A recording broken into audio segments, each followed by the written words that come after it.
Hi, Jen. Sorry, I couldn't see it because it was it was hidden.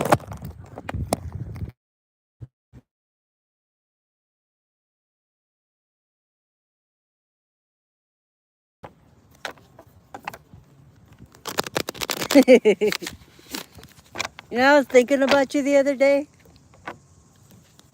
I literally was thinking about you the other day. I was like, hi, Sarai. You remember that bubble that you taught me?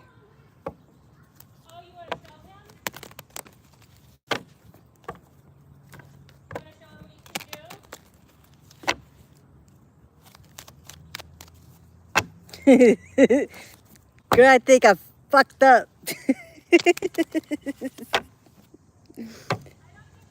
Because shit had hit the fan. And then I felt like that bubble burst.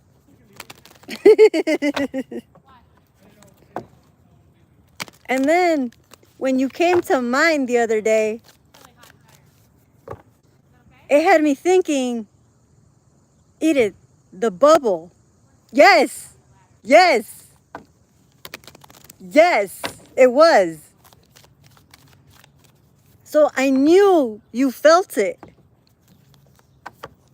I just got the chills too. Like my entire legs have the chills right now.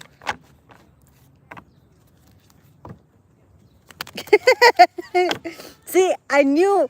See, that's the crazy part. Because I knew you felt it. Thank you. Thank you. Because I knew I wasn't bubbled. For some reason, I had a hard time trying to.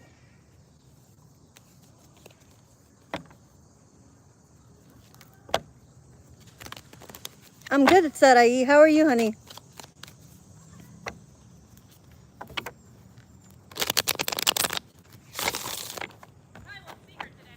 And the and here's the crazy part about that. Jen, I had knew that it's it it happened during the time that I had a mental breakdown. Like so much shit had happened that I didn't realize until recently. Wait a minute. Where the fuck is my bubble?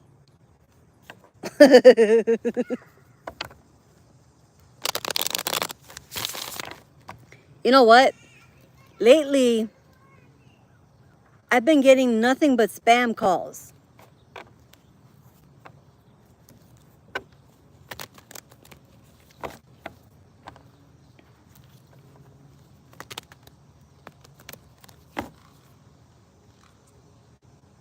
Nothing go away.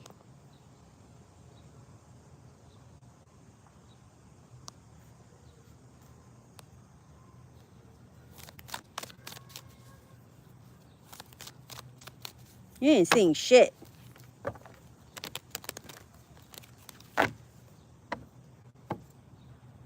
Shit has been crazy spiritually. It has been.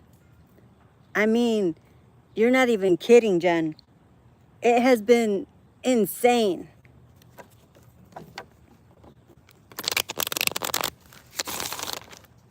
Girl, I had ended up losing my shit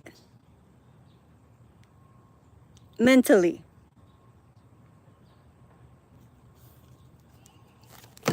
But then I've been so calm in the outside world.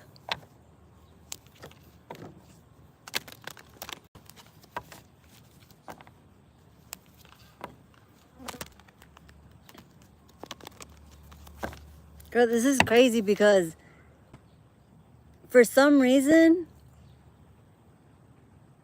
I know the reason, but then again, I don't know the reason. I listened to you and finally did therapy correctly. Good job, Sarai. That takes strength, Sarai. Look at that. And that flew out. These flew out. I wasn't even doing it. I was just shuffling. These flew out. Strength, courage, endurance, divine wisdom, spiritual person, or spiritual power. And at the bottom of the deck, temperance, balance, and harmony.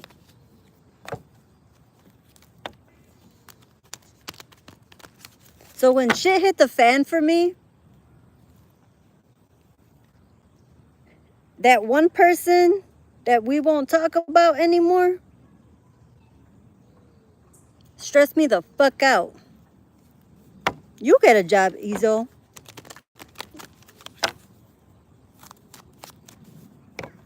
Instead of being on YouTube talking shit, you get a job. Ooh.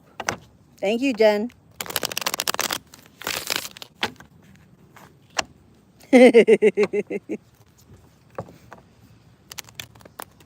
goes the first idiot. And I just heard that's not going to be the last one.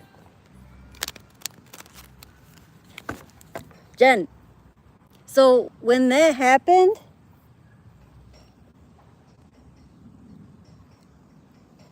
I went manic. I literally went way manic. To where I had to admit myself into the hospital.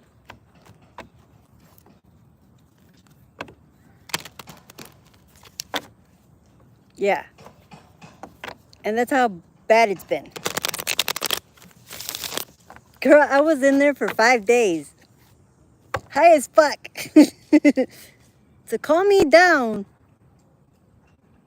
Supposedly to calm me down because I was so freaking manic.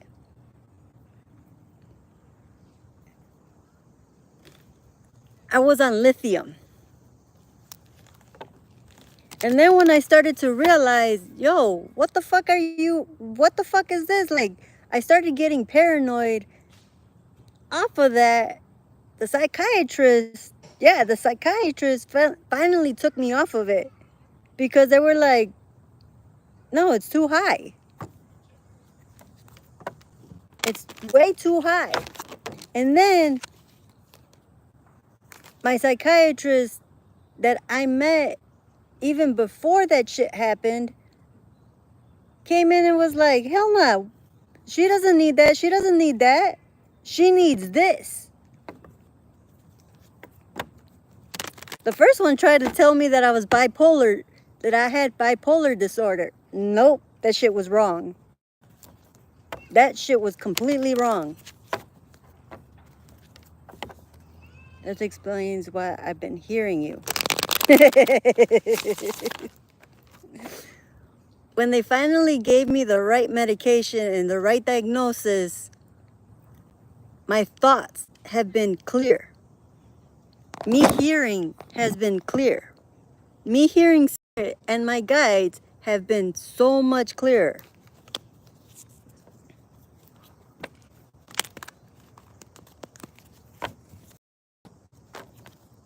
I'm glad you were hearing me. I'm glad you were hearing me.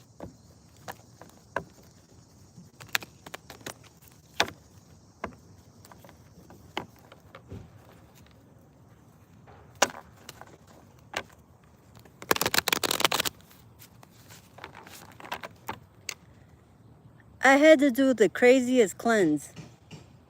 You know who caused this shit? You want to know who caused this shit? The one fucking vampire that we know about, and my mama.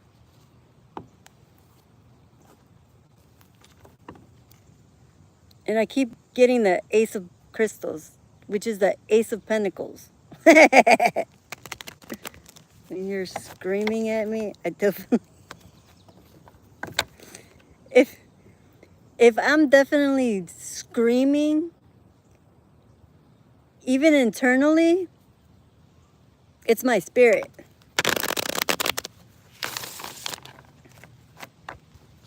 Because I'm not actually screaming, it's my spirit screaming.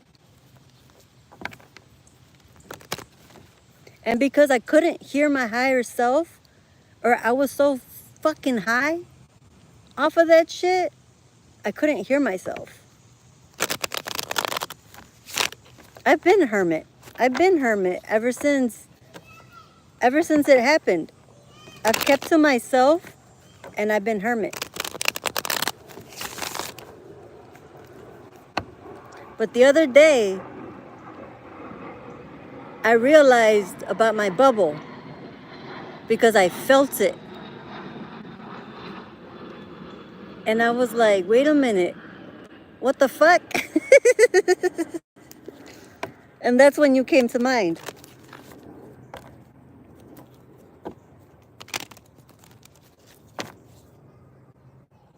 And look, the Queen of Swords. And that's you. That's definitely you.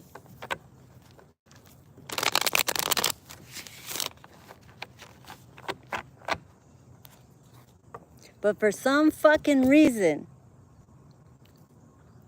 I put my fucking sword down. Bitch, I should have been swinging that shit around. And for some reason, I ended up putting that bitch down.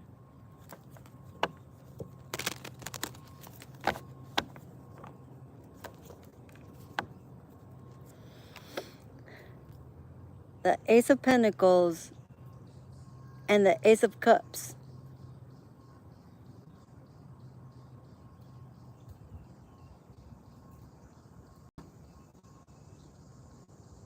You know what? This had to do with family. This had to do with fucking family.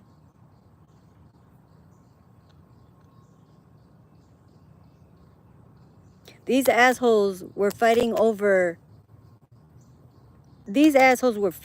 my abundance. They tried to take my spirit down. But bitch, I'm way too strong for them.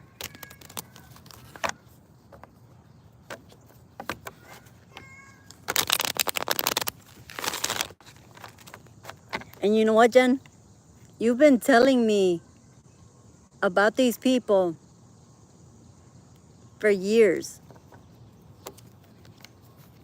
For years.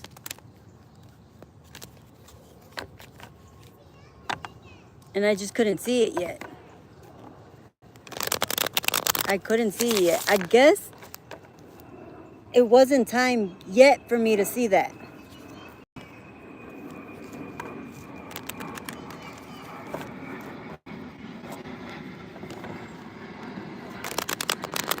I was too comfortable. And I had to lose everything. It is a part of healing.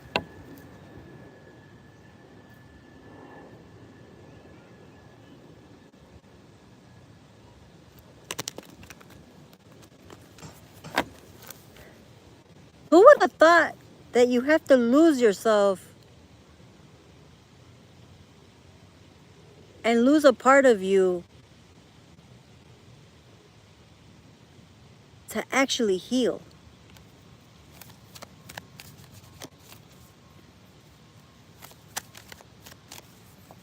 You know what I was denying?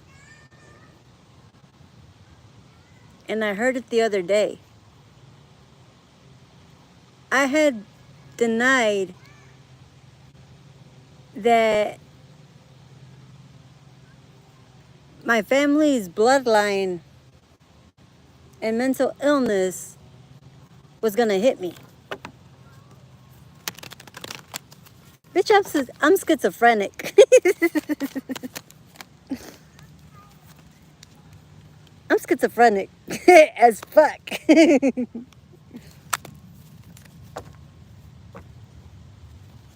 So when I see weird shit, I just laugh. I literally just laugh.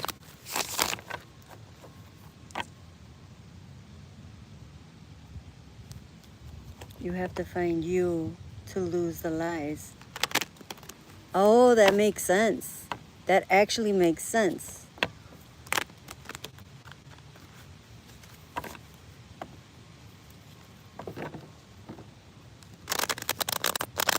Girl, I ended up losing everything. Except my car. I lost everything except my car.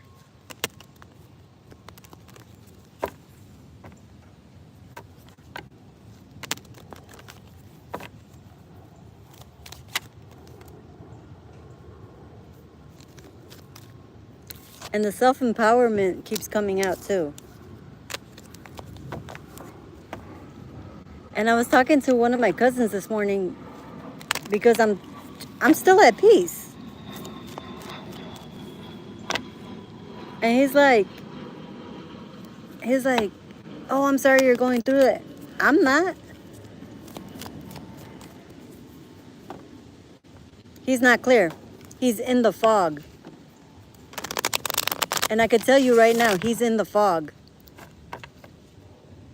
He became just like his grandmother. I can't save him. If he's going to try to take me down, I'm not going to save him.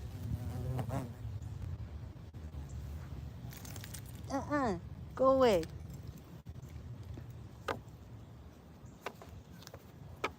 Being peaceful is so new for me. Me too, Sarai.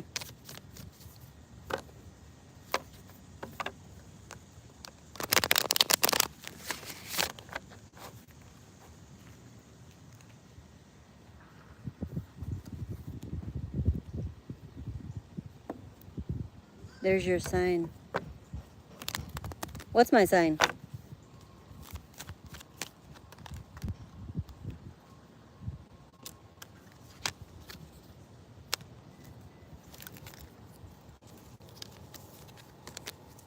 The fact that he became the same way. Oh, the bumblebee. It was a bumblebee.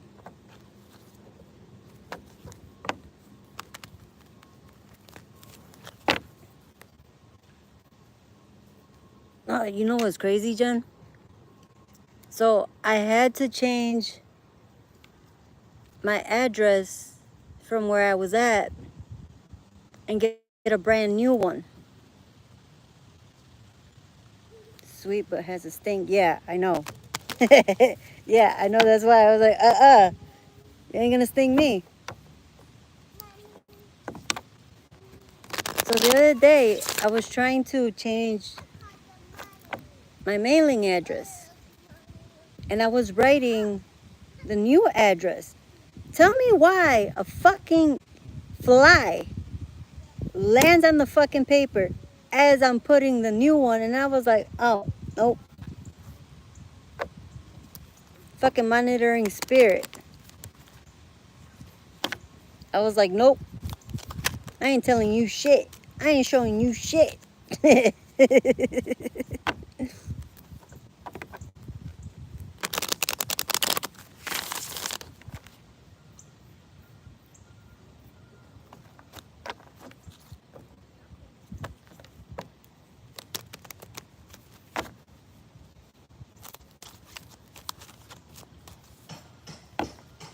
That being, that entity is insidious.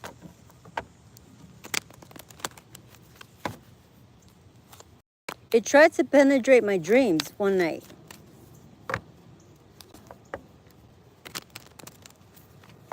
Girl, you weren't kidding. I'm able to now see what you were talking about. Their true face. It was a glimpse of it. And I fucking saw it.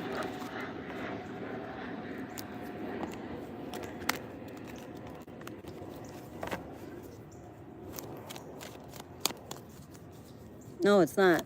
Shit. It scared the shit out of me, but I was like, oh, I got you, bitch. I just saw you.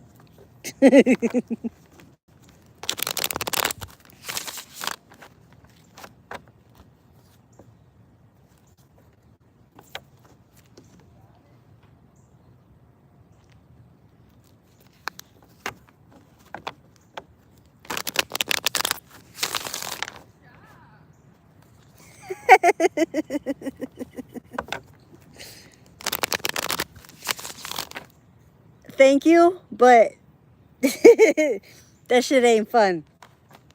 That shit's not fun. And then all of a sudden, I see random spirits, and they come right at me. They literally come right at me. I'm like, oh shit. Hi, Derek. How are you?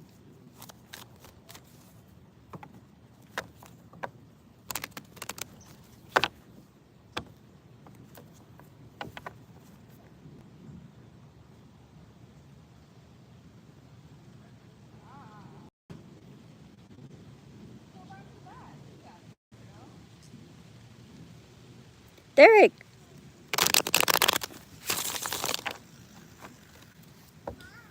Have you been keeping yourself? Have you been keeping to yourself?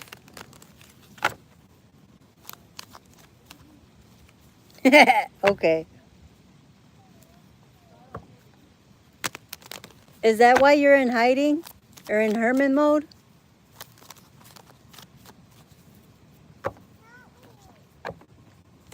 That paranoia is no fun.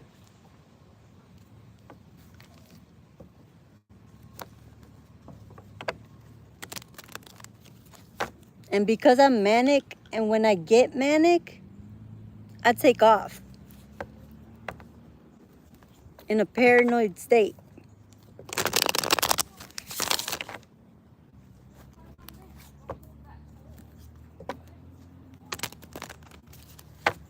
You gotta calm your thoughts, Derek.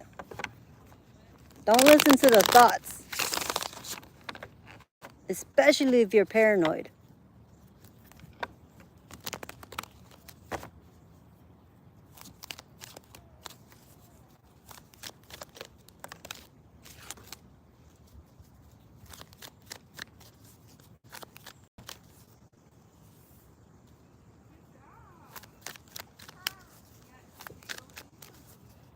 You're raising your vibration.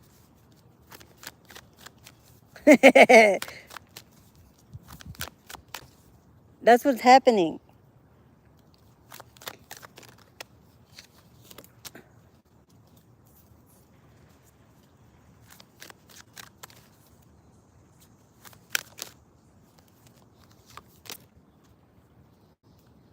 You're going through it too. Nope. Don't go.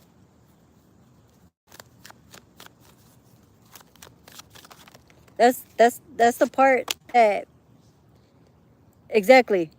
That's the part what Jen just said. That's the part when a female doesn't want a person, or even a man doesn't want a person, they'll take them out to the fucking ocean. They'll take them to the fucking beach and try to get rid of them.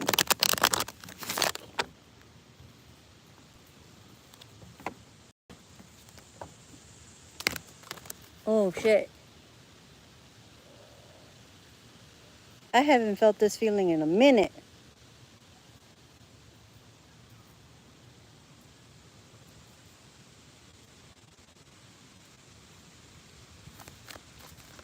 You gotta get away from her. You gotta get away from her. She just said it. You gotta stay away. Definitely get away from her. The Chariot. Discipline, determination. Get the fuck away from her.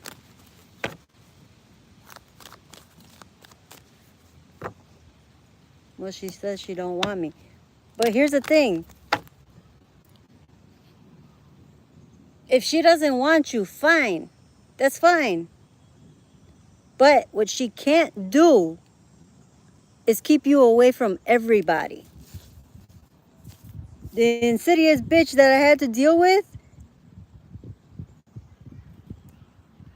that bitch didn't want anybody to have me. But she can't, the person that you're dealing with can't keep you from making yourself happy or being happy. So stay away from her. Keep working on yourself, Derek. Yeah, stay away from her. Keep healing yourself. You've always been strong. But now that you're trying to get into your awakening and rise higher, you're trying to get into the enlightenment. Your shadow is coming at you. And she's your shadow aspect. I suggest you just stay the fuck away from her.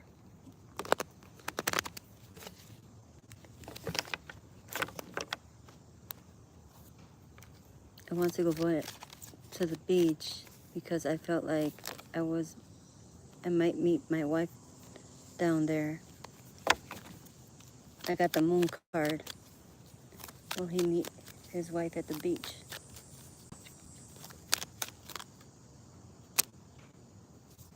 No. You are supposed to meet your wife, but it's not her. You have choices.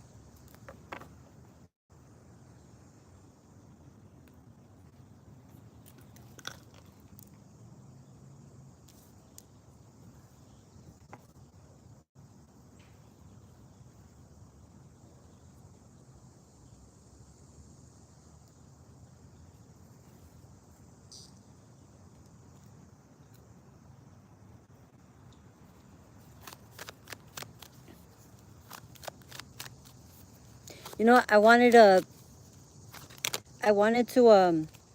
apply at Pepsi too. Focus, stability. The Ace of Feathers, mental clarity, foundation. You're in the middle of transformation, Derek. You're manifesting what you want.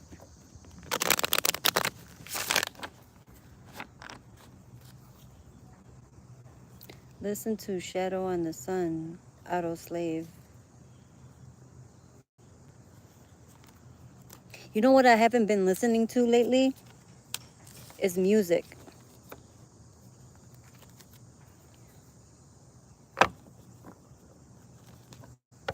That's the one thing that I haven't been listening to.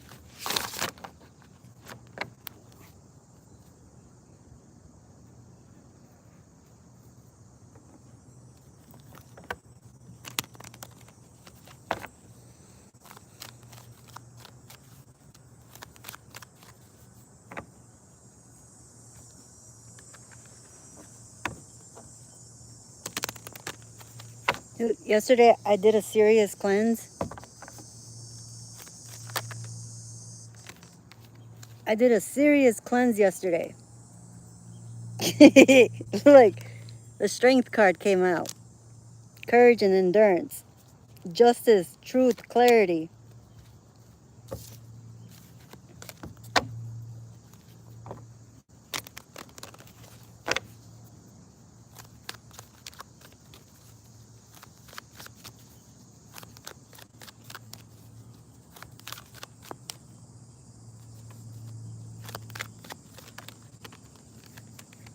Derek, you're gonna meet your divine partner.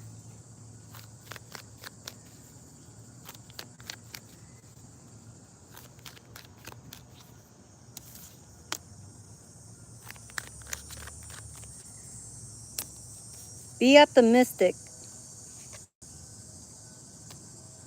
Don't force it. So I'll go. So if I go, definitely die by poison or something that could look accidental. You won't die physically. Nope.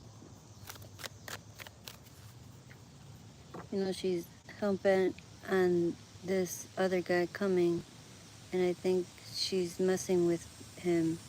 Honestly think She might already have married him. Yep. Six of Swords. You bastard. Not you.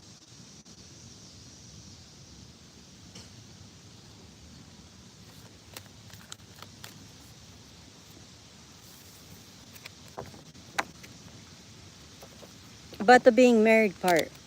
Her being married already. Well, he died by poison. I heard no. Jen, and that's another thing. I've been hearing shit loud and clear.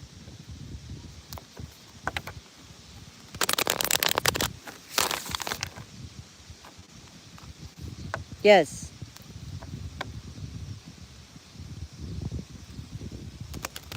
Hey, man. That, Derek, already happened to me. It already happened to me.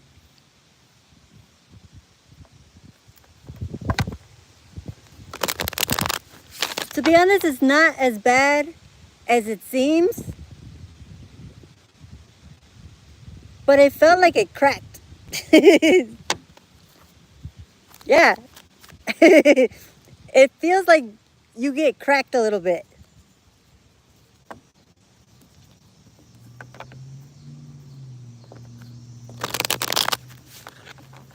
She wants to consume you, Derek. Hello.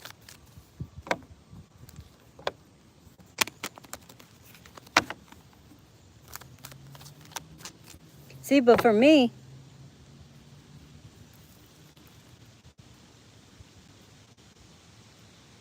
I don't want to step on you. I'm going to step on you. Bitch, you can't even get up. Yeah, stay there. Fucking spider. The one that did it to me, Jen, is trying to dim my is trying to dim my light. Does she hate him? Does she hate him?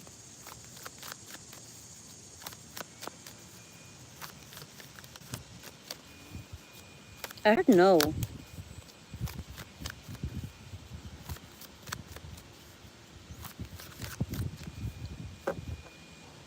She's mad you have options.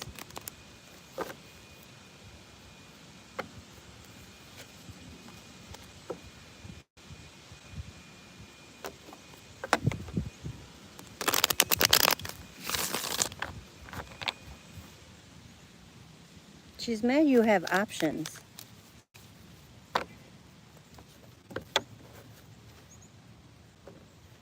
Just stick to your healing. Stick to your stability. Yeah, because he has options.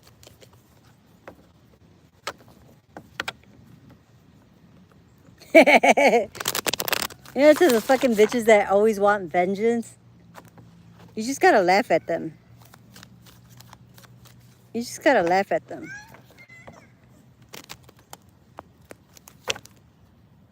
Bitch, what are you gonna get for having vengeance? What do you get out of that?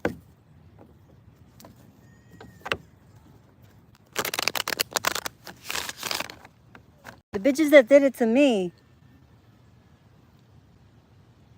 are falling.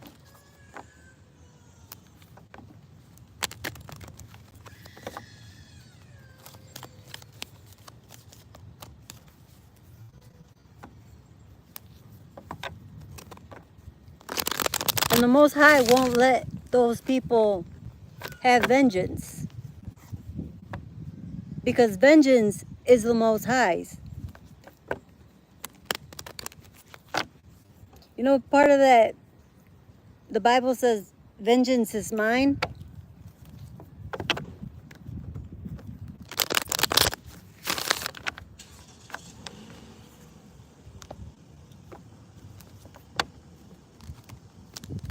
And I always hear that too. Vengeance is mine, said the Lord.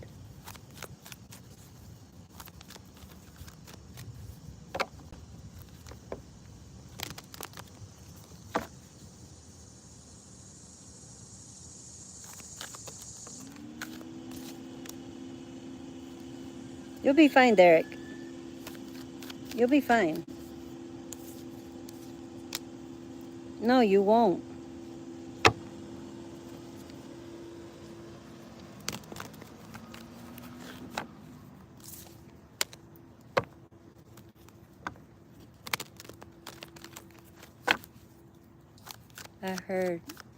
I hear Jezebel's spirit. Very, really loud.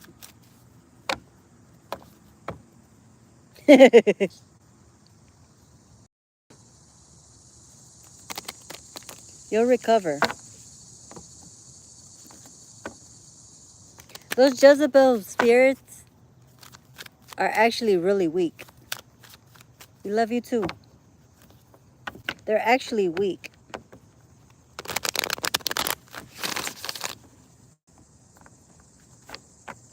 Because that Jezebel spirit I had towards me, that shit's gone. That shit is completely gone.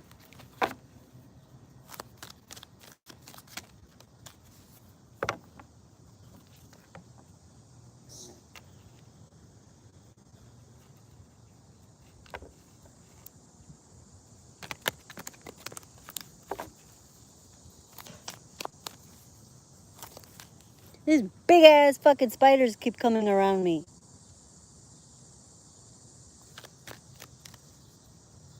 They're kind of cool looking though.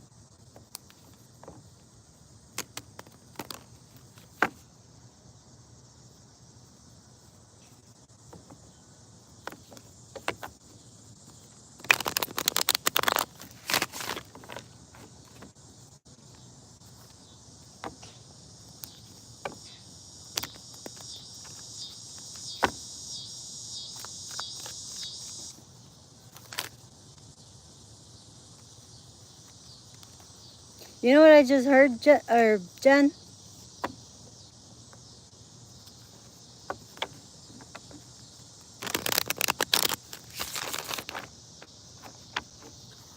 And I heard this loud and clear. There's a bitch in the chat that is trying to block me from hearing things.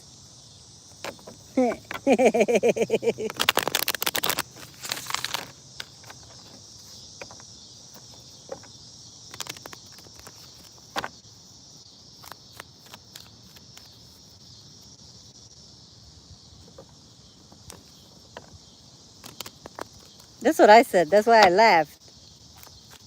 That's why I laughed. Bitch, you can't block me.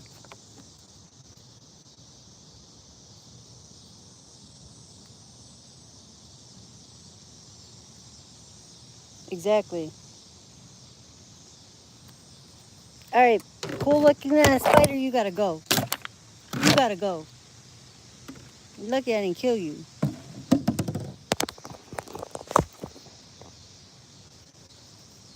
That shit went right up my phone. And look it. Divine wisdom, shaman, spiritual power. And look. Fucking big ass spider. And they went right up my phone. You came near the wrong person.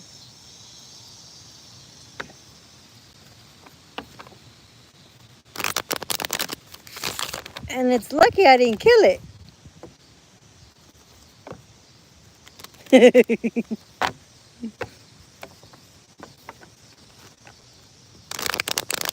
I just hate spiders though. That's the only thing is like, I hate spiders.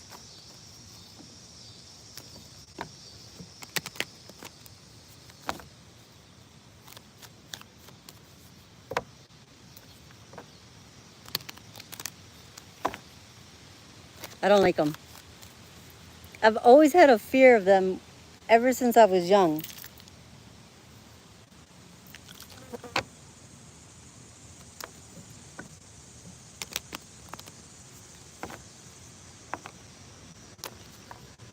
They give me the heebie-jeebies.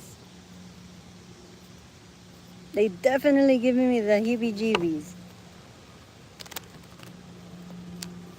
But then when they're cool looking and they're like spotted in different colors, I like watching them.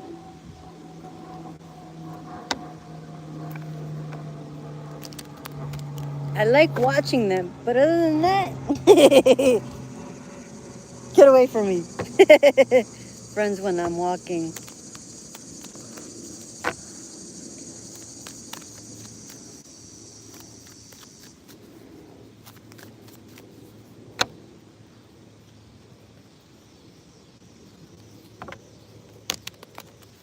But back to what we were talking about, my child.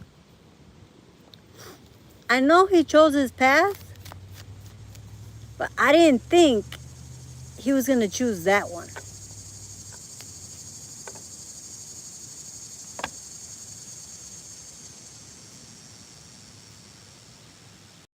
The Five of Swords, the High Priestess. Yes.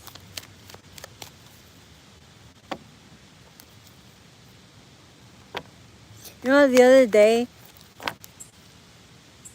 my nephew came to me and it made me break down fucking crying. And I thanked him for coming, but it made me miss my kid.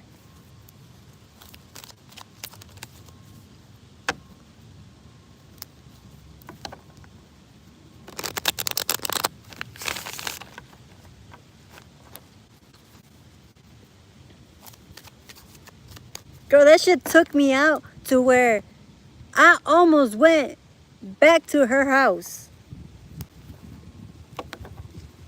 And I was like, no, no, no. I know. That's what I'm saying. Like, so when I felt it, and then his spirit remained, I fell out laughing. So every time, that's what I'm saying. Something, they're like, no, no, do not go.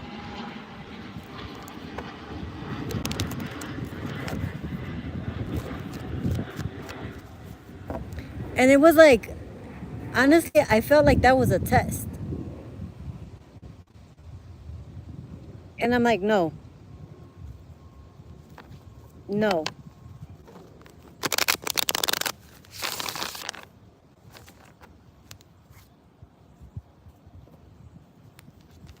So I knew I did the right thing not to go.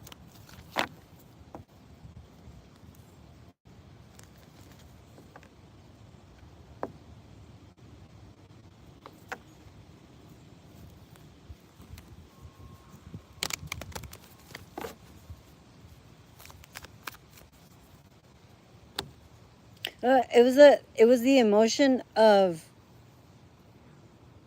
grief with sadness.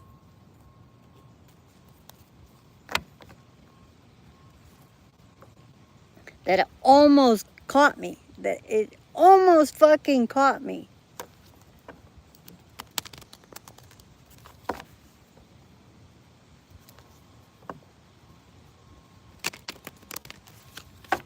And I already know never to go back there.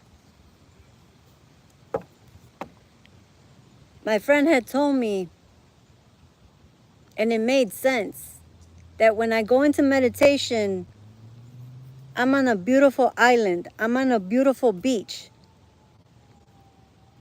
And I see my father.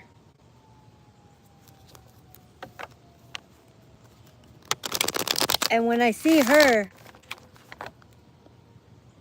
she's somewhere else. And she's all in darkness.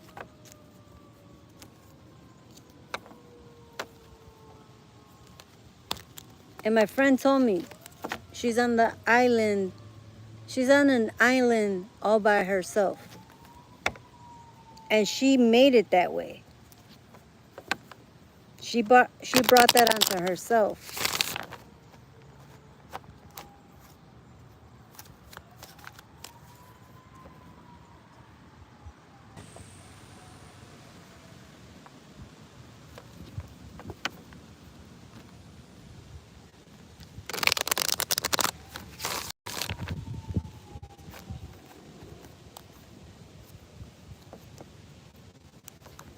Excuse me.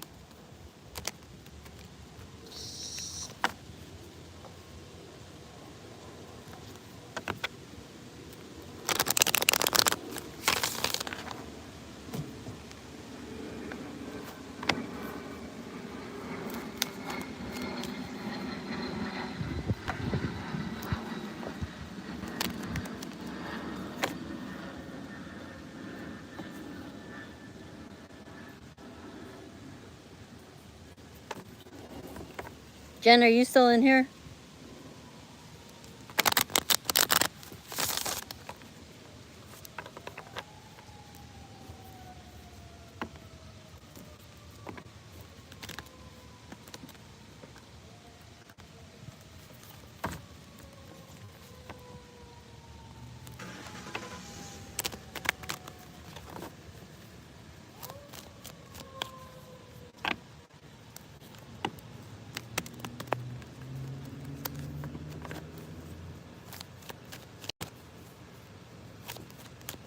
There's 5 people in here. Nobody's saying anything.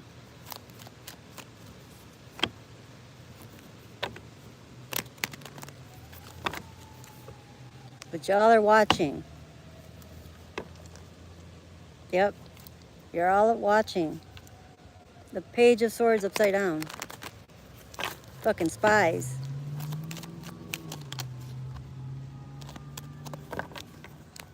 Oh, I know you're here, honey. Look. I called somebody out and it fucking left.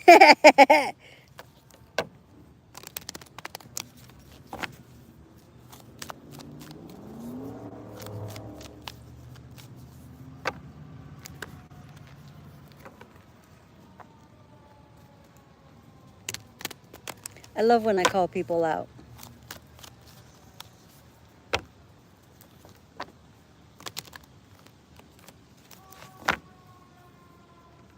I like being in the background. You're nurturing. I am nurturing, honey. That's why people like my spirit. Or they like. What I don't like is when somebody tries to destroy my light. Bitch, get your own. Or fix your own.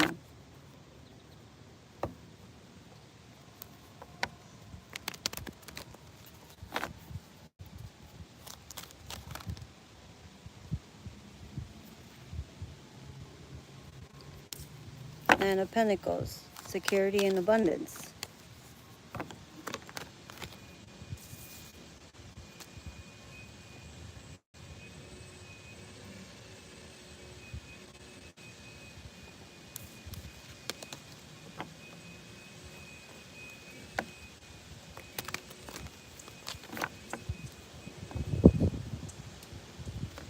I actually feel like there's a mouse and stealing my light.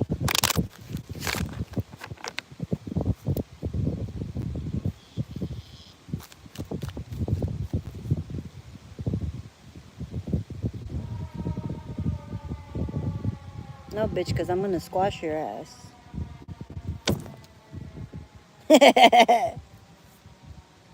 It wasn't a mouse.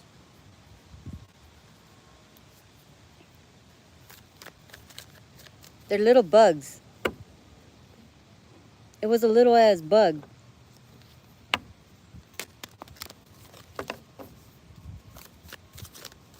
But doesn't matter how small it is. If they find a way in, Sarai, if they find a way, no matter how small the fucking bug is, how small the monitor and spirit is, if they find a way in, they will try to dismiss your light.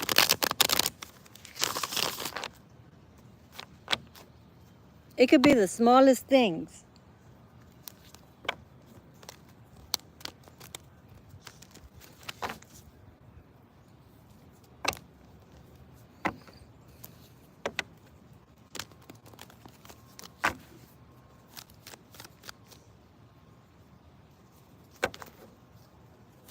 I have flies and rebuke that.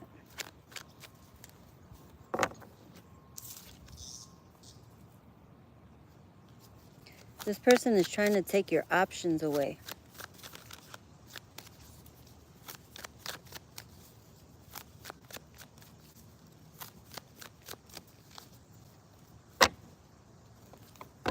They're trying to make you do...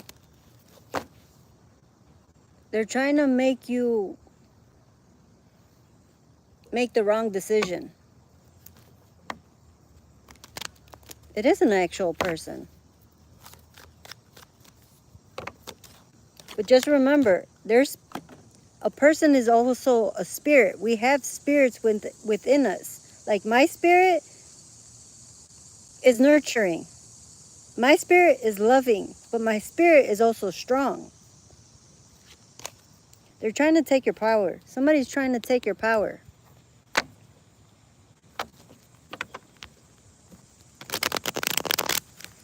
I need you to reclaim your power.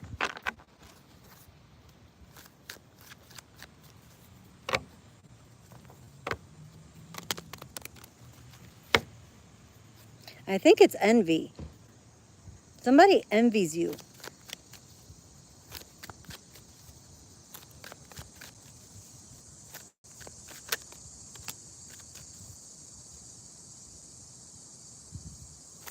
Somebody...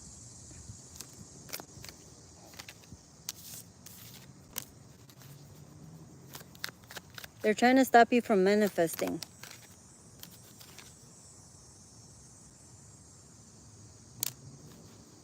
They're trying to stop you from manifesting.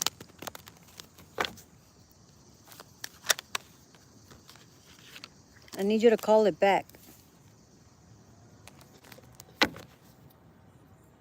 Not just reclaim it. I need you to call it back.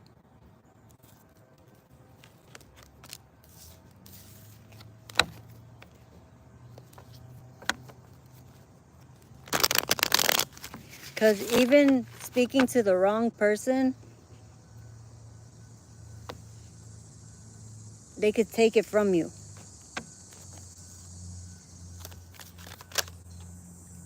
You got to be careful who you open up to. Well, right now you got the Three of Swords. I mean the Three of Shells, which is the Three of Cups.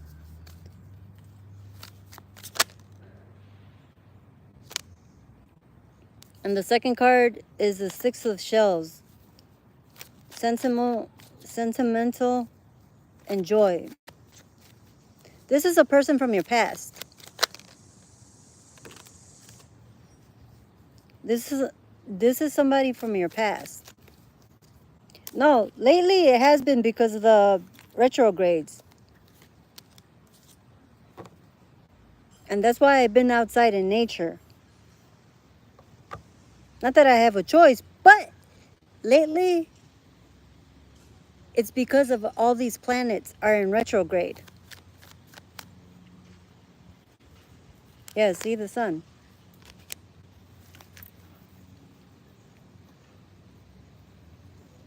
But these could be also people from even your childhood.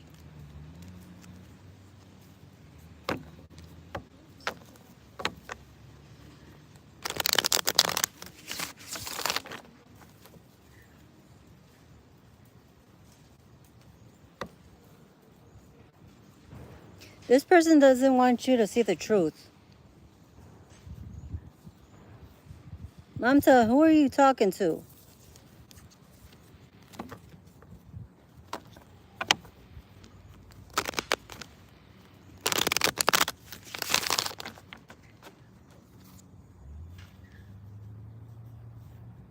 Hello? Mamta, who are you talking to? Because you're about to get blocked.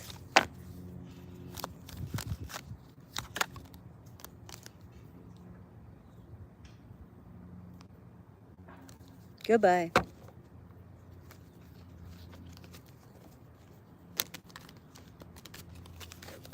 See, I don't play games with people. Especially on YouTube. I don't give a fuck.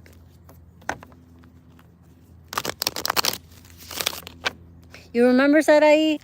There was somebody fucking with you or fucking with me, and they tried to take, they tried to use your account.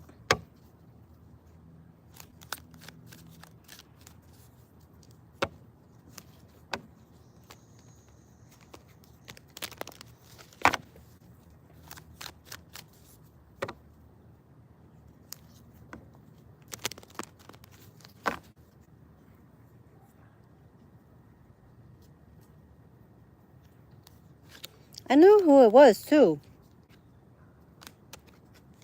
I know who it was too. And I was right.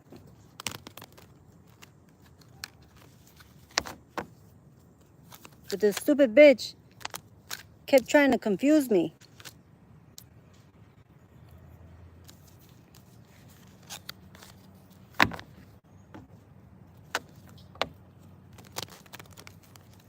And then fucking play the victim.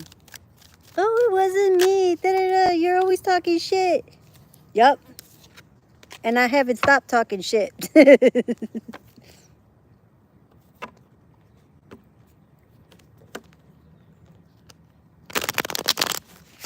was one person. Oh, shit. It was one person.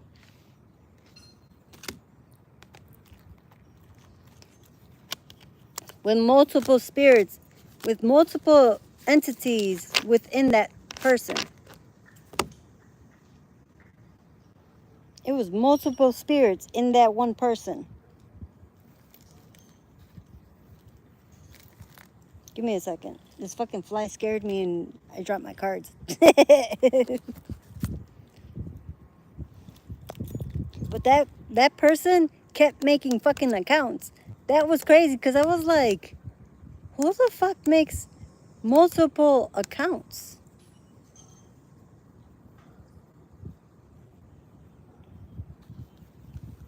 I stay off of TikTok lately, and I'm actually going to shut it down because there's this bitch. She keeps the same picture, and I know it's a bitch. That's the thing. I know it's a fucking female, and I felt it. This bitch keeps going to my account, and everything that I comment on, she's looking at it. Hey, stupid bitch.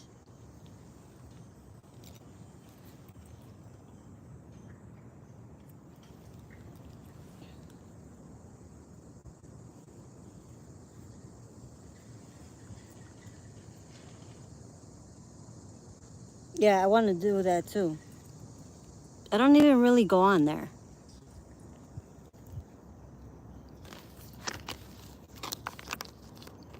And TikTok has gotten so controversial, and their rules now suck. I literally only see one creator.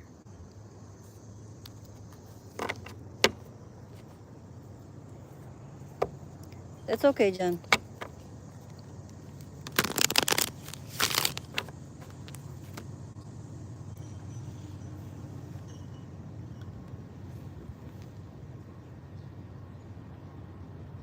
Hold on.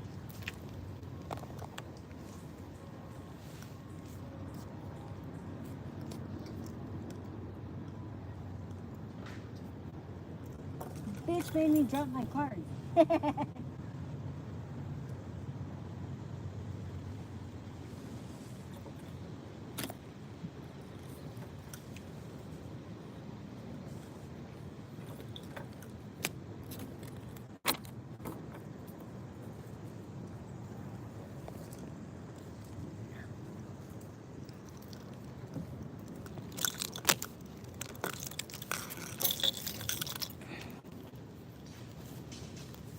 I figured you were.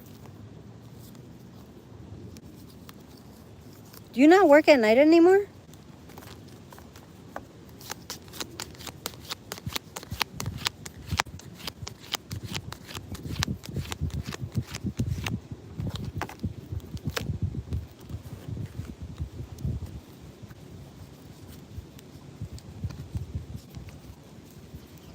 I refuse to work at night anymore.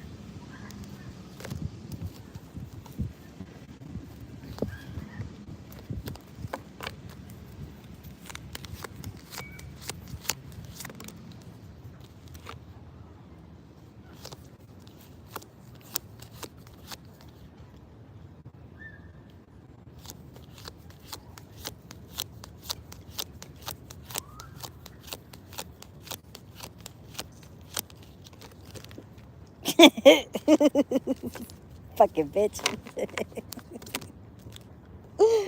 Oh.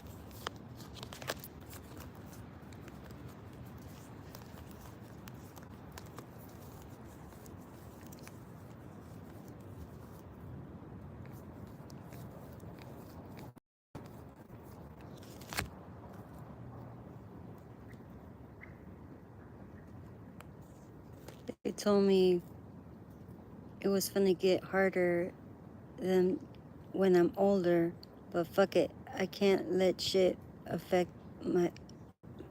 I'm a soldier. It depends what it is. It depends what it is. Cause some mental illnesses, some disorders do get worse as you get older. Especially when they're not treated or in therapy. You can call yourself a soldier all you want, but there are wounded soldiers.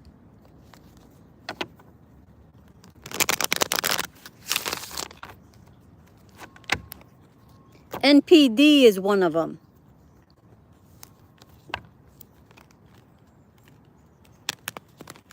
So if you're full of yourself, if you think highly of yourself, and you think your shit don't stink,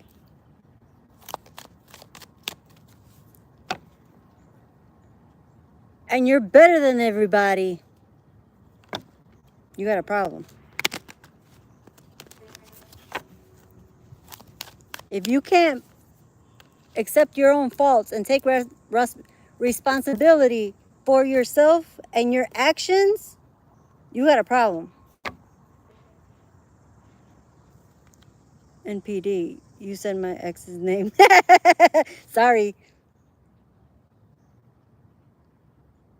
I let that shit affect me, though I'm a soldier. I can't let that shit affect me, though I'm a soldier. Any mental disorder needs treatment.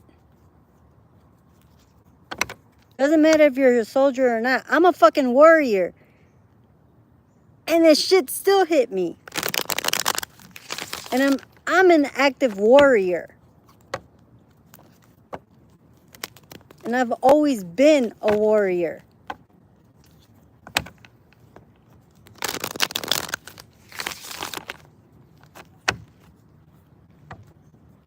But I fell and I got back up.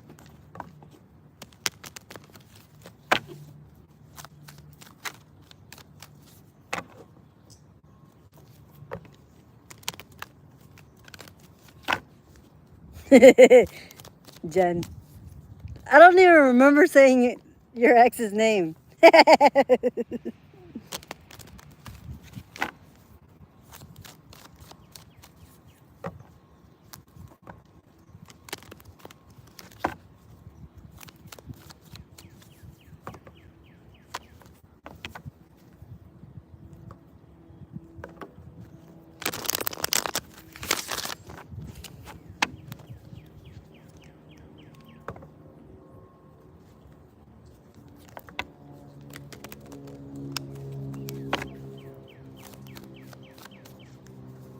That piece of shit, I have so much to tell you.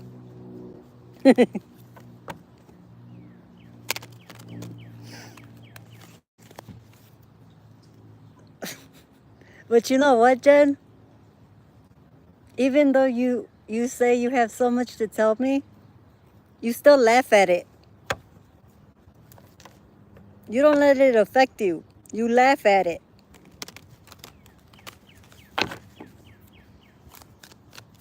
Because compared to you, he's a page. You're the Queen of Swords. This jackass he's a page. A page can't come against a queen. Especially a Queen of Swords.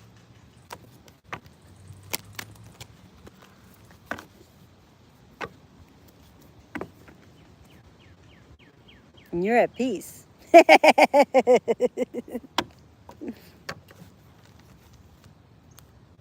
You're at peace too.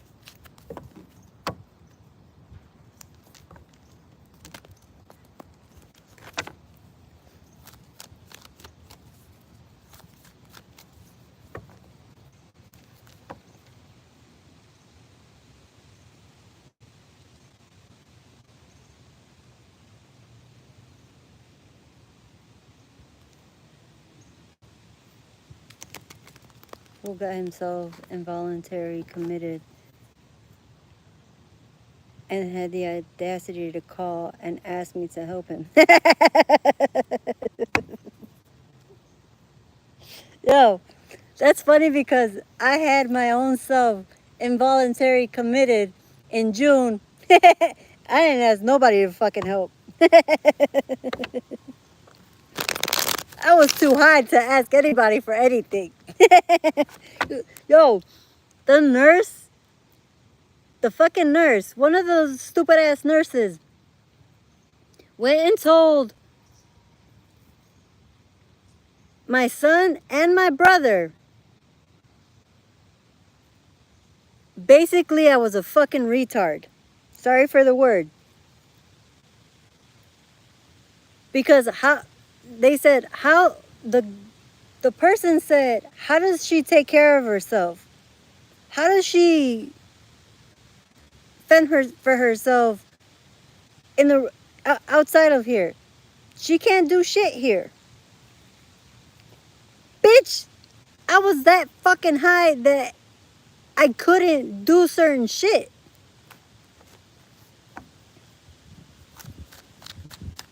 I was like, and my brother was pissed. I'm talking about that. My brother was fucking livid. So was my son. They were livid. No, it's not. Lithium was one of the hardest drugs I've ever been on. That I've ever been given.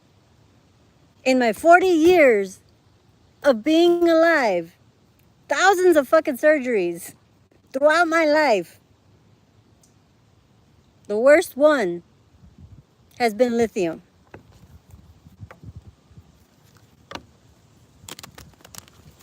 And I forced them to take me off of that. Girl, it was still in my system 3 days later. Almost a week. That's how strong that shit was.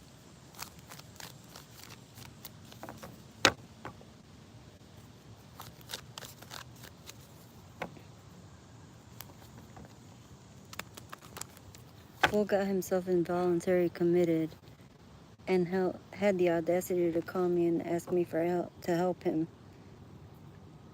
I've got a 2-year protective order against him now. Good. I'm glad you did. Lithium would only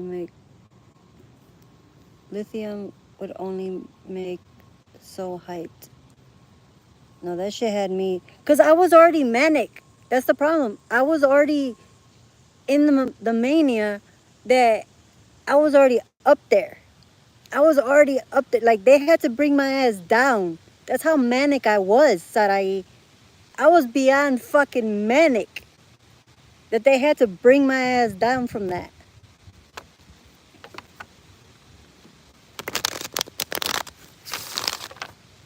My sister was on it from the time she was 7 until she passed a few years ago. I'm so sorry, Jen. And I have a feeling that she passed from the lithium. Because people can overdose on that shit. Because it's fucking poison. That's when I started actually getting like more paranoid. Like I was coming down from it. But I freaked out because I was like, I felt like, bitch, this shit is gonna kill me. I felt like that shit was gonna kill me. Oh shit, I forgot to go to the gym. Oops.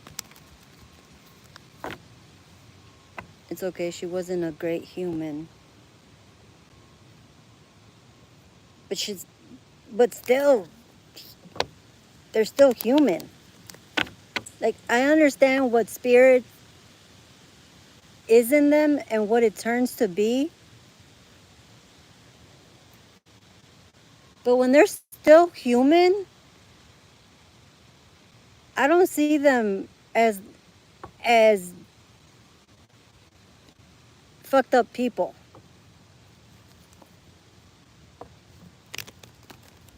I don't wish death on anybody.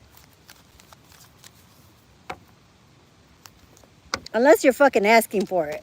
And if you're constantly asking that you want to commit this and you want to commit that and you want to do this and you want to be this and this, nah, bitch, go jump off a bridge. Like, go do yourself a favor then. Go jump off of something. I remember when I said this shit to this fucking vampire. Oh my god, why would you say that? Oh my god, I thought you're supposed to help people and this and that. Bitch, I'm not gonna help your ass. You don't even fucking want help.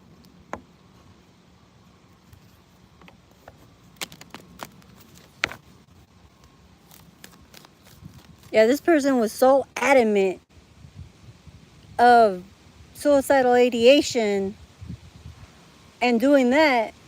Bitch, then go do it. I'm tired of you. You're fucking draining.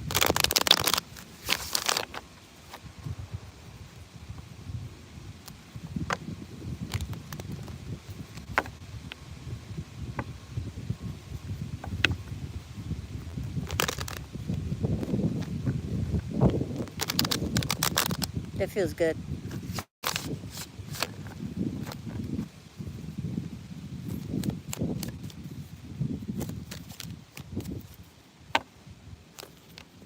Sometimes you gotta play their game too. You gotta play their game against them. And that's what I did. That's literally what I did.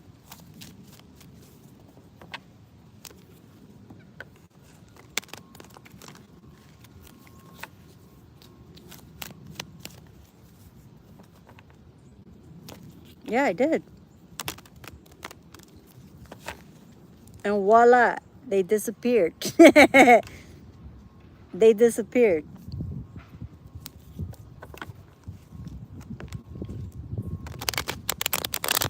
I'm hungry. What's for lunch?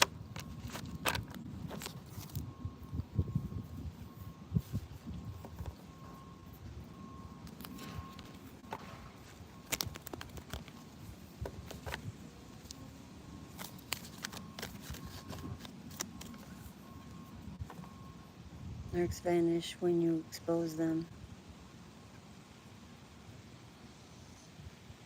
Oh, I was thinking Narcos. I was like, Narcs. Never mind. I understand.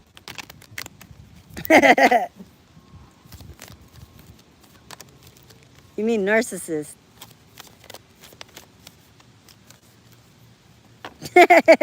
Dude, I was thinking something else. I was like, huh?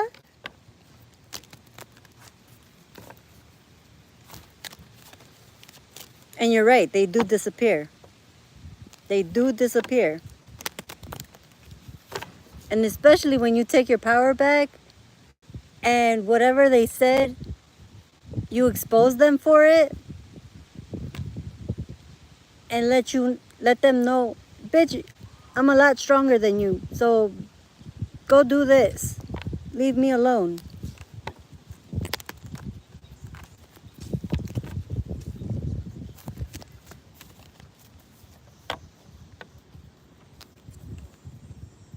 I didn't give a fuck. To be honest, when I became manic, I didn't give a fuck. I didn't give one fuck. I call them narcs too because they do tell on themselves. And that's what I kept telling her. I was like, bitch, you keep telling on yourself. Shut the fuck up already. Literally, shut the fuck up. You keep telling on yourself.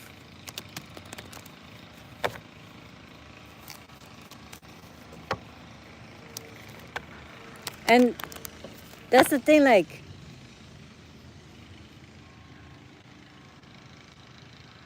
they always say that somebody's not listening to them. Bitch, we're always listening. And an intuitive mind, and an intuitive person listens very carefully. And then you got an empathic intuitive. Oh, you're fucked. You're fucked.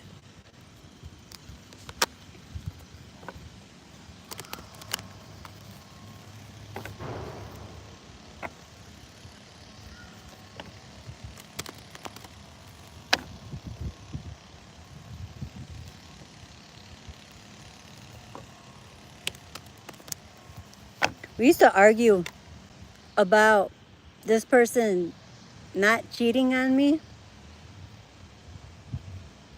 Bitch, I could feel you having sex with another fucking female. How you gonna tell me no? And I hated feeling that. It felt gross.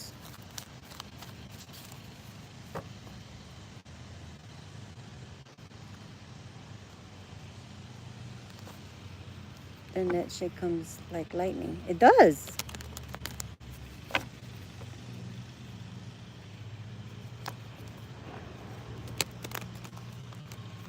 That's how I knew that she was dealing. Thank you. They said infected with a succubus.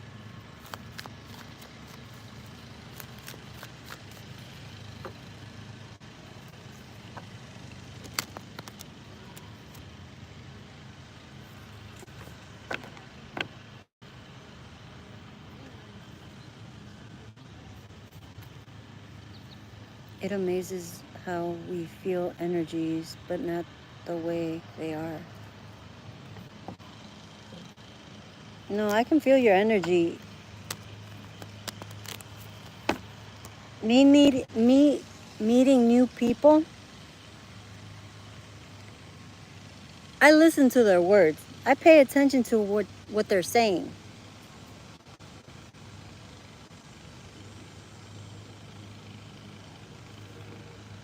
My ex used to call me Mr. Know-It-All.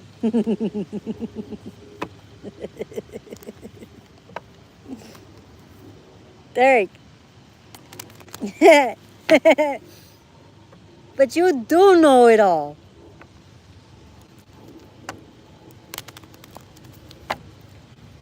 Honestly, that's more of a compliment than a diss, but because it's coming from that person that was not a good person, they were trying to offend you.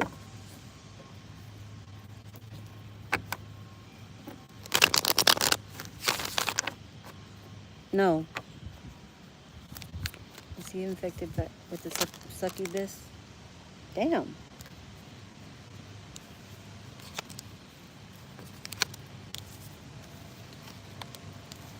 Well, since I already told you no. But all of these cards came upside down. But I had my deck upside down. The Ace of Wands, the Temperance, and the Strength.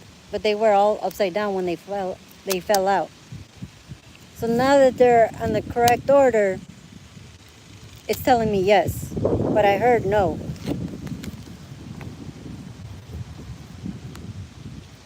Is he infected with the succubus?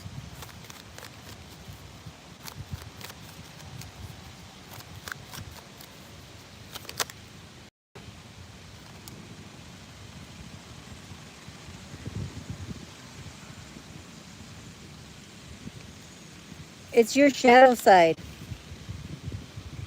It's trying to get to you. That bitch around you needs to go.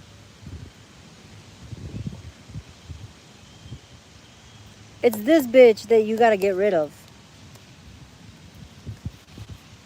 Yeah, see, no. Because I heard it. But then because the way that I was carrying my cards,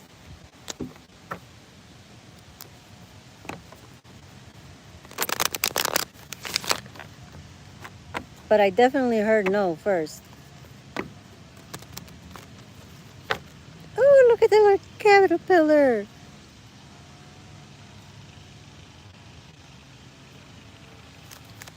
I've been seeing little ass bees and now little caterpillars. I've never seen one of those like that.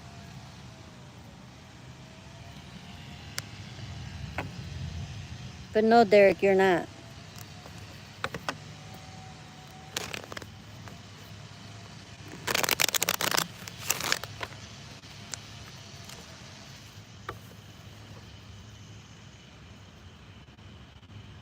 Derek, you gotta stay away from those type of spirits. You gotta stay away from those type of people. I just heard you attract them.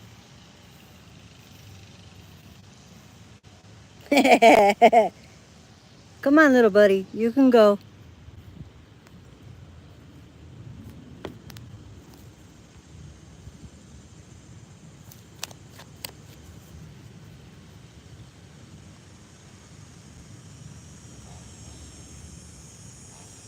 Remember you telling me about an incubus and I let him stay? Fuck.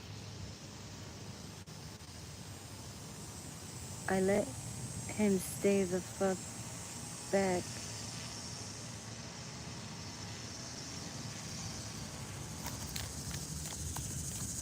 Wait, okay. You let this... I'm not understanding. You let the succubus stay with you?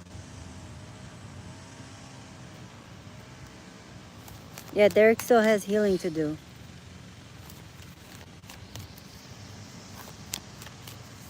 Like right now, he's in the middle of the transition. So he's still going through the healing.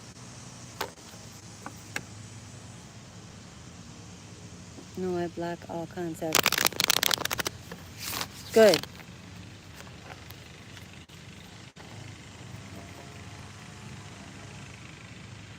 Shit. I ended up changing my number. And the thing is, I was so out of it when I did it. I had a long time to remember it. I had a hard time remembering my own fucking number. Now that I'm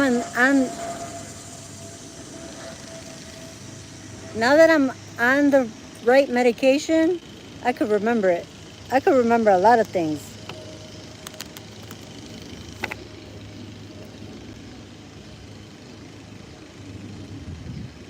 Oh, I thought it said 10. He was all proud of, and just because he wanted to sleep with me, I was like, no. Yeah, no.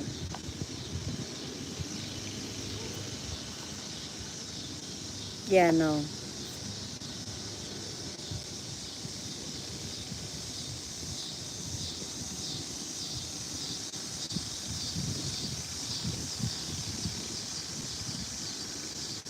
You need to choose wisely, Sarai. When it comes to certain things or people, you need to choose wisely. You need to listen to your intuition.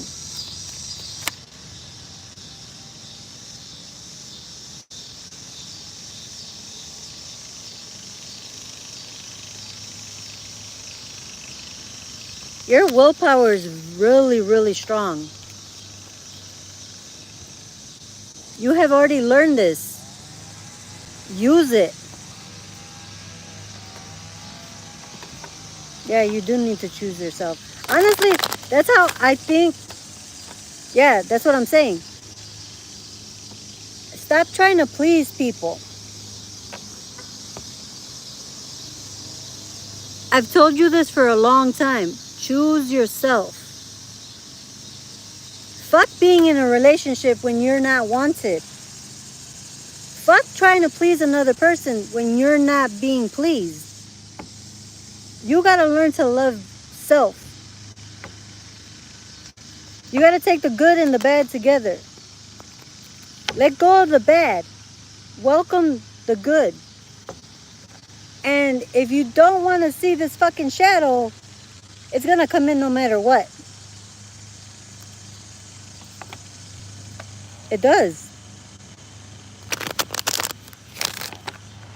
But then you start, here's the thing, you start to see who doesn't want you and why you're alone. Bitch, because you're for yourself. The universe is telling you, hey, you're the one. Thank you, Spirit. You're the one. You gotta learn to choose yourself. Stop trying to have these spirits come at you and somebody cling to you. You'll end up with the wrong person.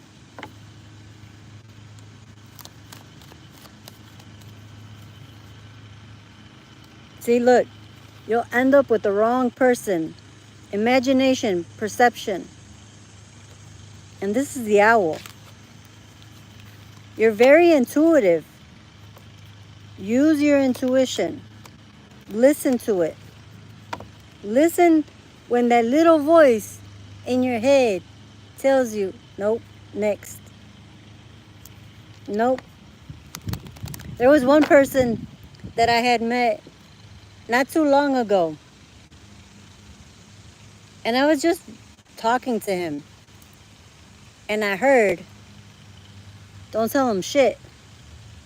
As I was telling him things. And I heard loud and clear, don't tell him shit. Immediately, I stopped.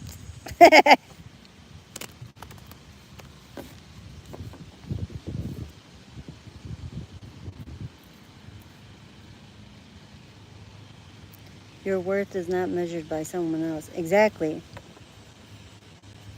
Exactly.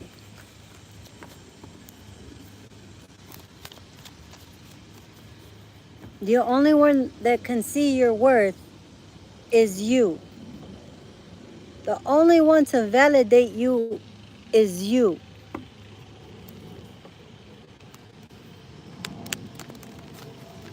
Because to be honest, not even our parents can validate us.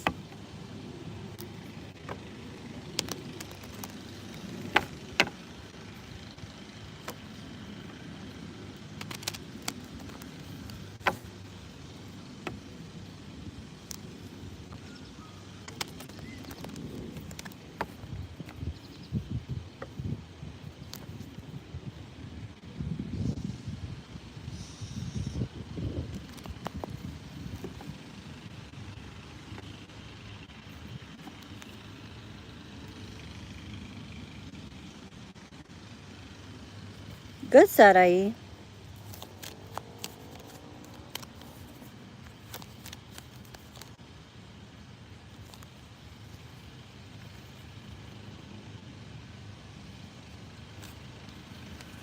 Sarai, either you're keeping your eye on a person or this person is keeping an eye on you.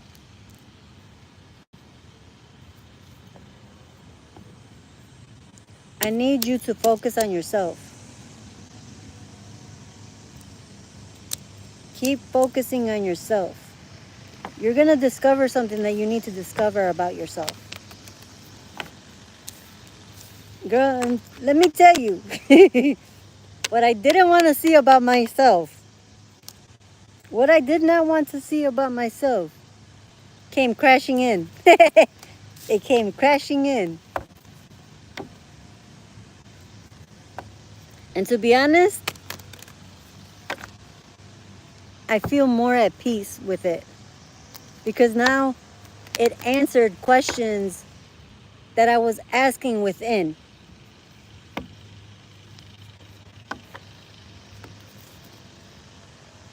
And I had been hiding that shit.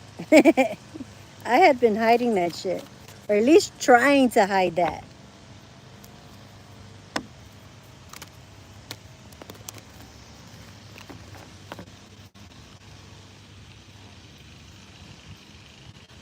Things have gotten so much now. And I'm loving myself and choosing myself. Right. The same thing.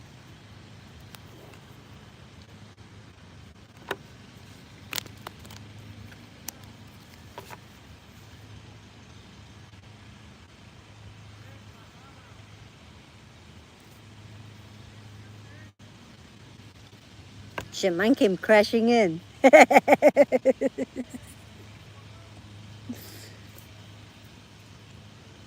I kind of wish that it happened slowly, but then I have a feeling that I would have tried to stop it. So it came crashing through.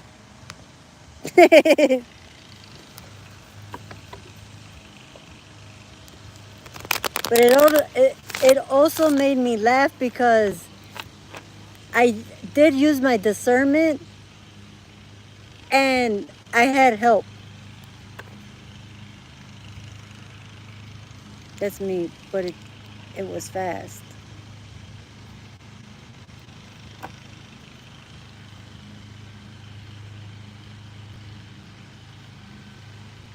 It had to be quick. Exactly. Exactly, Jen. It had to be quick. Because you're right. I wouldn't have listened. I would have tried to stop it. I would have tried everything to stop it. So it came in like that.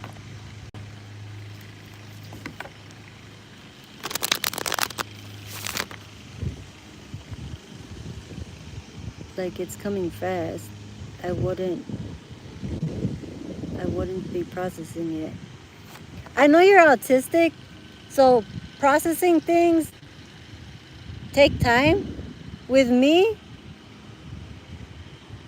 I kind of feel like there's things that I can't process right away, but I don't force myself to do it anymore.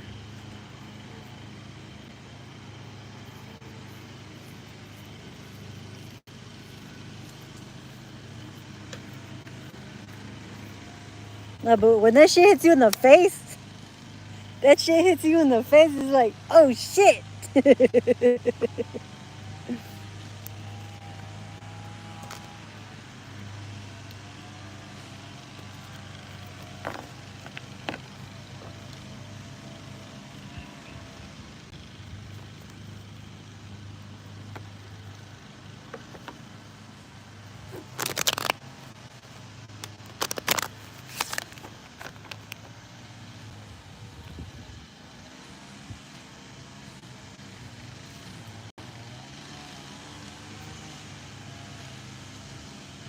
Actually think that maybe being autistic is a gift. It is. It is. It's not a disability. It's actually a gift. Because it's more so you're sensitive to things. And you gotta actually pay attention to your sensitivities.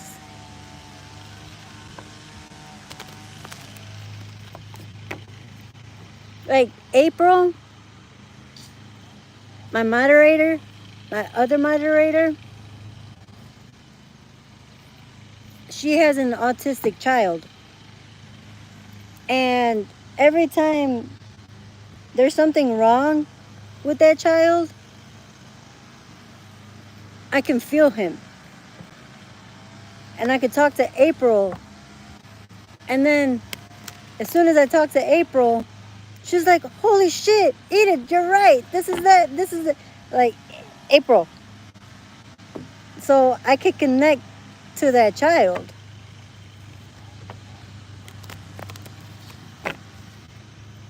When they were messing with him, I was pissed. Honestly, when I felt like they were messing with him, I got so mad that it wasn't even funny how mad I got.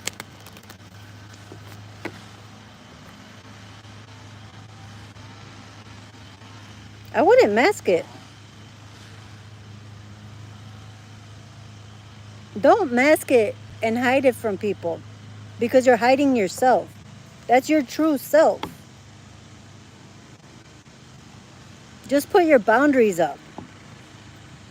Respect your own boundaries and make sure other people respect your boundaries.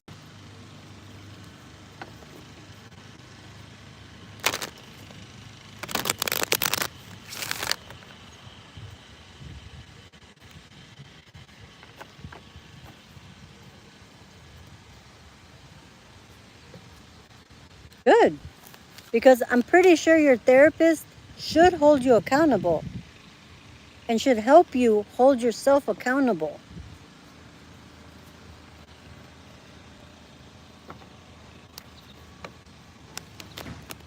If I hadn't listened to my higher self, if I hadn't listened to my father when I heard him, my manic ass, nope, gotta reject the call. If I hadn't listened to father when I heard him telling me no, don't go, my ass wouldn't have gone through what I went through. And my ass would end up in fucking California somewhere with the wrong fucking person. But my father was loud and told me, no, don't go.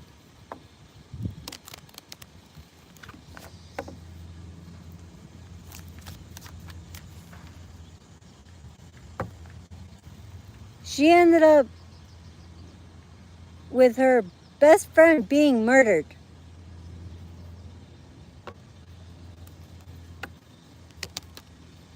And still talking shit to me.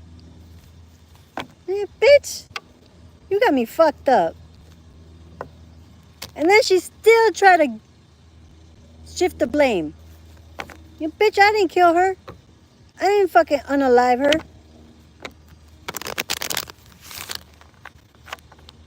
But then what I felt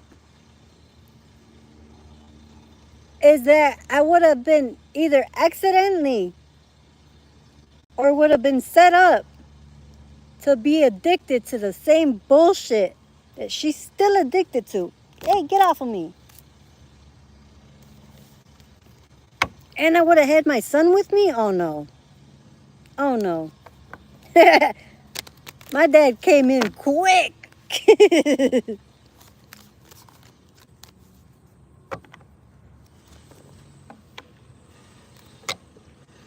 That's what I'm saying. That's what I'm saying. Daddy don't play about me. My dad don't play about me.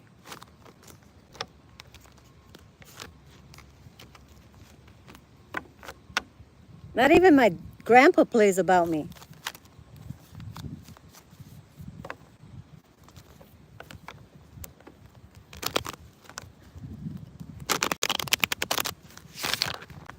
Yeah, he doesn't play about me.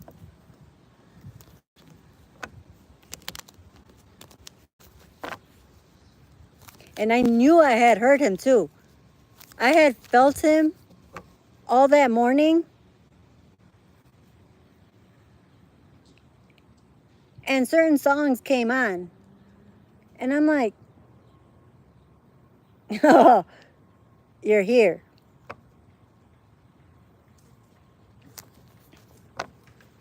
Hi.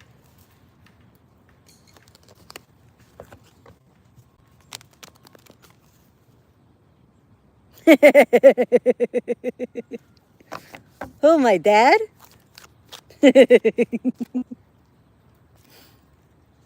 And see, that's the thing. I never see my dad, but I can feel him.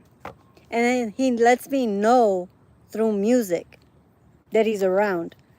And then I start crying like a little baby.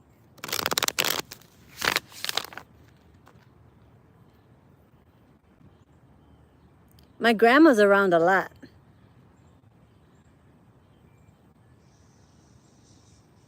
Yeah, my grandma's around a lot. She's been around me recently when I've been going through this with her daughter. She kept trying to heal me.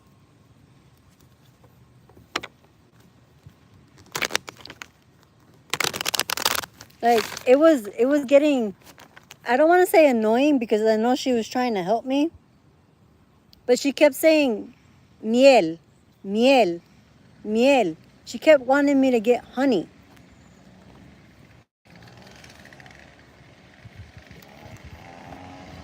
And that was because I had an upper respiratory infection. Oh, my aunt, when she comes around, she either means business or she wants me to get out of the sadness that I'm in.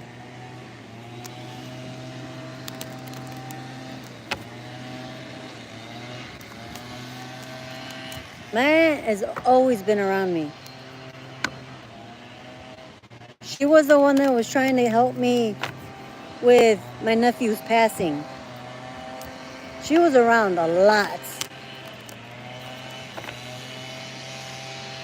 That time frame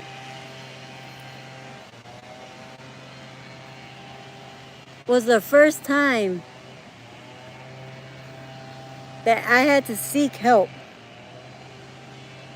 She popped up to me 2 days ago. So around the time that I felt and I realized my bubble was gone, or my bubble had popped.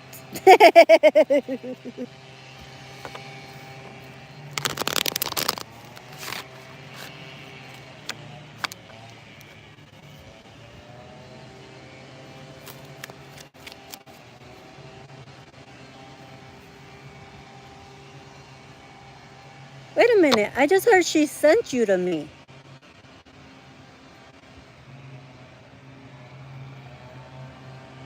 I literally heard she sent you to me.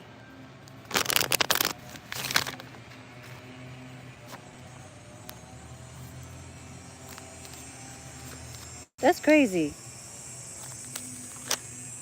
Oh, the Ace of Wands. She did. You know why? I was calling back my creativity. I'm glad you listened.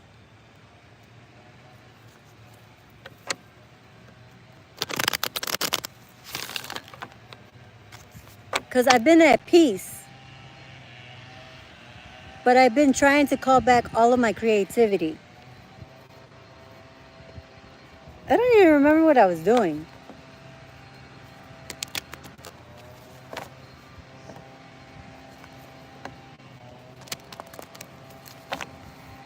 Every time I see myself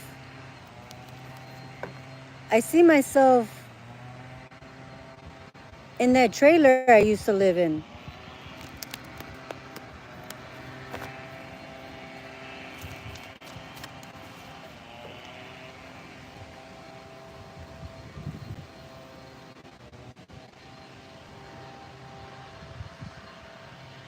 That's where I spent most of my time doing this and also taking care of my nephew.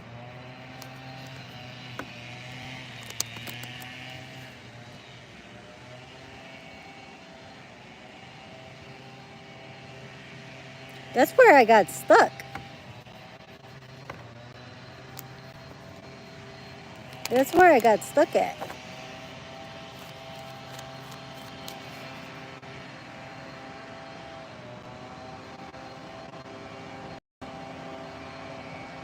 Because he didn't live with me where I used to live.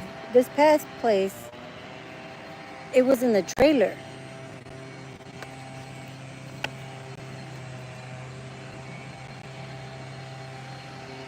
Oh shit, I got the chills.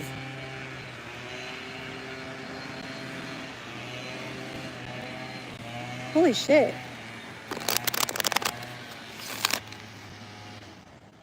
Dude. My whole body's got the chills right now.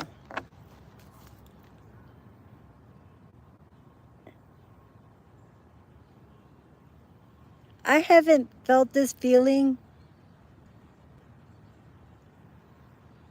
since before he passed.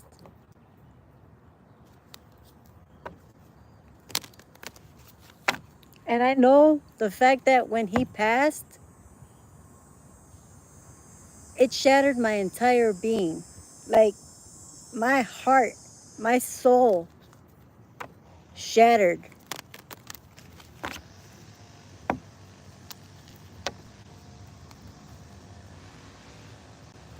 That's the shit that made me go through therapy. And I'm glad I went through therapy.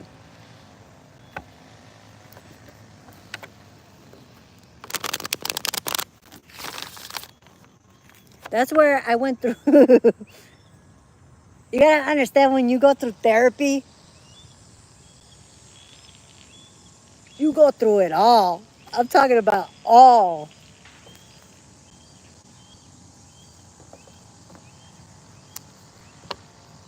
My entire fucking life. Oh shit. Yeah, you really do.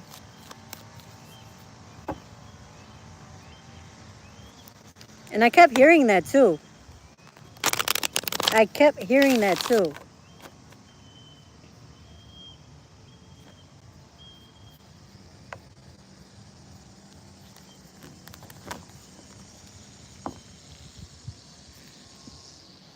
Oh, justice, truth, clarity.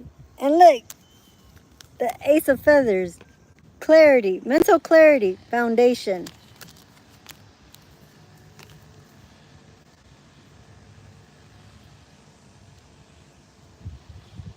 I had to fix my foundation.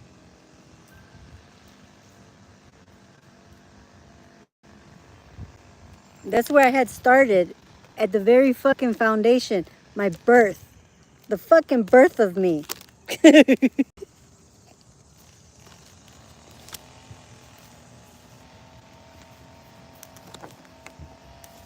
Like, it still bothers me, but I let it go. The fact that she used to talk about my birth, and she'd be like, she's sick. And that's what bothered her the minute she talks about when they told her about me. She's sick. And she curls her lip like that. Like, the fuck? So immediately you just reject me. Okay. Okay. And that's why Gizmo came into my life too. I started doing therapy at the beginning of my birth too. That's how you start. And I didn't realize that that's where it starts. Soul contract. You know, I have an issue about these fucking contracts. I have an issue with these contracts that we make.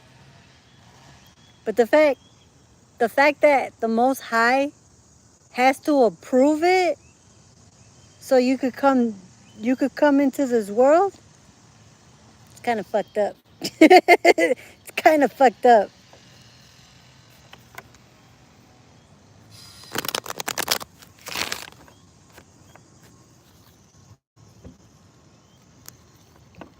But I'm still not mad. I'm still not mad.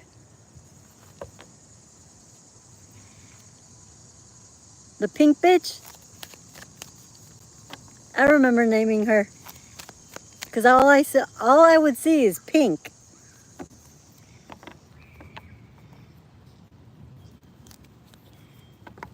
Take it up with your higher self.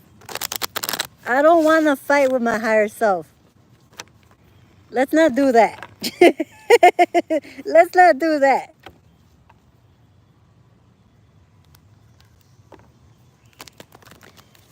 See, I can answer that question because somebody else, but I can never answer those questions within myself.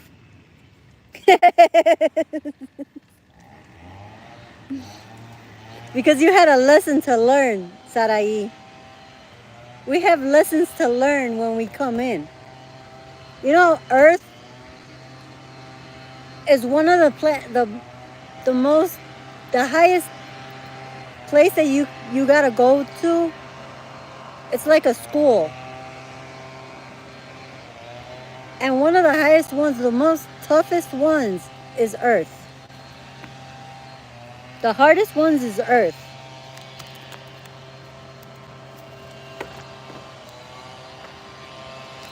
Like, take my ass to Jupiter. Hey, wait, hold on. I think Jupiter right now is in retrograde.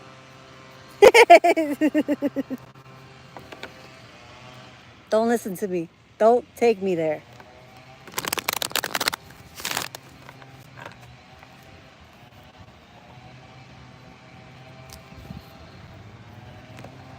But yes, Arai, you still had lessons to learn.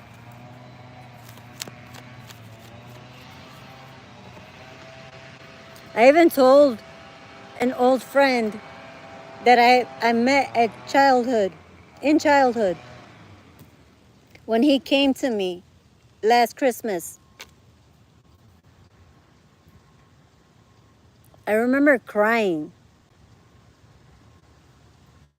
because I was also loved by this friend. And I remember him coming to me and telling me that I did what I was supposed to do.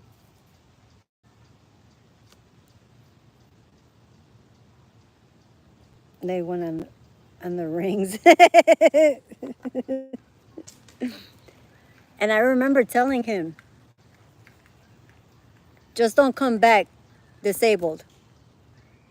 Just don't allow yourself to come back disabled.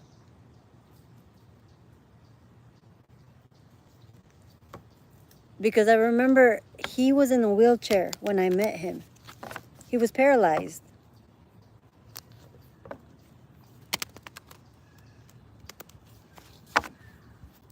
But that was before, and when I told him that,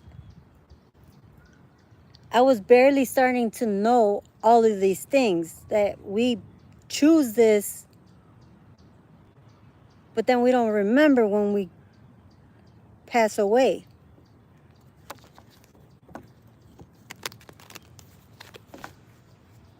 But our soul does.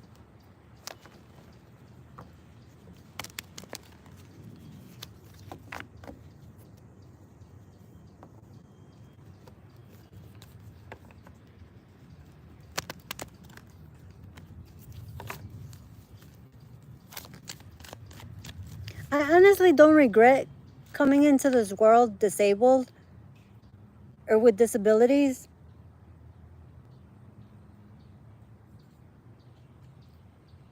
But I also feel like I was supposed to.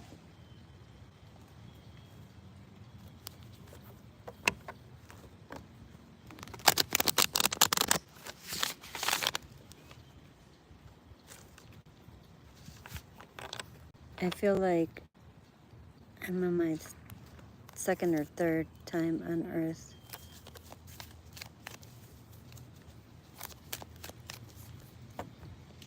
I don't remember how many times I've been here. I know I'm on quite a few. I do know that I'm on quite a few. I kept coming back. How or why? I don't know.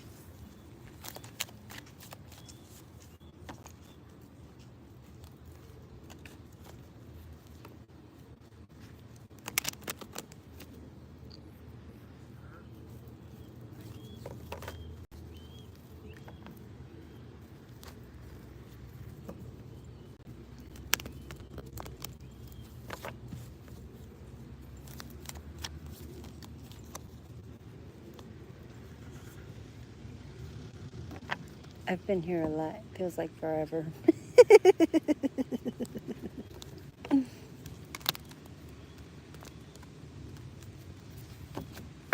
Jen, can I ask you something? Does it feel like prison? Does it feel like prison?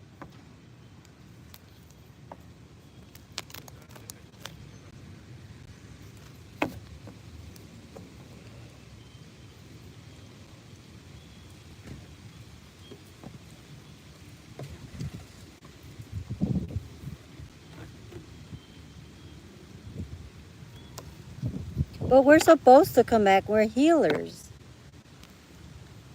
We're earth angels.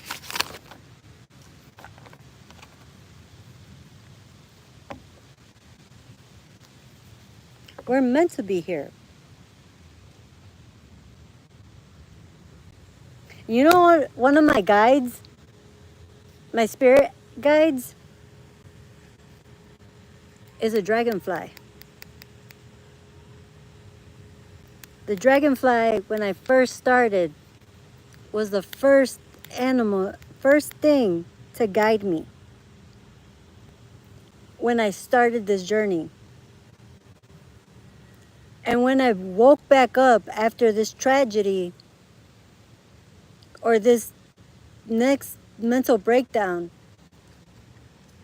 there was a dragonfly right next to me.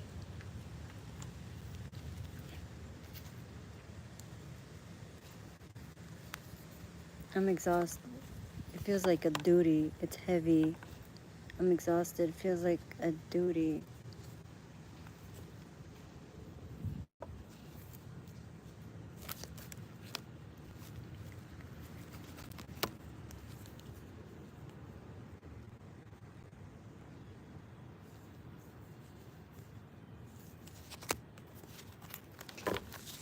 You've taken on too much. I mean, you've taken on a lot.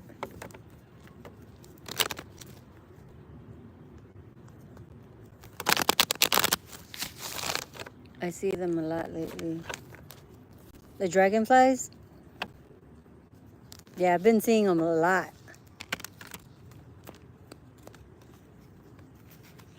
I might take a break next cycle.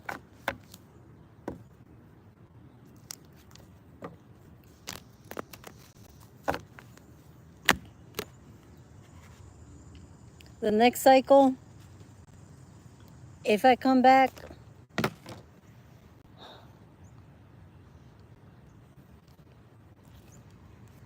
there's certain familiar spirits and entities that I don't want in my next journey. I don't want them in my next journey. I'm letting it be known now.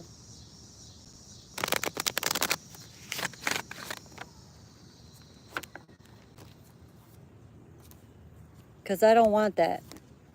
I don't want it. I've already lived it in this. And I saw it.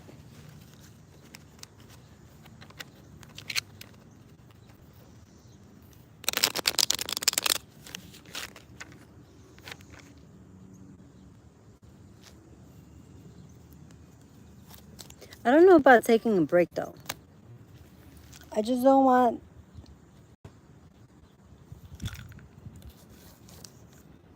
There's one main one that I don't want.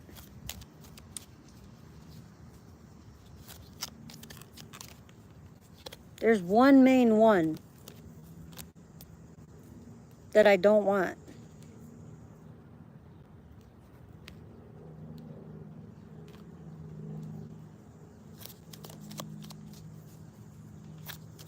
That person feels like the devil. That one feels like a tyrant, like the fucking devil. Like, who does that?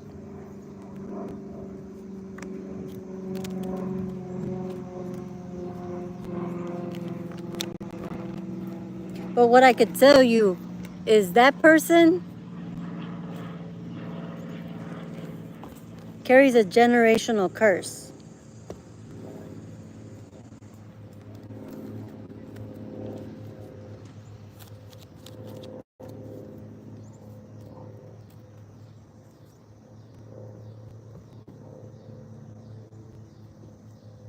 I'm not earthbound. I'll guide you. If I'm not earthbound, I'll guide you. Thank you.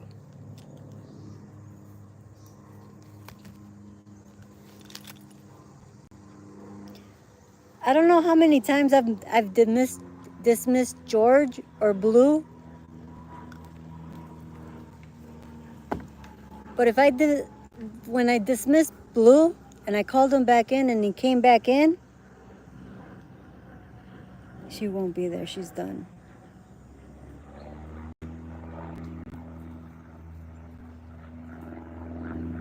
I do want Blue to come back and to guide me because he's been excellent. George is fun to talk to. George is fun to talk to. But he does tell me, hey, get away from this person. He does tell me. There's been 2 guides, no, 1 that I didn't like in my court. She always made me, she made me mean. And I didn't like that. She felt like a mean spirit.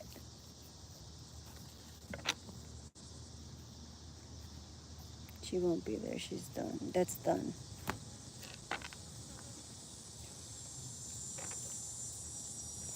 Jen, which one are you talking about?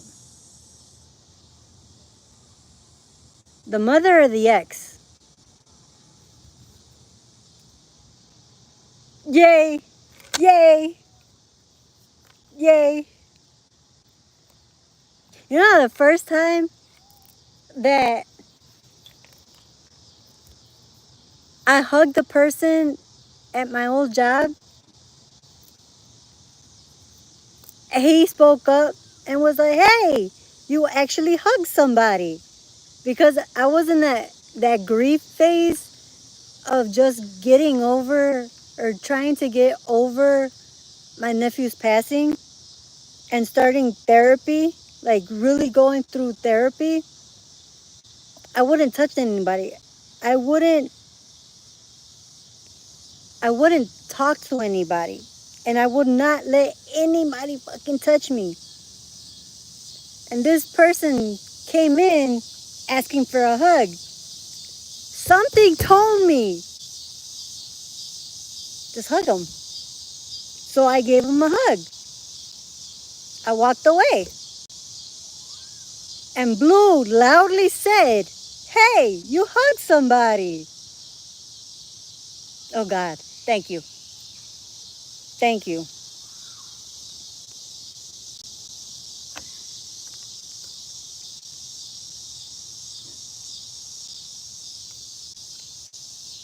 That's the person I kept seeing that I don't want repeating a cycle with it. I don't know. No.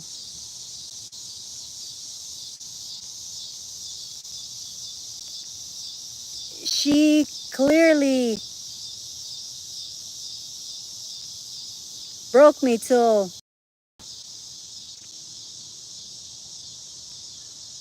I just couldn't. I just couldn't.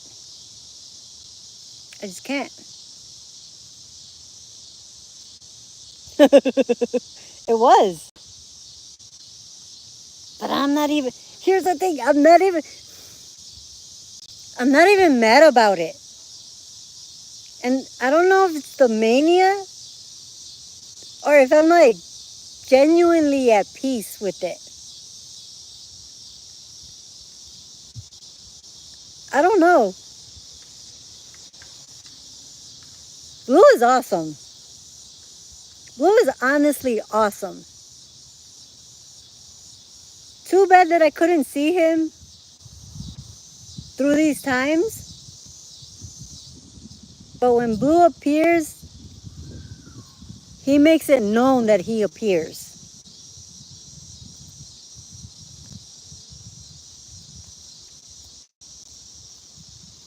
And that vampire, because George didn't like her,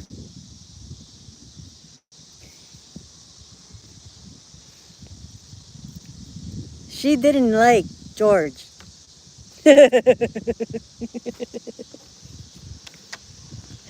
She didn't like George at all. Like, leave my guy alone. She will never come back. Good. And I just heard she can't. She's too dark. She went she went too far into the darkness.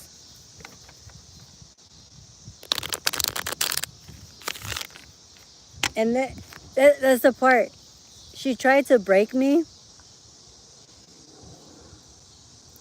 so that I could get lost.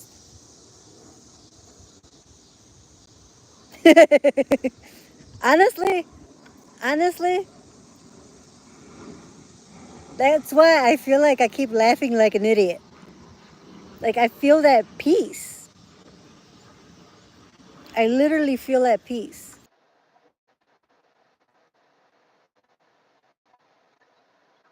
You're not mad because you healed that part. Listen, George. Last chance was this cycle she chose. Oh, and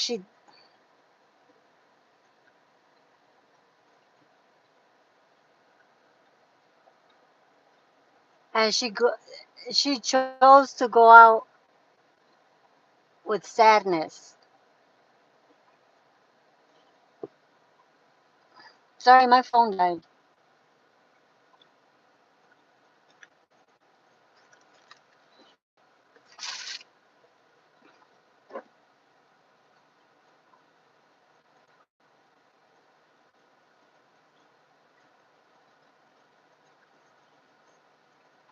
That's okay, Jen. I love you too. Thank you for coming in.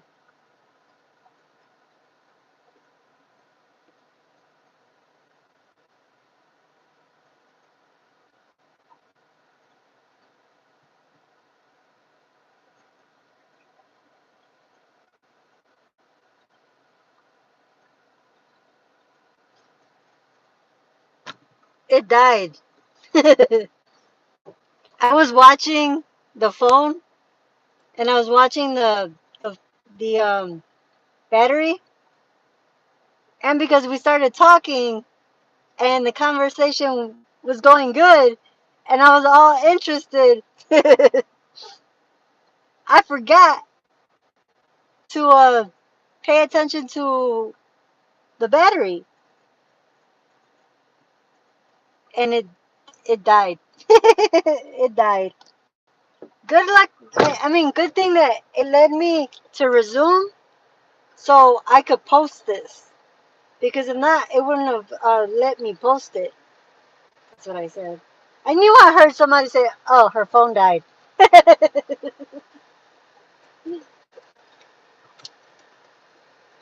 Because definitely it died.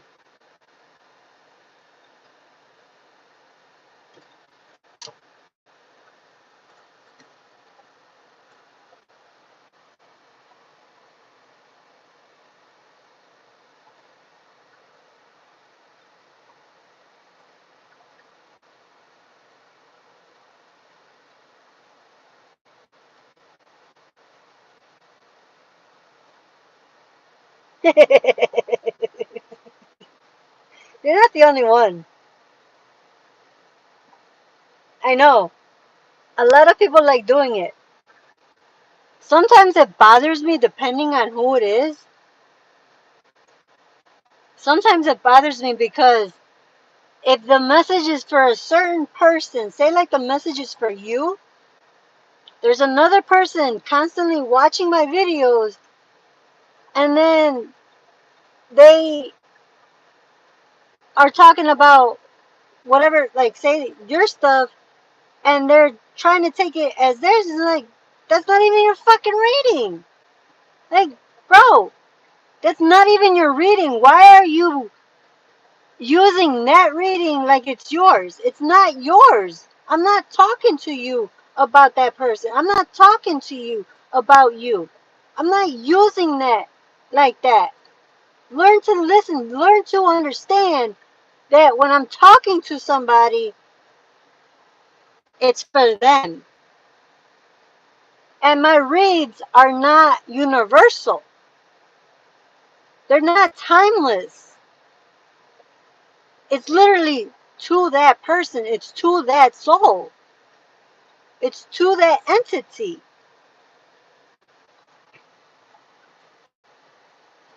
That used to irritate me so bad, Sarai. Exactly. And then they'll be like, that's not me. Oh, I don't take that. Bitch, it's not even yours. It's not even yours. So why are you taking that as yours? It's not even for you.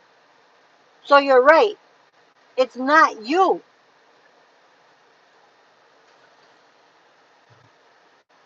This discernment is real, but people lack discernment. People lack understanding.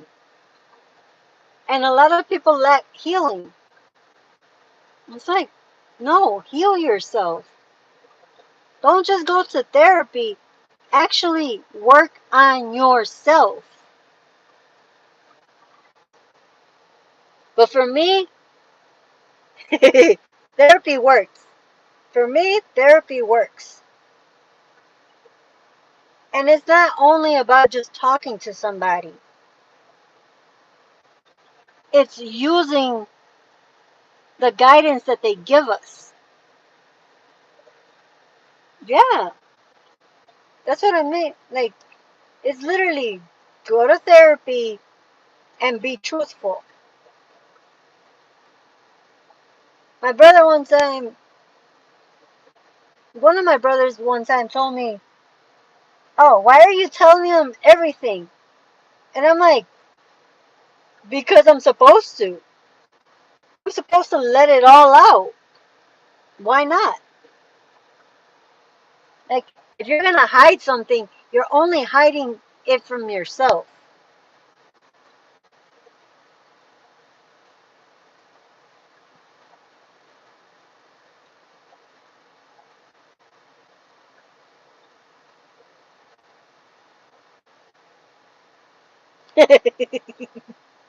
I knew it was the same one.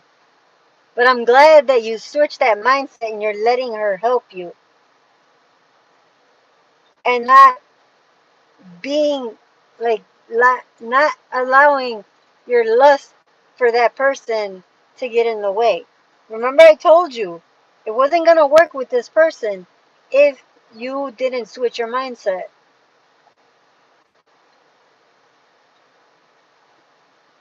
Yeah, I remember. This is also why, like,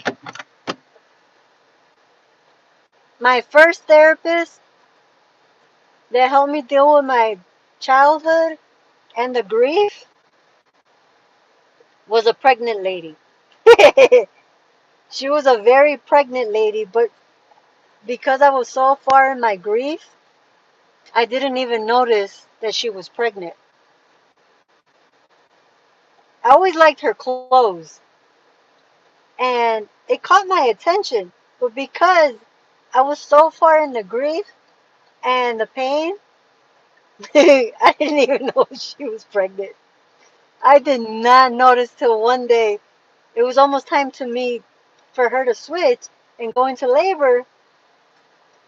I looked down at her. I was like, "Oh shit, you're pregnant!" That I finally saw that she was pregnant, and I was like, "Holy shit! How long have I been here?"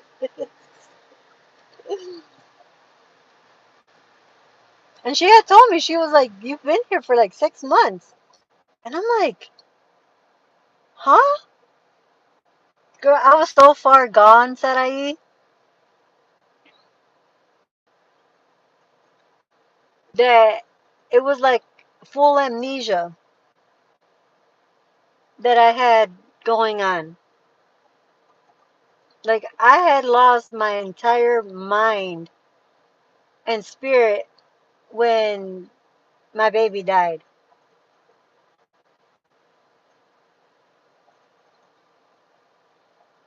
I was like, wait, what? You'll give birth? Because and I remember looking right at her stomach and I was like, oh shit, she's pregnant.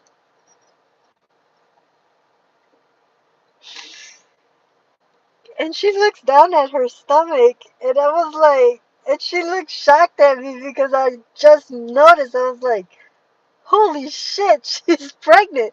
But that was a minute that like, it felt like I had woke up from whatever was going on. Me too. Honestly, me too.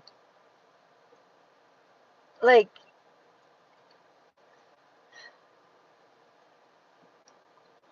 I didn't realize that this last episode, like this last thing that happened to me losing everything, was just that thing that made me go insane. Nope. I remember disassociating the night that he died. That night in 2022, 3 years ago, was the first time that I disassociated. Because before that, I've never, I, I had never had that.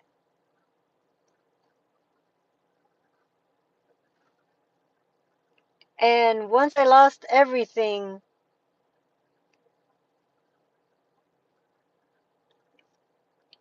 then the mania started.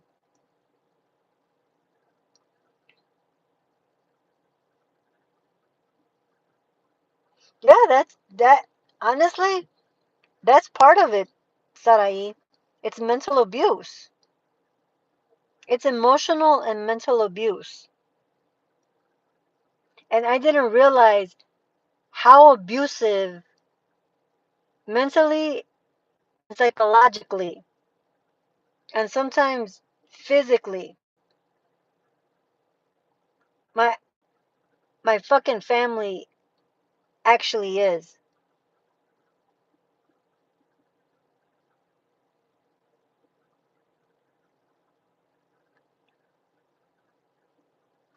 And I know that I already have in my family, on my father's side of the family, mental illness. They just set it off. This should just fucking set it off.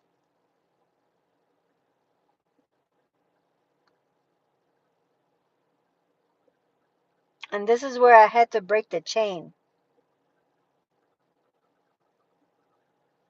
That's why my parent did what she did. She tried to stop me from healing myself.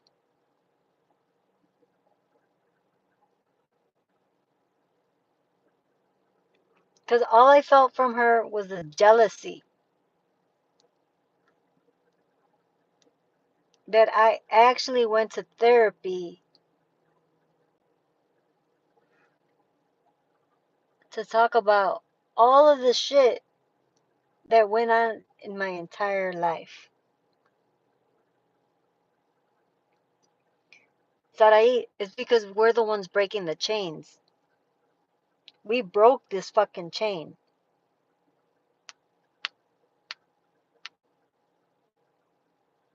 We are better for.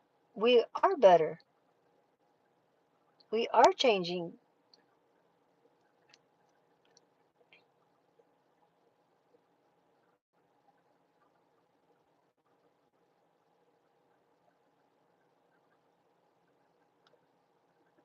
Yeah, we are.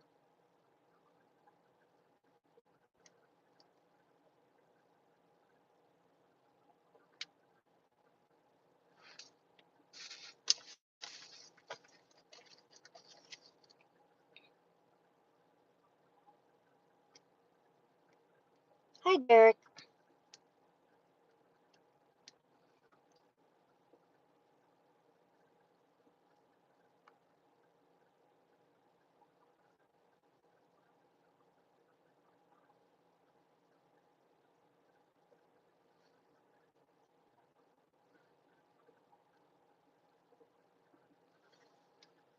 When my daughter was born, I was like, how can a mom be like that to her own child? Yeah, I stopped asking that question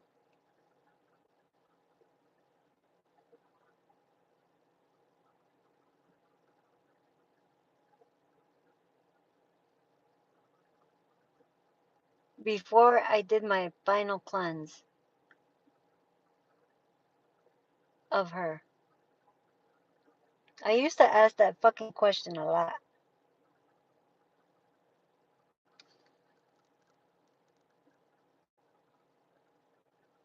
But somebody finally told me that it was time to accept that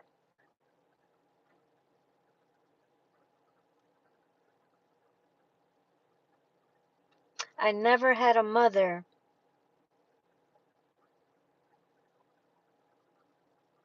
and I'll never have one. Fucking telemarketers.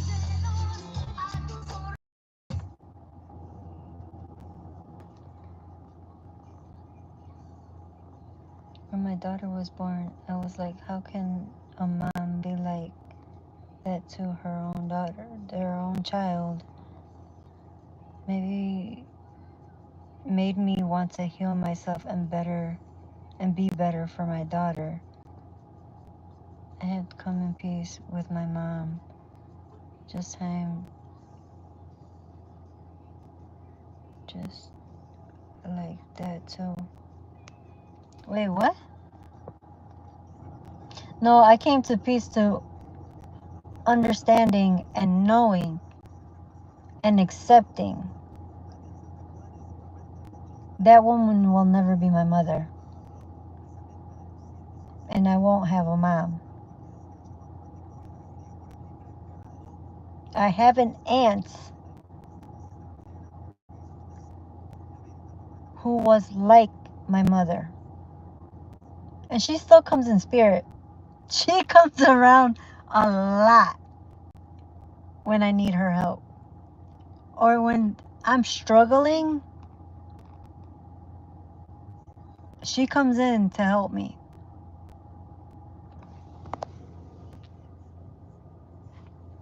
So when she passed,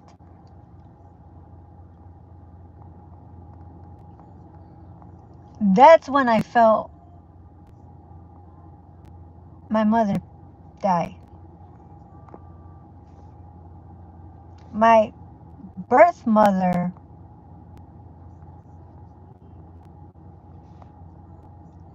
was in a lot of pain But she stayed there. She chose to stay there.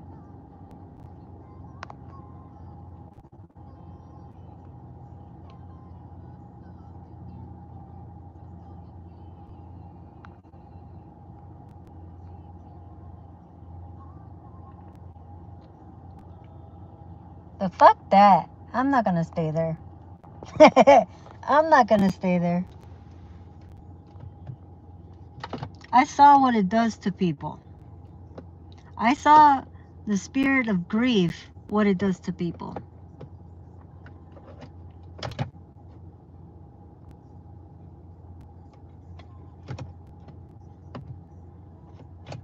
I named her. I named Death. La Santísima. I named her the beautiful bitch. Because she allowed me to see the beauty of death. But I called her a bitch because, bitch, that shit hurt. That shit fucking hurt. And I don't regret it. I don't regret it at all.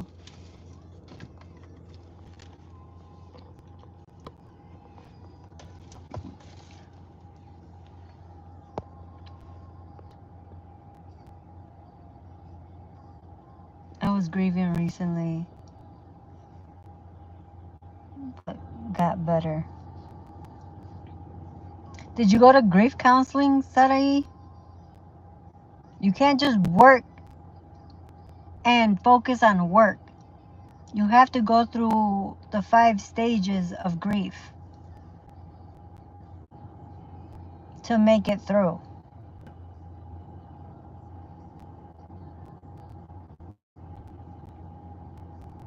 I remember when my aunt died, months before I got let go. That same aunt that had passed, she had came to me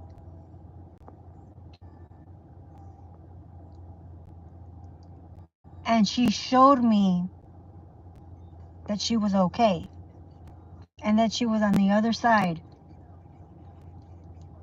And she was in front of a tree, just happy and just talking to whoever else was with her. But there's a big ass fucking tree that she was next to. And I just kept hearing the tree of life.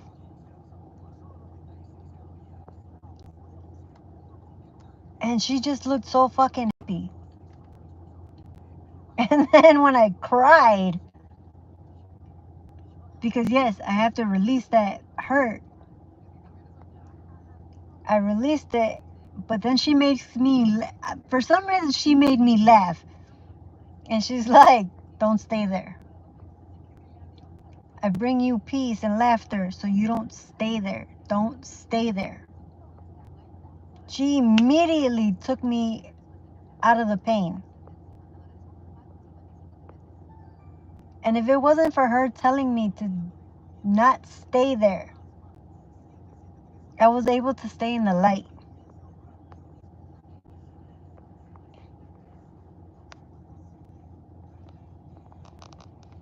It felt like a part of me was dying, but not necessarily like a family member. Oh man, when my baby actually passed,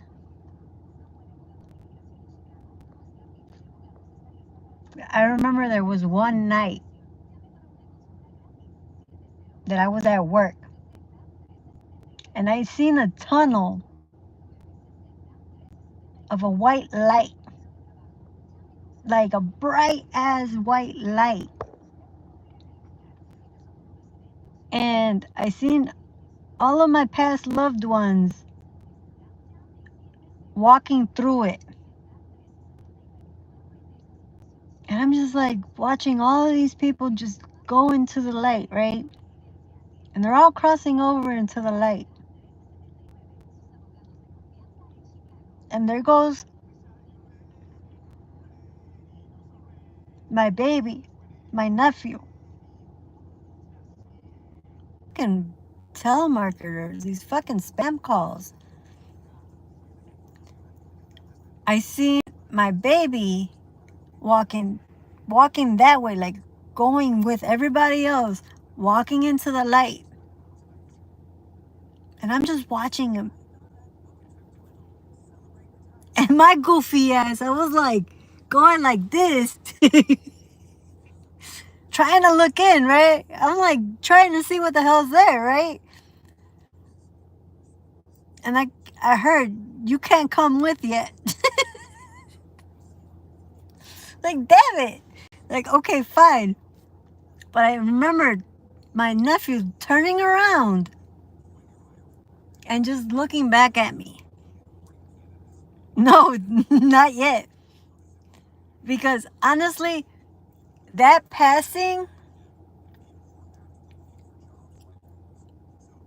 made me want to go with.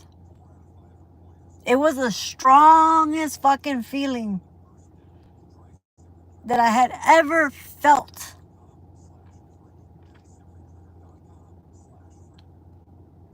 That I've ever felt in this lifetime, to where I wanted to leave.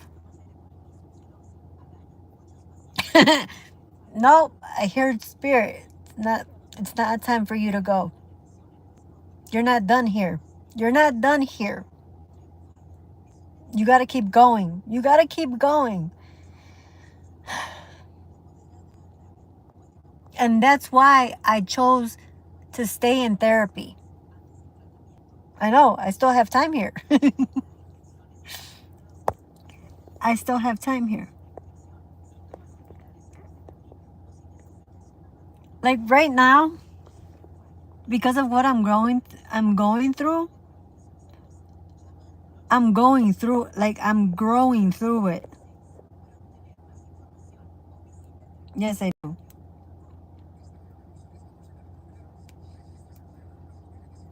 But there's things that I feel like I'm at the bottom, but the only way up, or the only way to go, is up.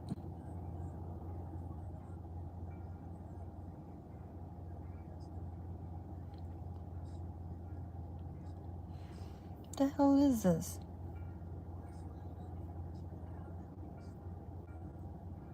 Oh. Oh, that shit made me break out.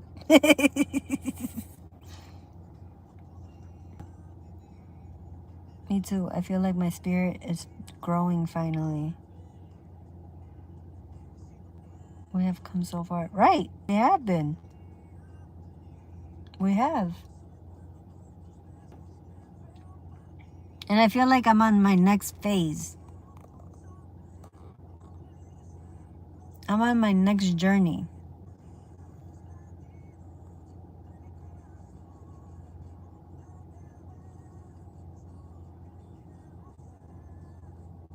To find a place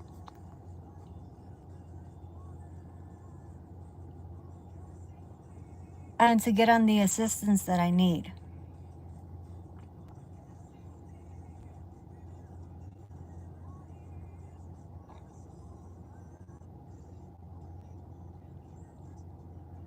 Like, this one feels like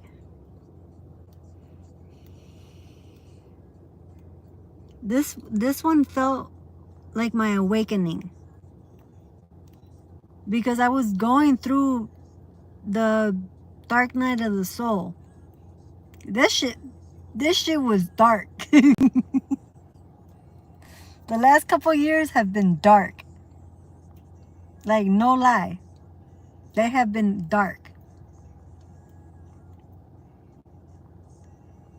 But now I see everything clearer. I see everything clearer.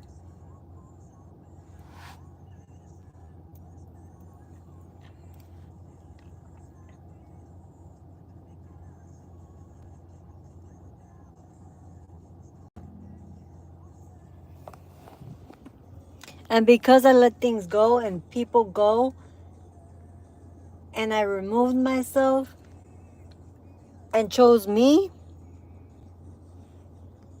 I'm good.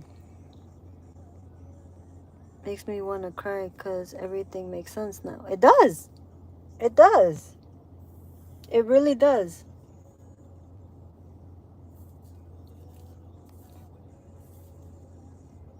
It really does. And that's the beautiful part of life and being human.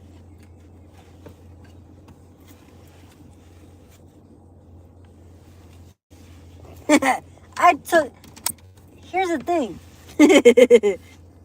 Sarai, mine were pulled off.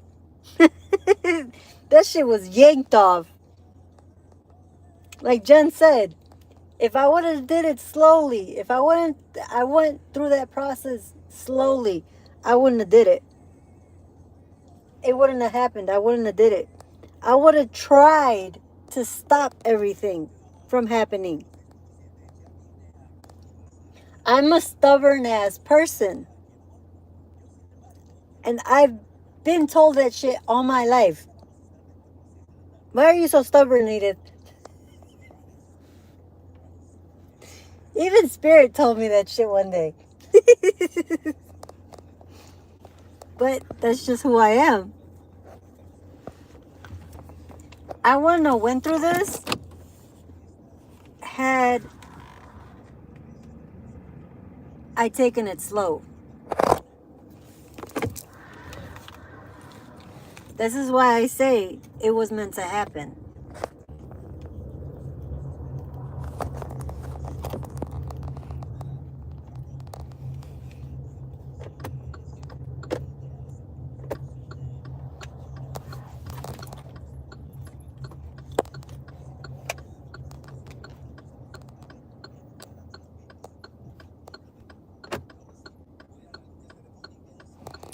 Yes. I'm telling you. It's okay to be autistic. Just be patient with yourself. Don't allow anybody to tell you differently. Don't let anybody else project any stupid shit onto you.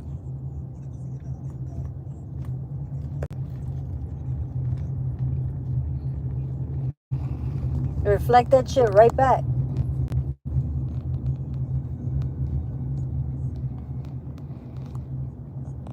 I was supposed to go to the gym and I never went to the gym. I was supposed to go to the gym and I didn't go to the gym. Fuck.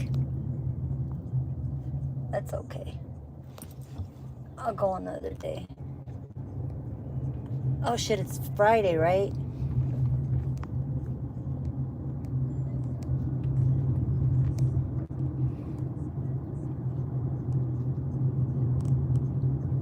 Oh, you know what?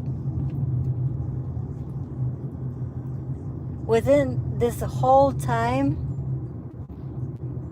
that I kept feeling somebody watching me or spying on me,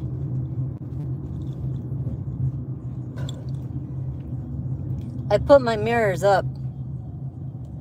Spirit told me, my guides told me to put my reflectors up. So I did it. I did that shit immediately. I did that shit immediately.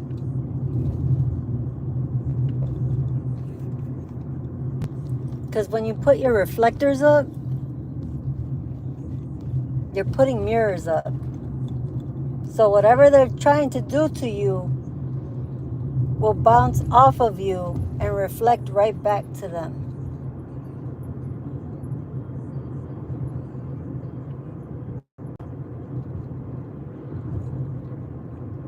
And because I'm healing myself, I can hear them better.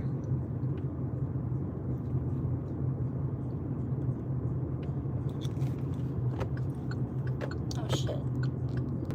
Hold on. Bitch, get off my ass. hate when people drive so close to me. This bitch almost hit me this morning. No, the other day. I brake checked her. I brake checked her so fucking fast. It's like, bitch, get off of my ass. Hold on.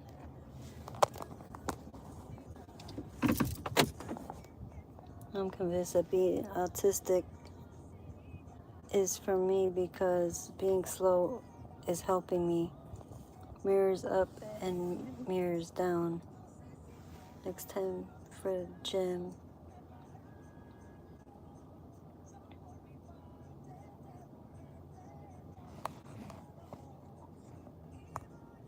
I want to connect to my spirits more, but sometimes I can't hear or get in tune.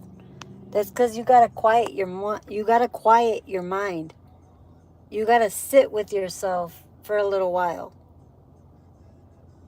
No other noise, no other music, no videos, no nothing. Sometimes I do watch a lot of videos and YouTube and things like that. But it's when I'm driving and trying to focus on clearing my mind so I'm not manic. You'll notice if it's your mind or your guides. You'll notice the difference. When you start calming your own mind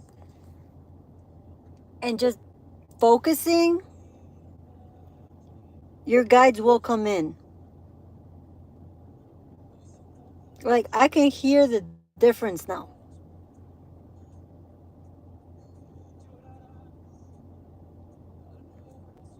But if you question it, you got to step back.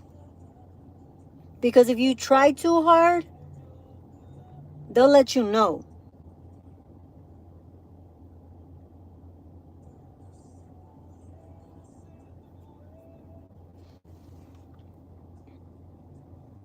And because you're autistic, you might be hearing them differently than you're used to, than like you think you're supposed to.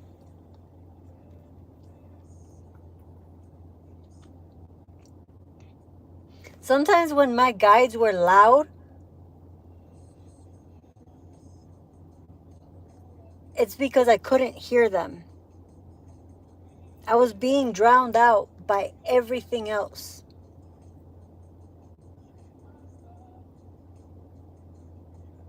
So I had to remove the chaos around me. I know.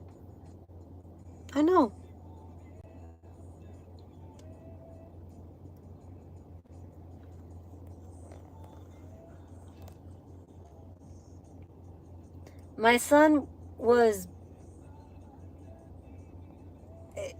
son had autistic tendencies growing up. With fabric, he's very anal about fabric. Like the clothes and the types of shirts that he wears have to be a certain material. He will not wear it. You cannot get him to wear it because he doesn't like how it feels. His tags on his shirt, I used to have to rip them off. Like these little tags, I used to have to cut them off for him. Because if not, he would scratch at the back of his neck or on his back just to rip that shit off because it would get on his last nerve. So every shirt that I used to buy him, I'd have to cut the tag or buy him the shirts with the tag imprinted on the shirt because he could not stand it. And I used to get frustrated, but then I started realizing, like, you know what? He just doesn't like it. Like, it makes him uncomfortable. So I had to understand, like, Just don't get them those shirts. Like, it cannot be a shirt with a tag. And like, it's certain material that he can't stand. Like, I wear a lot of blouses. I wear shirts like this, like these blouses. But a t-shirt, you'll never catch me in a t-shirt. Never. I don't like them. I don't like them. And if you catch me in a t-shirt, I'm not okay. I'll let you know. And you'll notice if I'm in a t-shirt. If I'm in a t-shirt, I'm not okay. And I don't like them. I don't like them. Oh, I don't like them. I don't know what it is about them, but I can't wear a t-shirt. They bother me. It's just... okay. I can't wear them. I don't like them. People used to buy me t-shirts, and I'd be like,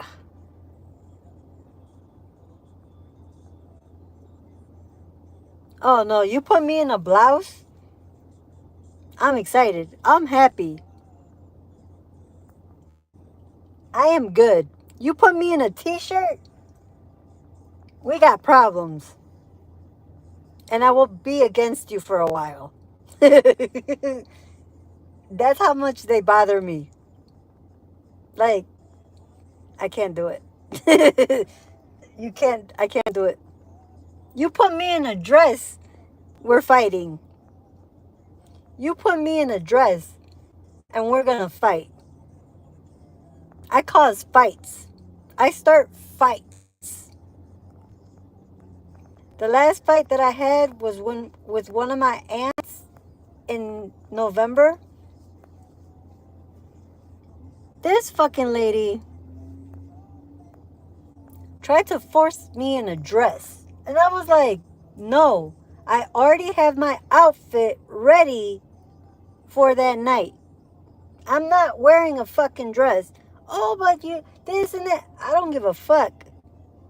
No, I will not wear a fucking dress. No. And his damn dresses were hideous. They're hideous. Oh, I like colors. I'm always wearing bright colors.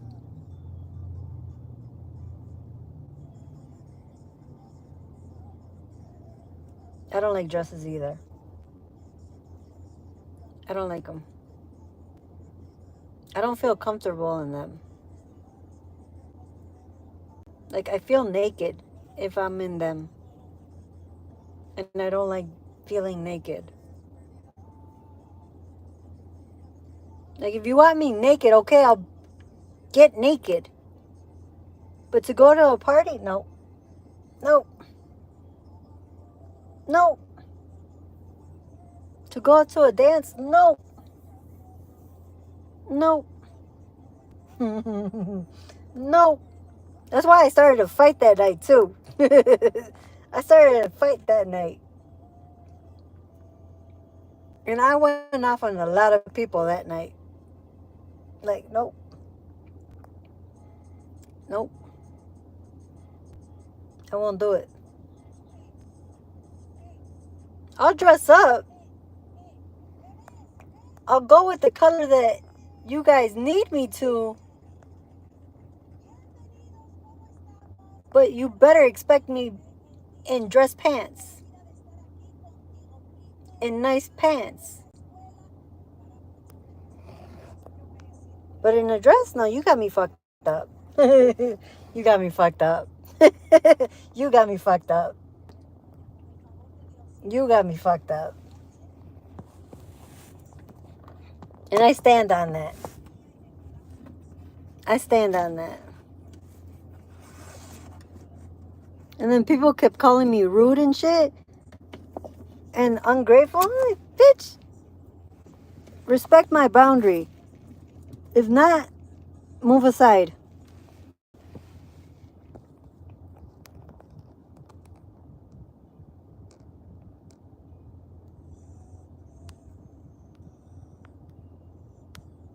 I'm very selective on colors too.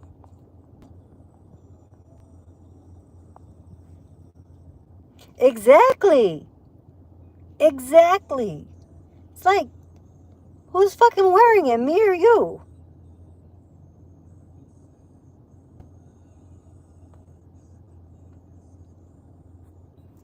And then my aunt is up there in age. She's definitely up there in age.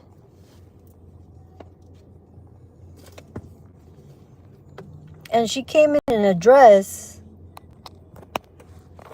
which was fine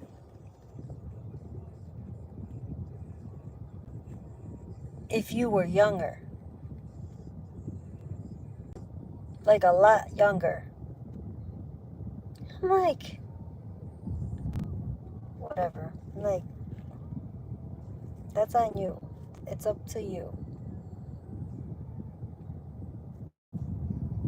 But don't expect me to dress like that.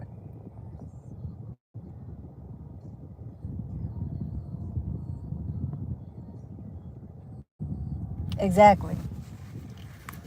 Especially in the Hispanic culture, that's a thing, Sarai. That is definitely a thing in the Hispanic culture.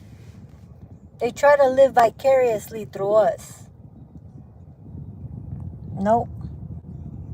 You should have did it when you were in your 40s. You should have did it when you were in your 30s. You should have did it when you were in your 20s. You should have did it when you had the chance. Now you lost your chance. You know, I am 30 pounds. No, I'm 25 pounds over what I was in my 20s. That's over 20 years ago. What the fuck do I care now?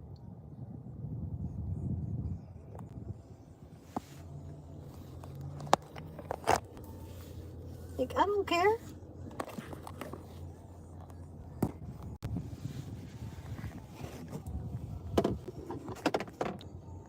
Like, bro, I'm 40. I'm not trying to go backwards and act like I'm 20. I'm not even trying to go back to my 30s. Shit, in my 30s, especially when I was 30, I was so damn depressed. I cried that whole fucking day. I had cried that whole fucking day.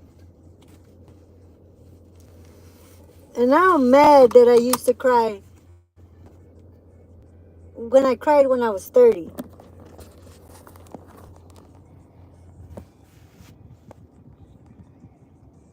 When I turned 40, I was actually happy. Because I made it to 40. Honestly, I was happy when I made it to 40.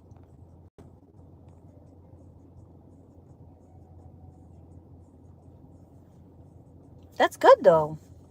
Whatever makes you happy is what you should do. It's not about making another person happy. It's what makes you happy.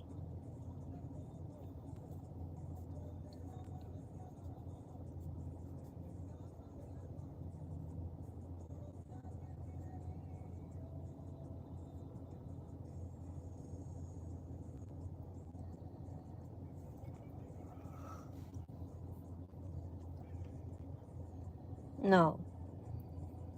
I mean, you're 27. Why would you go back to dressing like you were 13?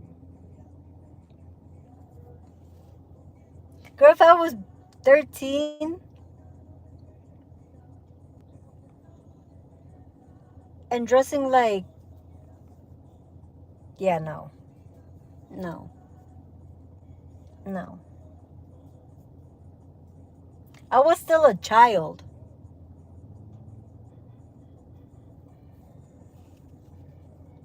Why? Always saying to dress younger. Why? That's not going to make you any younger. That's going to get you judged.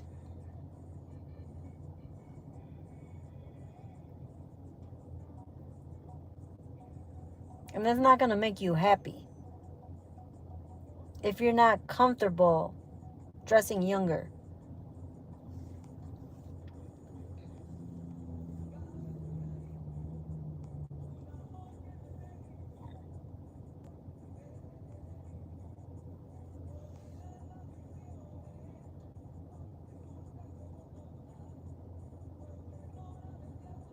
You probably feel bad because they would force me to dress up. No. If they're constantly forcing you, they're not gonna feel bad because once they get you to actually dress their way, they won. You gave them your power because they won. And them feeling bad, they don't feel bad. Because if they felt bad, they would listen to you and not forced you to do it. They would accept, okay, she doesn't want to do it. That's what happened with my aunt. I didn't let her win. And then my cousin from the other side of the family stepped up to her and was like, hey, if she doesn't want to wear it, don't make her wear it. If she's fine the way she is, leave her.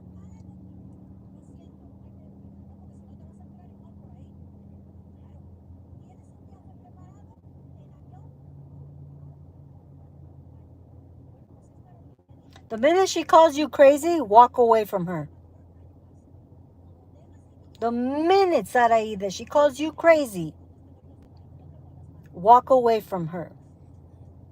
Because at that point, she's not even trying to listen to you. She's dismissing you. Because you're standing up to her.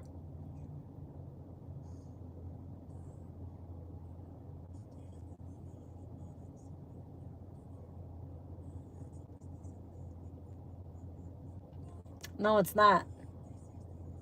No, it's not. Because it's being forced. It's being forced. That's like saying you got to be loyal to a gaslighter. Why the fuck would I be loyal to a narcissist? Why the fuck would I be loyal to somebody that doesn't respect me? Just because you're family? Just because you're my mom? Go fuck yourself too. Because you're not allowing me to be me. And if you have a problem with me, then remove yourself from me.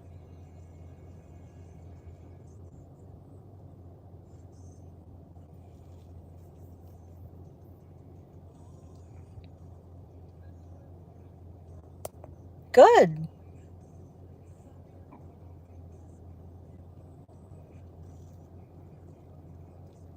That's good though.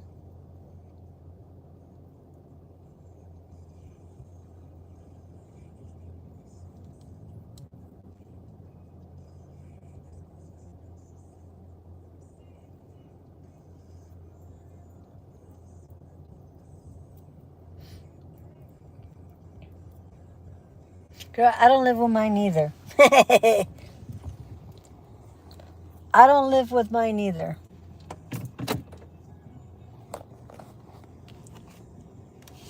The sun is way too bright. Hold on.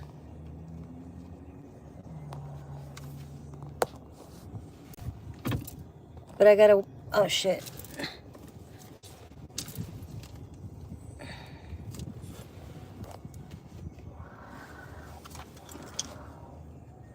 Good. Good.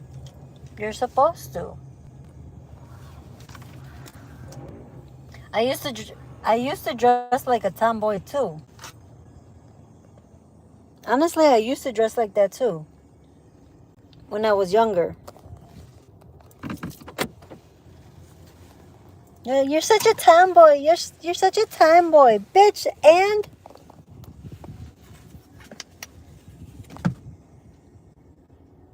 but the thing is, I wasn't a tomboy. I was trying to hide certain things of my body that I wasn't comfortable with.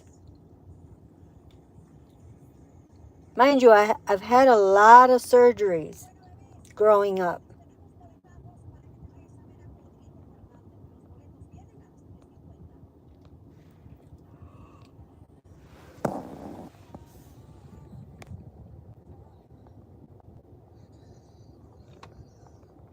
And I still won't wear dresses. I'm so uncomfortable in them that no.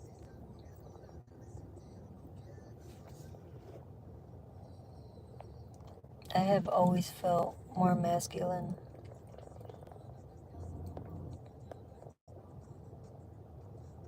And that's okay.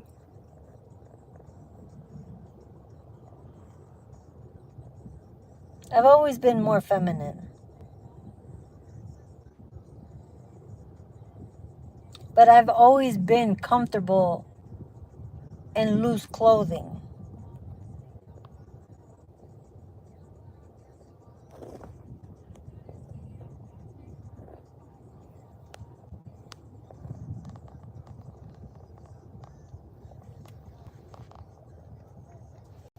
Like, I like wearing pretty tops and like blouses. But that's just me too.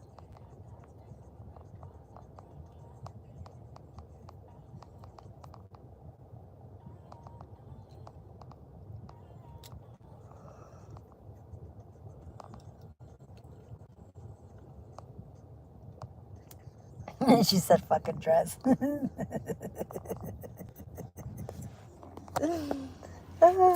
That was funny.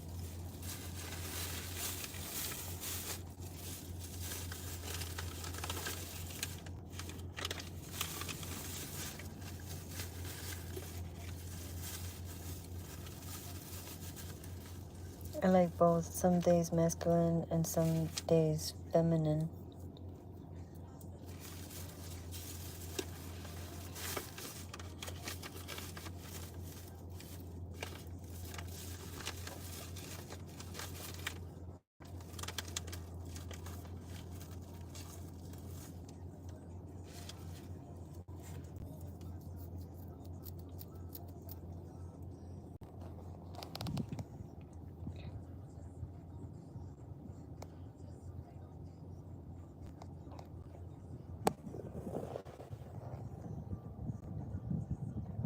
I don't have a problem with the masculine.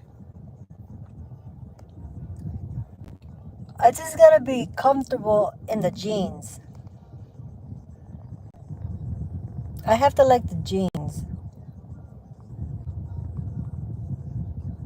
Because I don't like tight jeans. I don't like tight clothes. Oh, excuse me.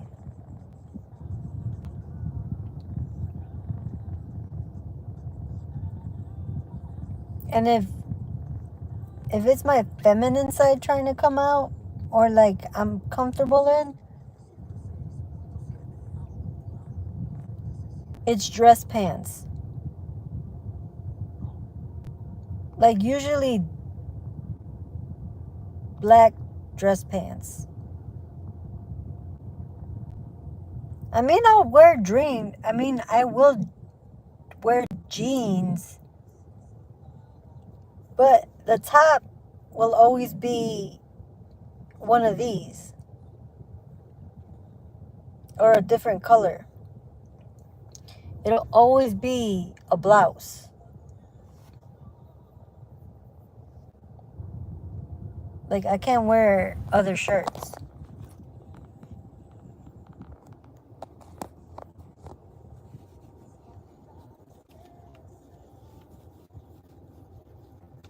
When people come at me for my clothes,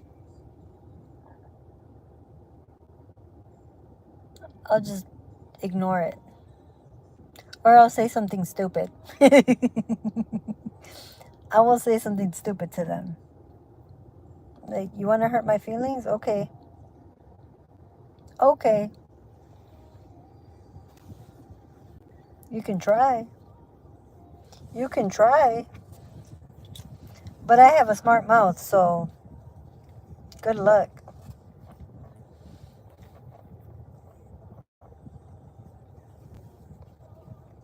But people forget that I could read people. So if you're trying to come at me, just know I'll read you and I'll say something fucked up to hurt your feelings. But that's if you're coming at me first. Don't come at me. Don't send for me because I didn't come for you. I didn't call you.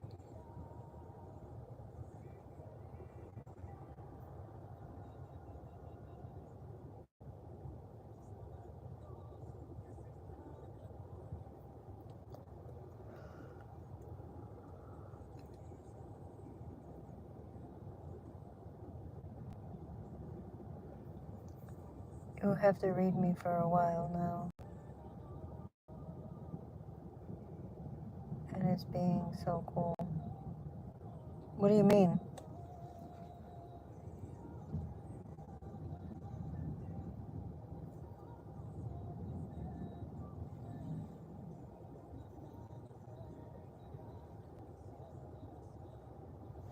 Shit, I forgot where I put them.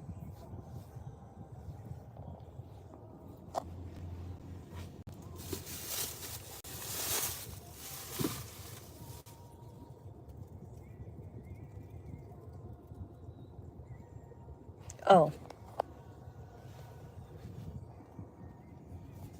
You have read me for a while now, and it's been cool.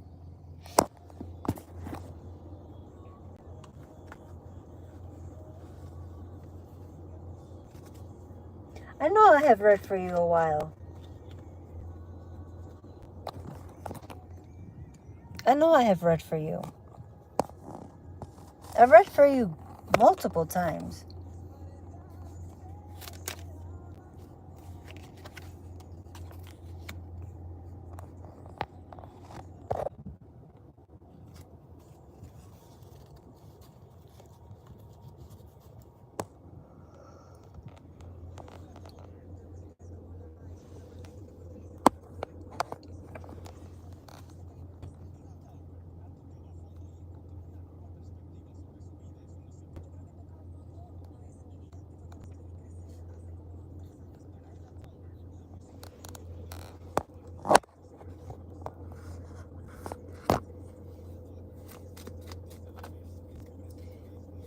It sucks right now because I'm back in my car because my phone died.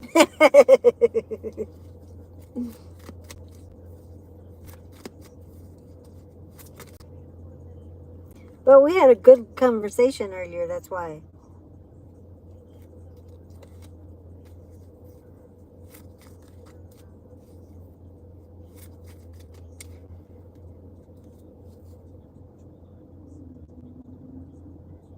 I was still in the US when you started reading for me.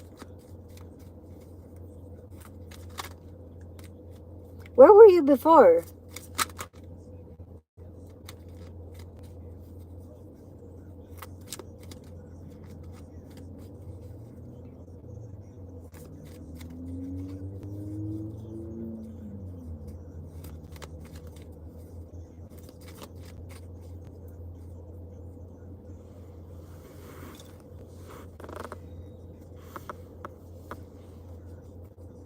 Sarai, I don't know if I'm confusing you with someone else.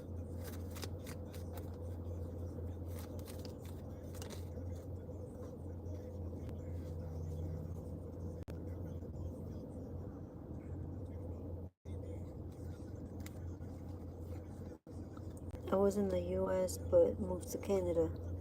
Oh.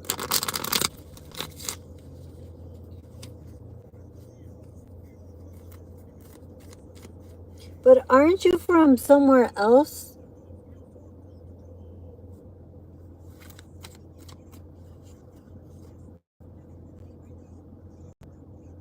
Were you the one that in Canada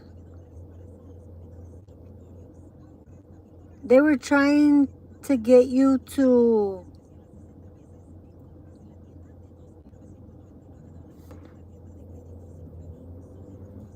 that they were trying to treat you like you were a man? I was born in Mexico. Mexico. Oh, it's not you. It's not you.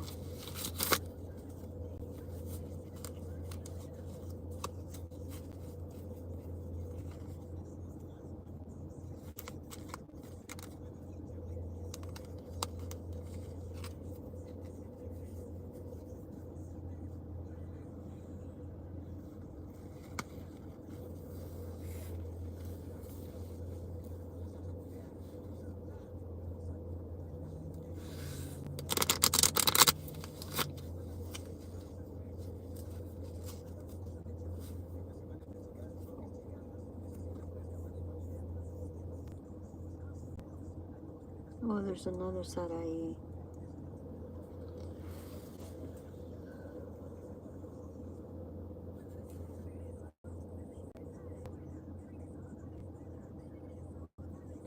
Was she his Islamic or something like that?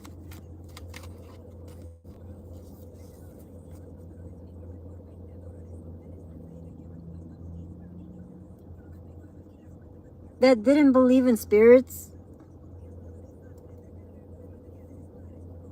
So like anytime I talked about spirits and like guides and things like that, she didn't want to hear it because she didn't believe in that?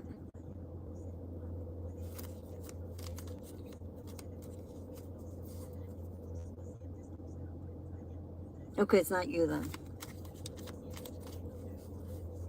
Because you do believe in spirits. You do believe in spirits and spirit guides and things like that. Because you're from Mexico, so we all believe in that shit. We all know that they exist. Yeah, we all believe that shit. Like, we know they exist.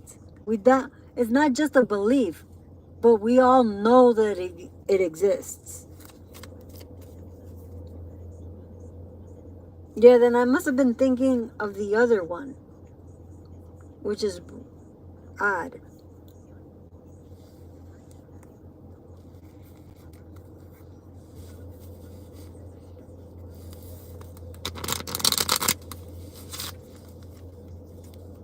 And what would mess with me is that broad that tried to be like you, like act like it was your profile, knowing damn well I was already talking to you and your icon was different. My grandma told me. My grandma mom told me I was a witch.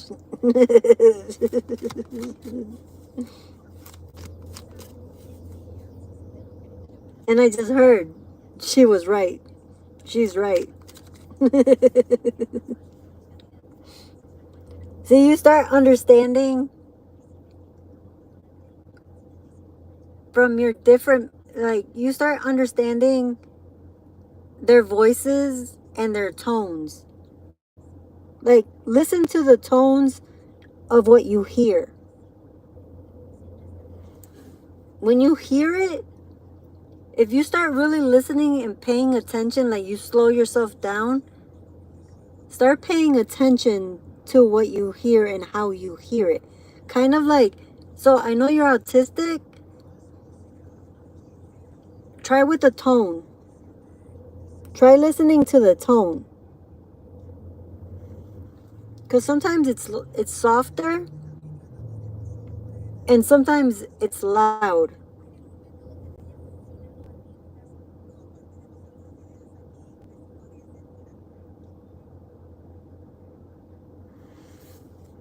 Oh, see, I was told that I was a shaman.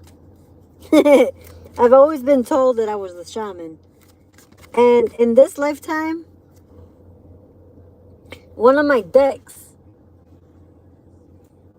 the one I was using earlier, the shaman card always comes up. She's a natural born witch. She's a natural born witch.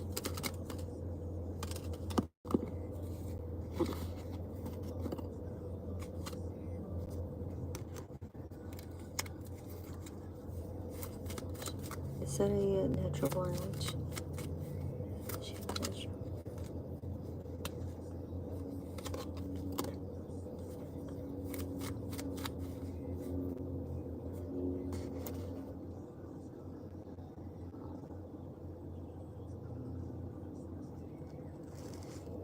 You manifested it.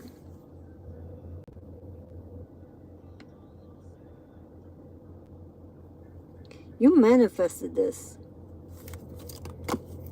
Damn.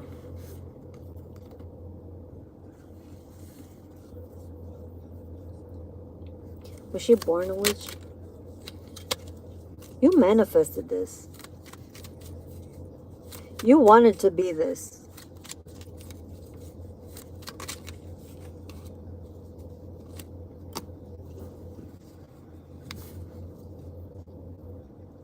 I heard my family had witches. Mine too. That's when they told me that that's where I get it from.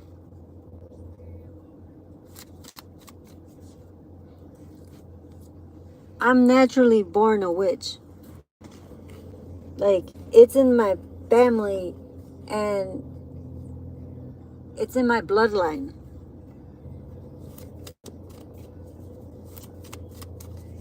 And here's the thing, even as a child, I was always interested in the supernatural.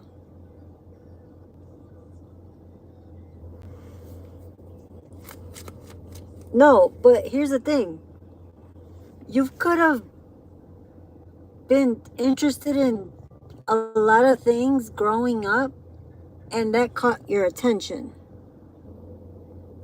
Like, it caught my attention at a very, very young age. And I used to be like, oh, I want to be like that. I want to have that. Or I want to be like this. And I want... And that's how I manifested it. But it was at the same time that I grew into it. Because I followed what I wanted to do.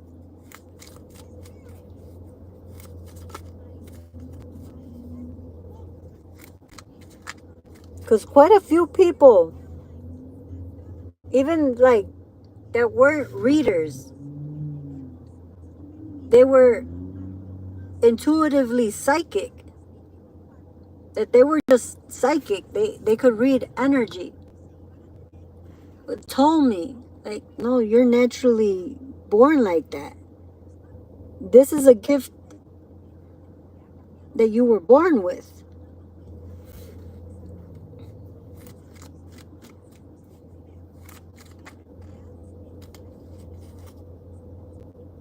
See, the Nine of Cups. The Nine of Cups. Was she naturally born a witch? And I got a no. This is the second time this comes out for you. And even under that, the moon is there. So that's a no. That's double confirmation. You manifested this. Something caught your attention about it. And you manifested it. It does make sense. Because earlier, Spirit was showing me the free will card, like the willpower card. And you were using your willpower.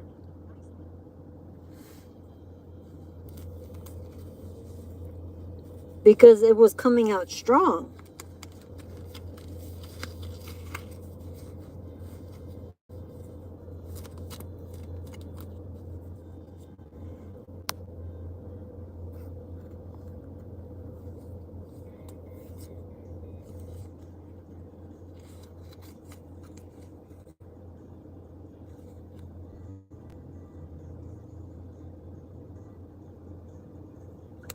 You were seeking enlightenment.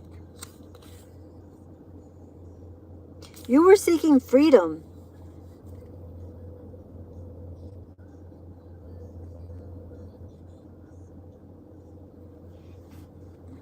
I don't know if I should go with it or not. I feel like I should, but I don't. Go with what, honey? Listen to your intuition. Listen to your higher self. Neither one will misguide you. Neither one will mislead you.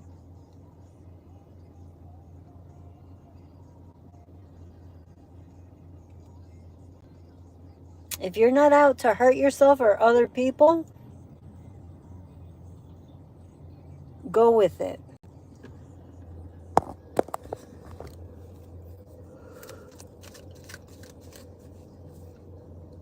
Because I keep getting that you're seeking something.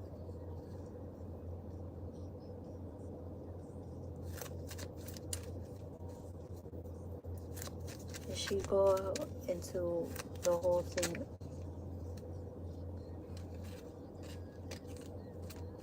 Of going into being a witch?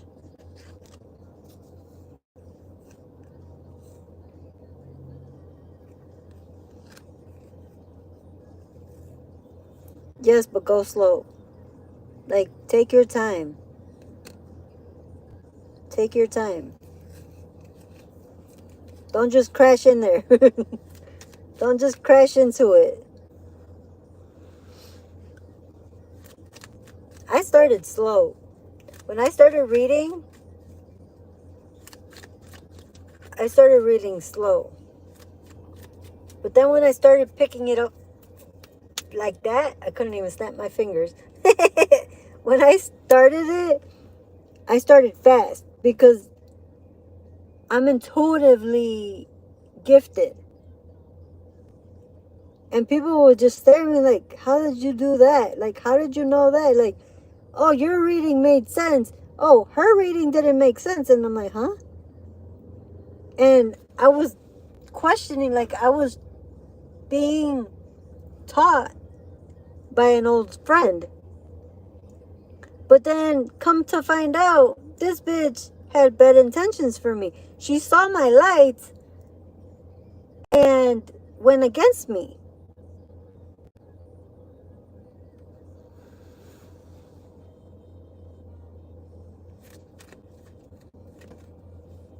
I feel like intuition is really high since birth. Is her intuition high? Her intuition high.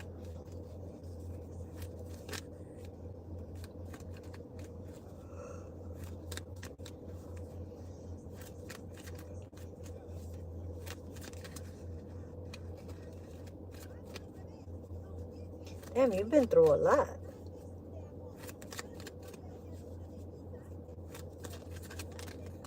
Oh, you've been through a lot.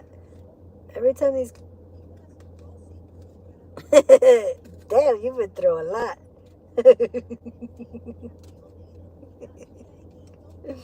Yeah. Sorry. It's just the cards keep flipping funny and they keep showing me things. And I'm like, wait, what?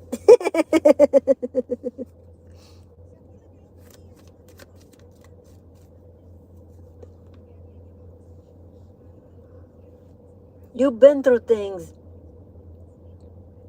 Through a lot of things. And with that, it helps your intuition grow.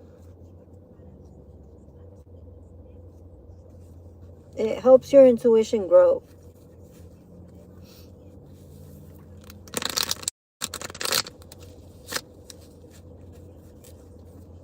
It's more so like you use it to keep yourself safe.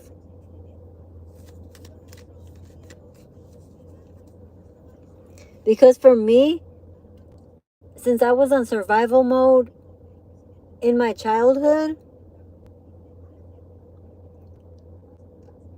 I had to build up my intuition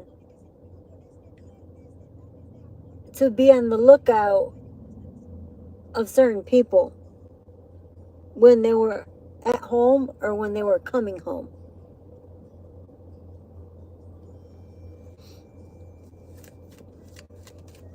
You're probably already in there. You're in there.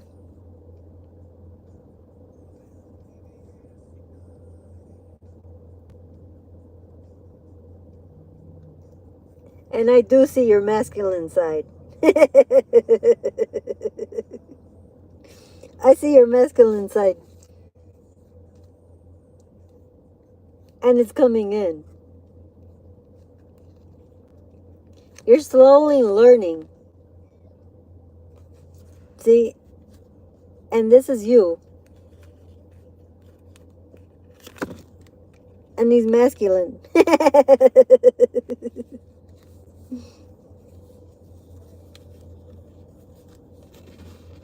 You're still slowly learning.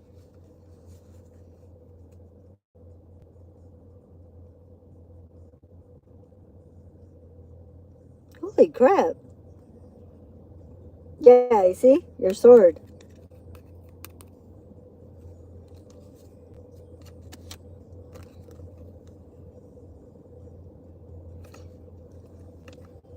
The thing that I keep hearing for myself, I'm going to tell you right now. You have to meditate more. You have to calm your mind. You have to slow your mind from all the chaos. Don't overthink things.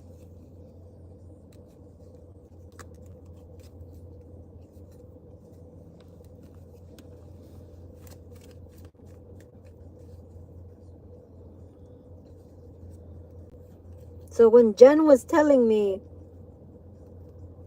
that she could hear me, and she heard me the other day when I thought of her, I knew immediately she fucking heard me.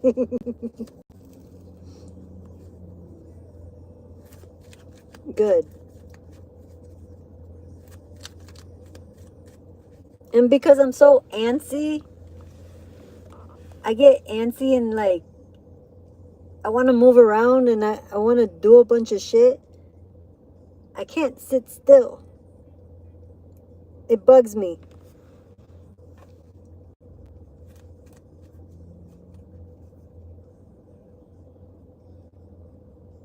I'm doing that more often. Good. You'll make it. You'll make it.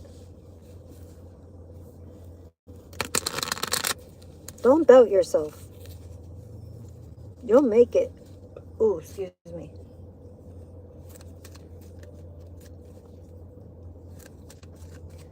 The more you accept yourself and allow you to be you and not have somebody else to tell you how to be, you'll be in your purpose.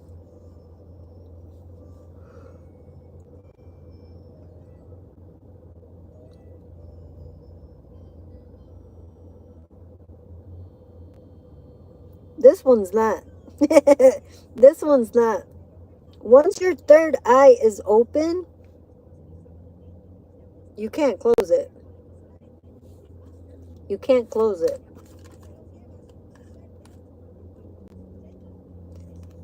You can self-sabotage yourself and end up closing it, but I suggest we don't do that.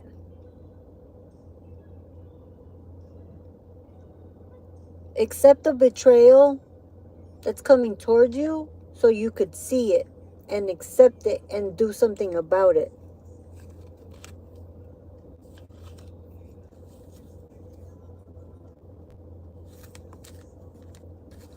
Don't question yourself like that. Don't doubt yourself. Because if you start doubting yourself, your gift will limit itself because you're doubting yourself.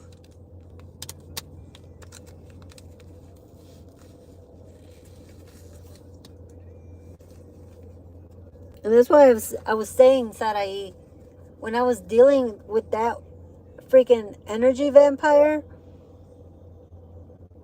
that bitch was always doubting me. That bitch was always doubting me. And she would play mind games.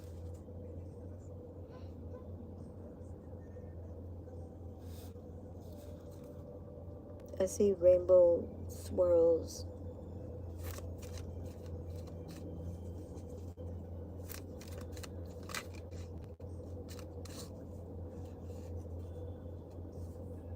No more doubting myself. Good, don't. I laugh every time I see something. Now it's like, I saw you. I definitely saw you. And then I just walk away laughing.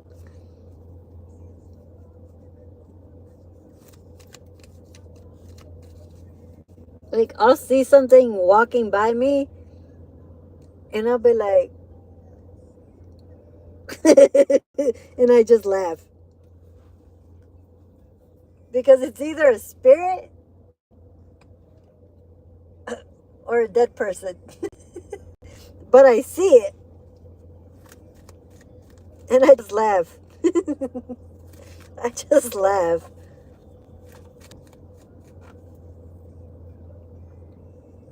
And I've been seeing, like, orbs coming at me. Like the other day. Technically yesterday. I was listening to something and I was sitting in my car. And I looked up and I see a spirit just come in and whoa. And I just fucking laughed. I was like, I saw you. Like, why are you in my face like that?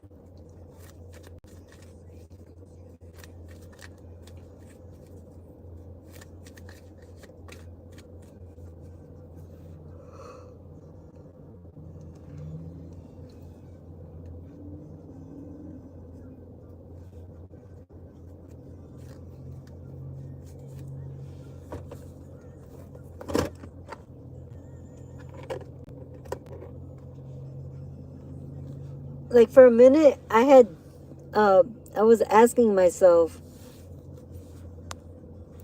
I was like, is this a fucking schizophrenia? Or is this my fucking psychic knowing? Like, I didn't know for a second. Because I swear I would see my grandma walking towards me and I was like, ain't no way that's my grandma. Ain't no way that's my grandma. And then she would disappear. I was like, fuck.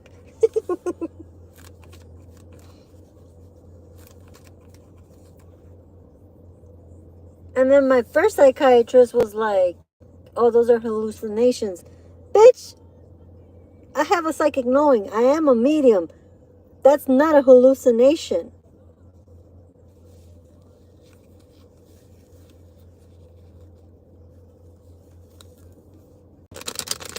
I'm like, I have a family that has these abilities.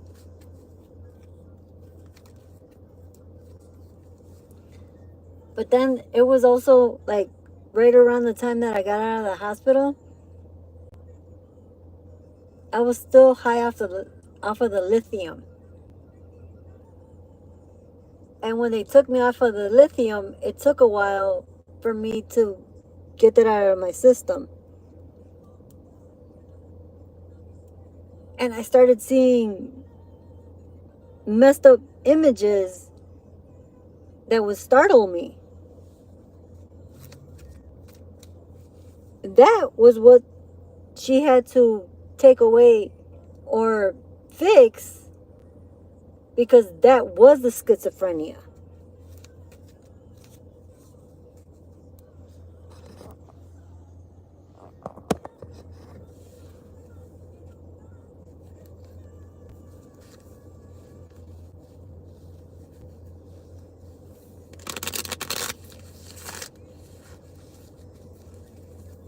It was at first.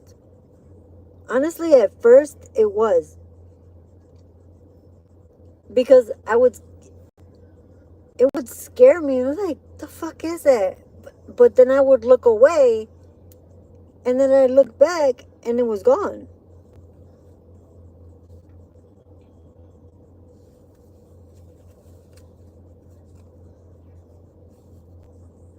But the more that I built, like, I got used to building up the medication in my system, I don't see it anymore. I don't get paranoid anymore. I just make sure that I'm constantly taking my medication, working on it.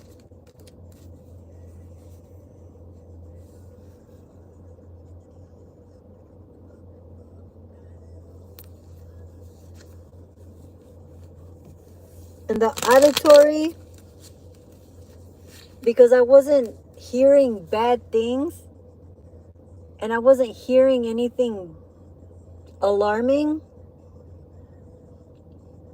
she didn't see the auditory as being bad. Yeah. No, definitely I have to keep taking it.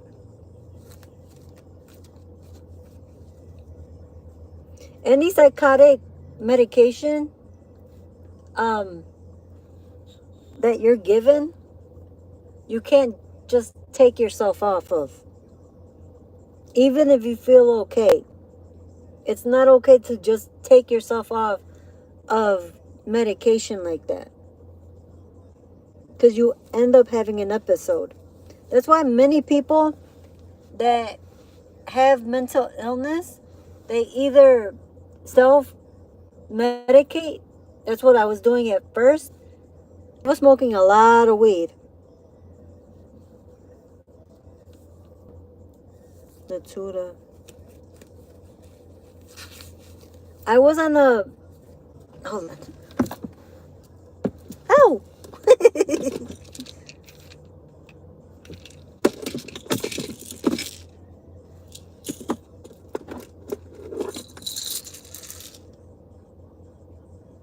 For the nighttime, I'm on Risperidone. 0.25 milligrams. Grams. Damn. The one that works for me now is lamotrigine. 100 milligrams. And it's generic for Lamictal.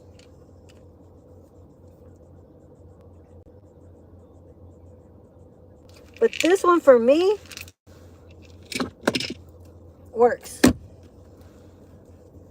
And I was on another one. They first put me on another one and it wigged me out. Oh. Laricidon. 20 milligrams. This one wigged me out. This one fucking wigged me out. So I had to stop taking this one.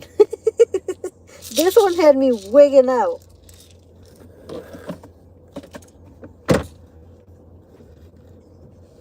I was taking in the... But would get headaches. I was talking in the... Wait, what'd you... I didn't understand that. I was taking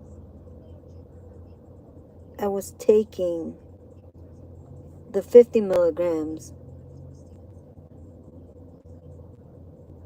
But would get headaches. The Motrigine. Oh, you were taking the Motrigine? Okay, so I take the 100 milligrams in the morning, and then if I start seeing like auditory hallucinations, I know it's wearing off. So she gave me 25 milligrams of the same medication, lamotrigine, towards the end of the day.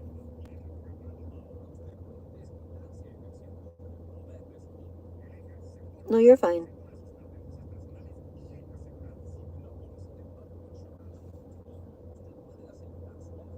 I'm on a low dosage of Latuda. I don't know what Latuda is, so. And I think she was talking about Latuda. And then she started blurting out a bunch of other shit to where I kind of checked out. I mean, I was still manic. I didn't fucking know. Oh, what they gave me for a mood stabilizer wasn't working. Whatever they had me on for the bipolar disorder that they said I had wasn't working. It wasn't for me. And then when she checked me, when she diagnosed me, like, she gave me the first interview or the first intake with her. She literally was like, Edith, you don't have bipolar disorder. And I was like, okay, so what? She was like, the mania doesn't come from that. And the way that you're talking and expressing yourself, she's like, it's not that. So that's when they switched me to lamotrigine. And then when I read what the fuck it was for, I laughed. I laughed. Because this one feels right. And I mean it feels right.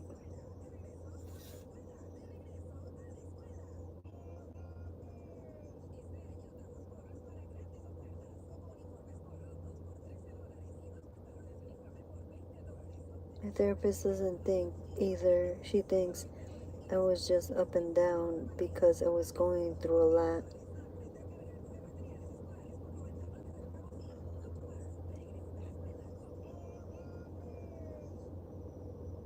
I mean, I was going through a lot. I was going through a hell of a lot. When it happened to me. And then I had the mental breakdown.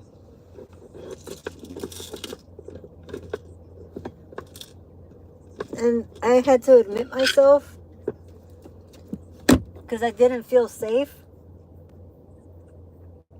And it was me doing it to myself. But I was in a manic episode. So when they first said bipolar, oh, it's just a mood disorder. Oh, you just need a mood stabilizer.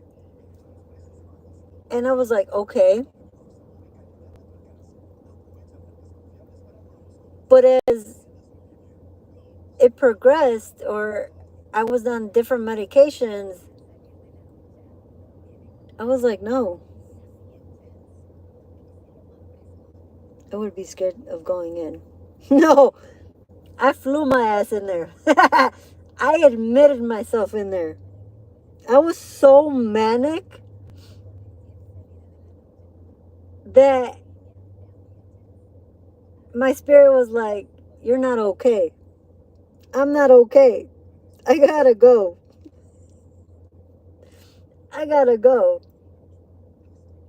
And when I tell you that I was flying down that expressway, paranoid as fuck. That paranoia is real. That paranoia is bad. That paranoia is dangerous. Because I was flying down that road, in and out of traffic, looking in my rear view mirror and trying to get down to the hospital.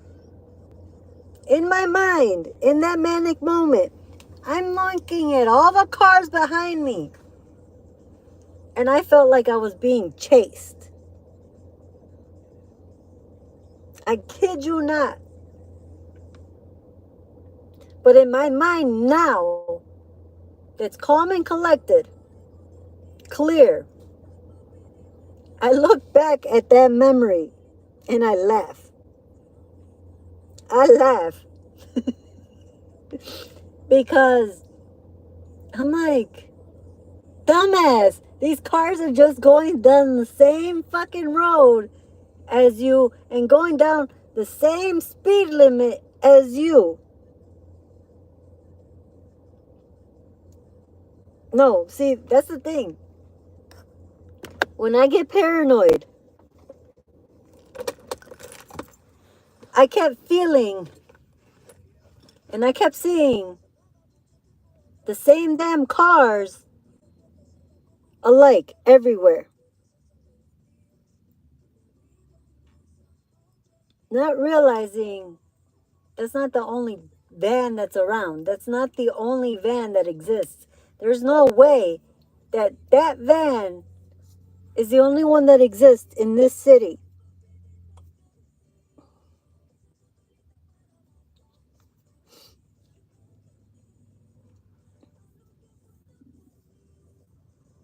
I used to think the police was spying on me.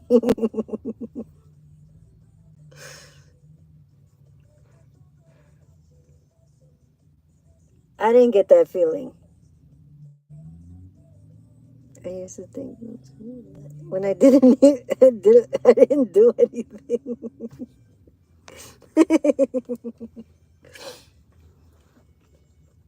Honestly, I felt like I was on a mission, which in hindsight, I technically was on a mission, but I was also paranoid and very, very manic.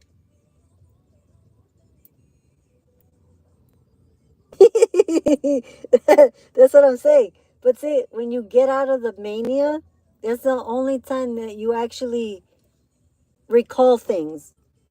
You actually sit back and you're like, wait a minute. Wait a minute. So in this time frame, I was so manic that I wasn't seeing things clearly.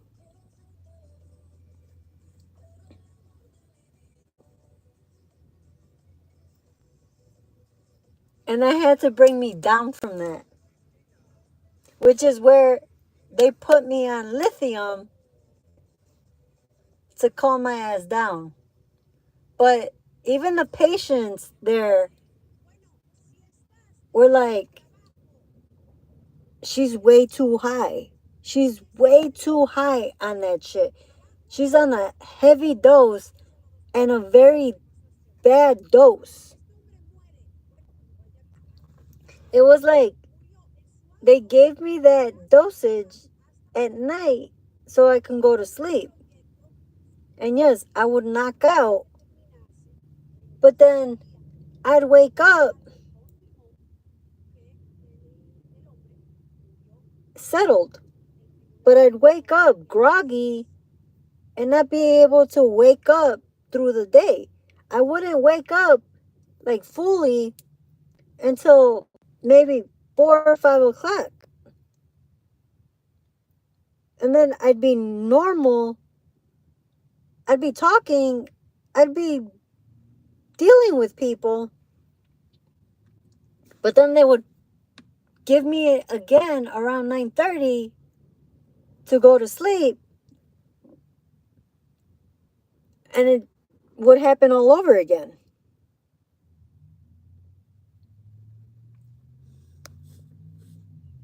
To be honest, for me, that stay in the hospital, part of it was bad. And part of it was good. Because I got to find out more about my mental health.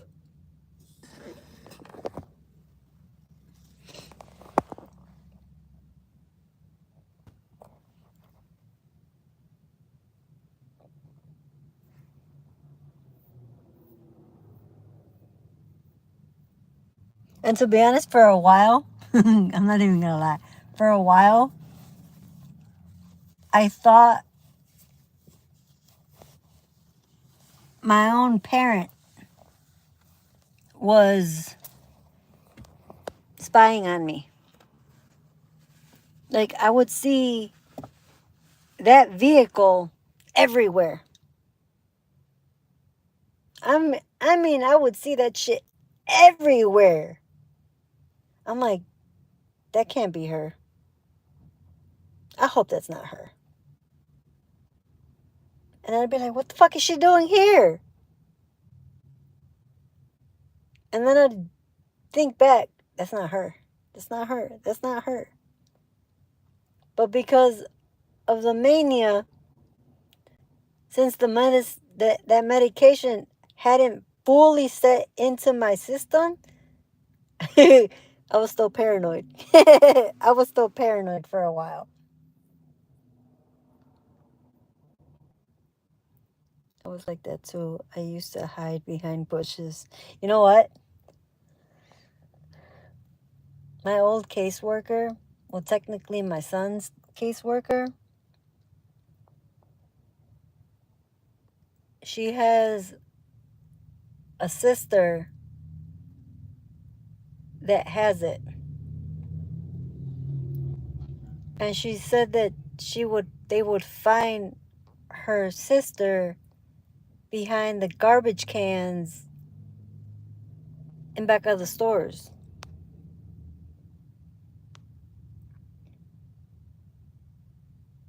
I used to hide behind bushes. That's what I'm doing now. Technically. I'm just trying to get away from the sun. I'm just trying to get away from the heat. Because I'm in my car. And it's 93 degrees outside. But I'm technically not hiding from anybody.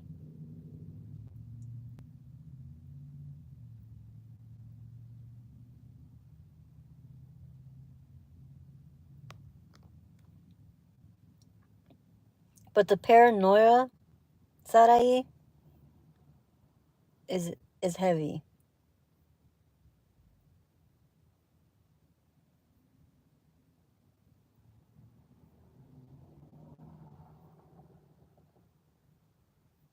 No, I just laugh at everything. I mean, that's me too. I literally laugh at everything. I mean, if it's funny, I'm gonna laugh at it, but I laugh at stupid shit all the time.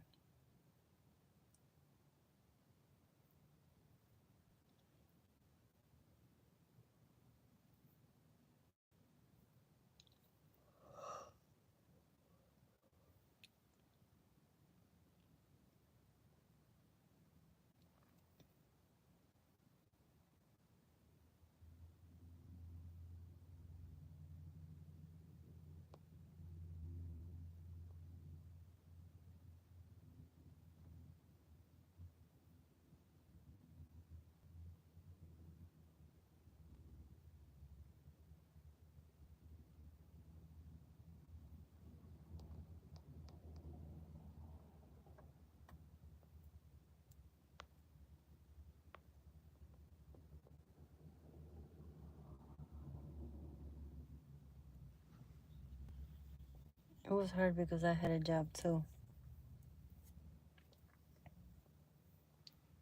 Did you let them know that you had a disorder? Or see, the thing is, I never let my employer know what I had.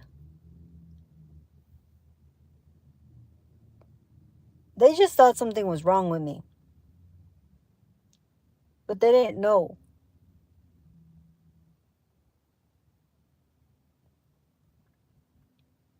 Oh, I knew that. To be honest, My coworkers used to talk about me all the fucking time. I didn't give a fuck. To be honest, I didn't give a fuck. One of them tried to say that that I was a witch and that I did witchcraft on her. Oh, you stupid bitch. Oh, you stupid bitch. Like, you're not even fucking... You're not even big enough for me to fucking worry about. I don't give a fuck about you. Like, bitch, if I really wanted to cast a fucking spell on your stupid ass, I could.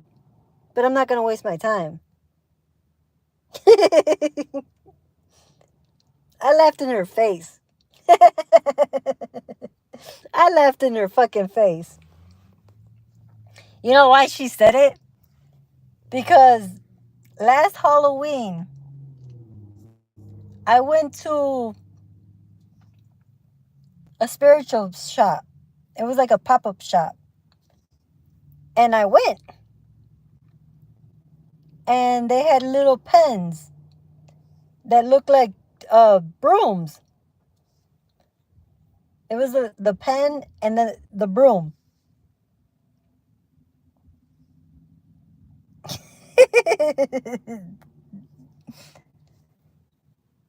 And just because of the pen,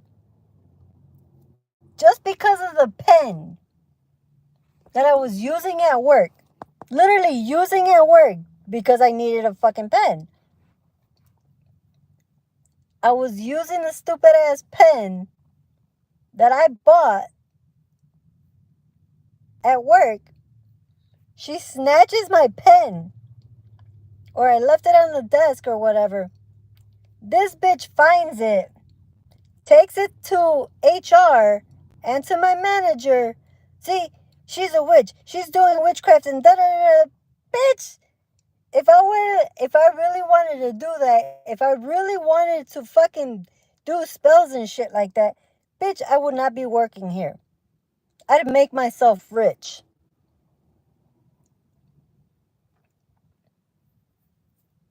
Oh, you stupid bitch. Like, no.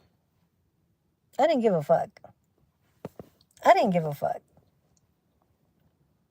One, my manager was cruel. She was a bitch too. She was very narcissistic. She reminded me of my mother. And that's not a compliment. And I always said it too. And in my head, I would say it in my head loudly. You remind me of my mother. And that's not a compliment.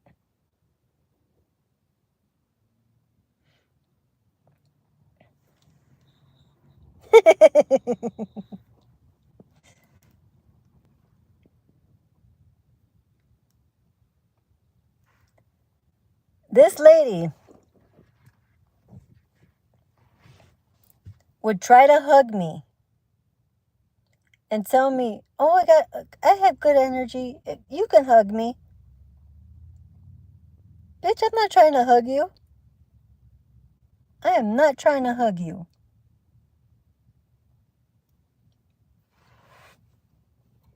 I wasn't going to do it. The feeling that you get off of people, or the feelings that I got off of certain people, would either make me want to hug them or not touch them at all.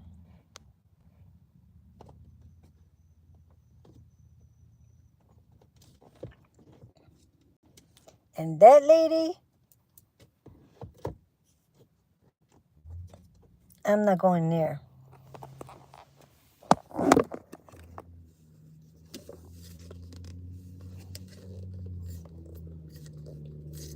And I was seeing my therapist, my last therapist at that time. And my therapist at that time was seeing that the way that I was reacting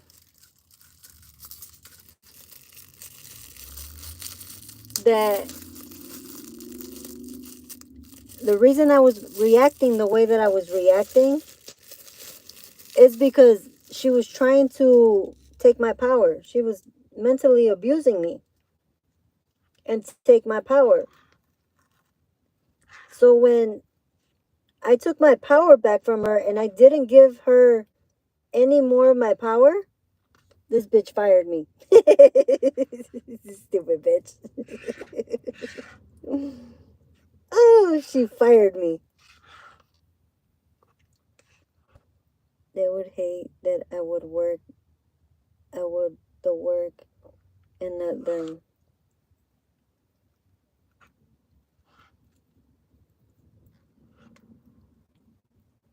She tried to fire me just because I'm dyslexic. And I'm like, hold on. Just because I have a disability since I was a child,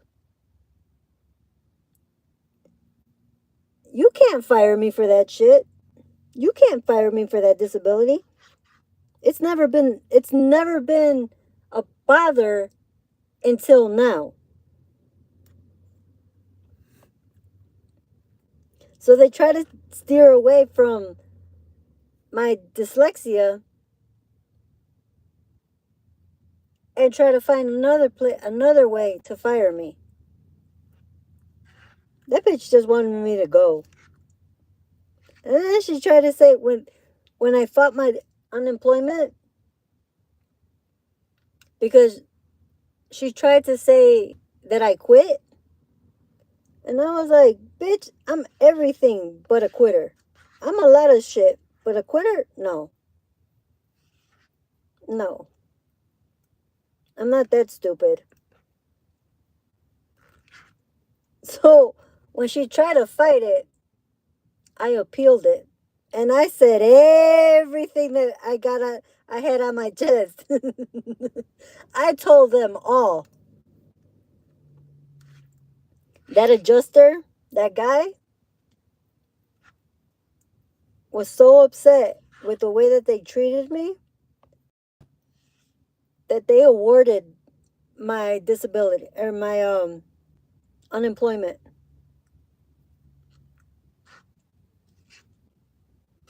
That company has has been sued quite a while, quite a bit, and it's all against the quality people with disabilities.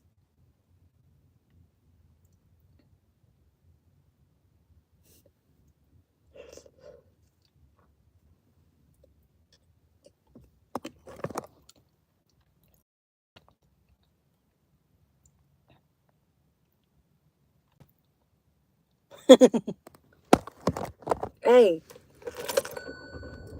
wherever you work, wherever fits for you is good.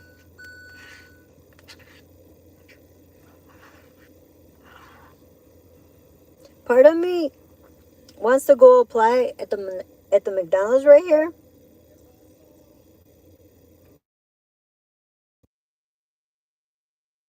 in her town,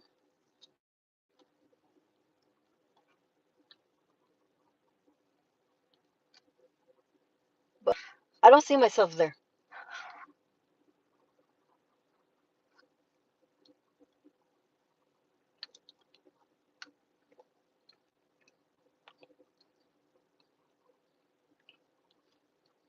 The only place you can get a job without a social. That's true. That is very true.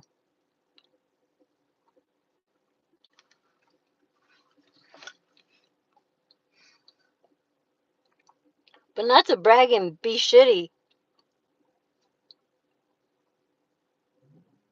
I was born here. So I have my social.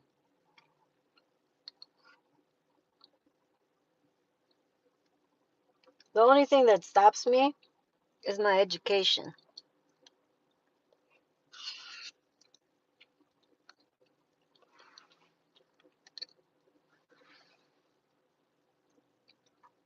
And when everything hit the fan, or was hitting the fan, For me, I had signed up for school.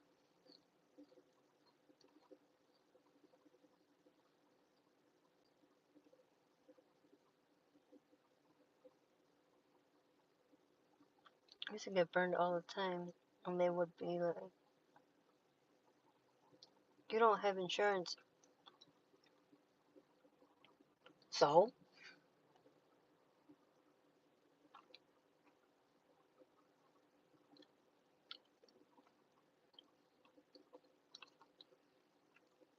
That's what workers' comp is for.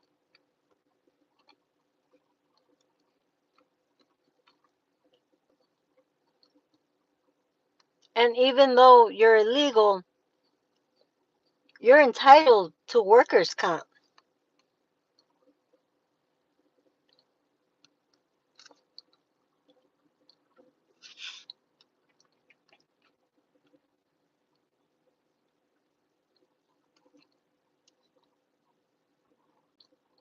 I've gotten hurt a lot at work. I'm talking about a lot at work in different places. I have busted my shit so many times. So many times. Oh shit, I forgot you're in Canada.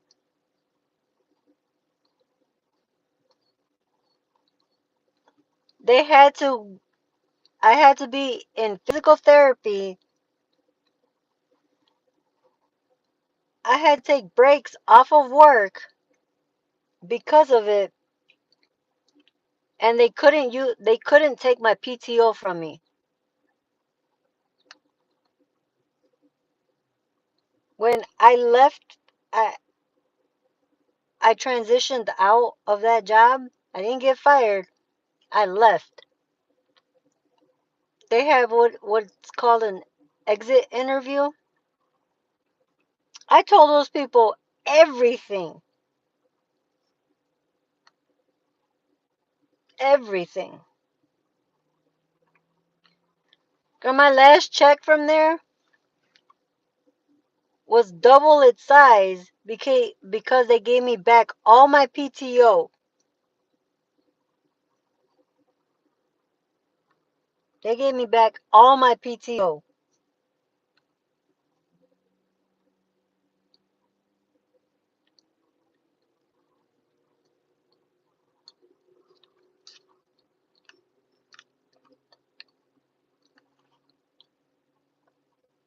But wait, doesn't Canada have free healthcare?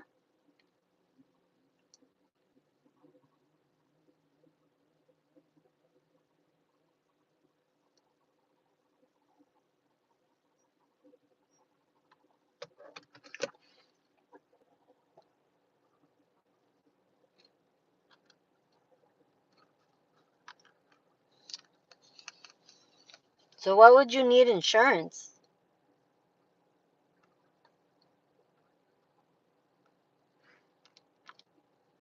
But for a burn, that isn't a, that is an emergency.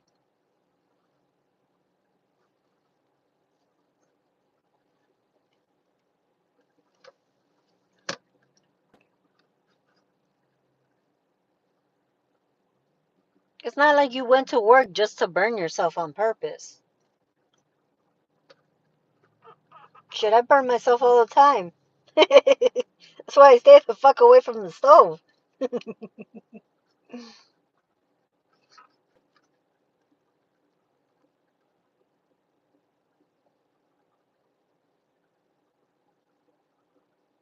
Oh,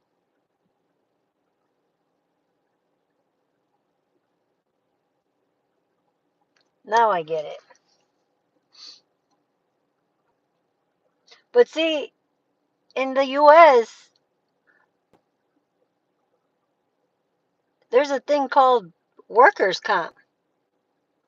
You usually end up getting fired, but you're still owed it.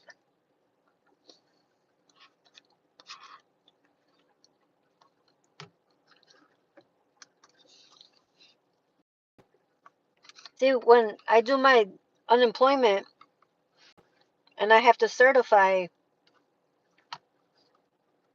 each time, and they ask, have you received workers' comp? I have to say no.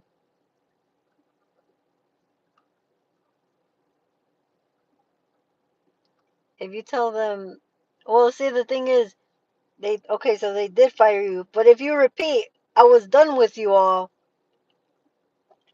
they're gonna take that you quit. I ain't say shit. I was like, okay, you're firing me? Okay.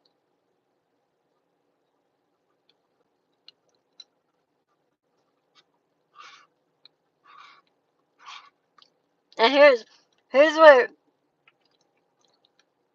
I heard my guide and I heard my higher self say, Edith, they're gonna fire you. I was like, wait, what the fuck for? I saw it coming. I fucking saw it coming.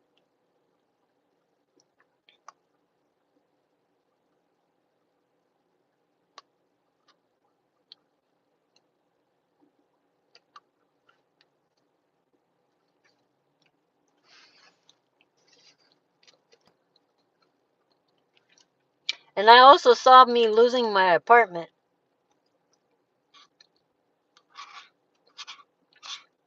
Which is why, like I was saying earlier, this and what happened was meant to happen the way it did, because even though I was hearing it, had I tried to stop it and slow it down for it not to happen, it wouldn't have happened. So it had to come in like that. And it came in like that. The managers, like the girl, better. No, better because the girl's dad was the boss of her husband.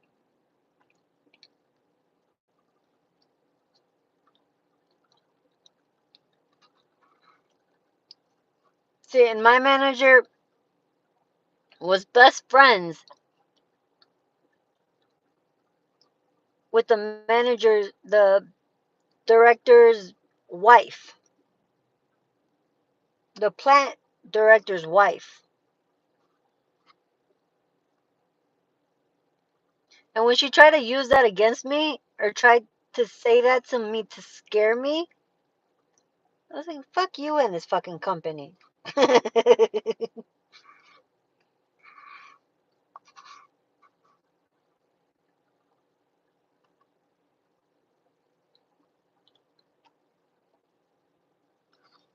Hmm. Bitch, you don't scare me.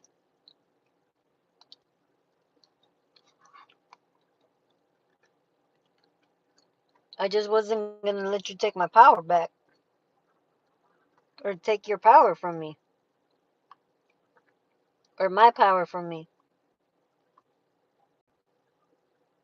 I didn't give her the satisfaction, so I let her fire me.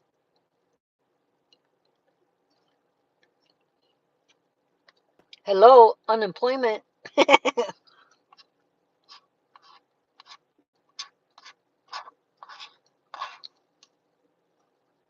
They are. They are.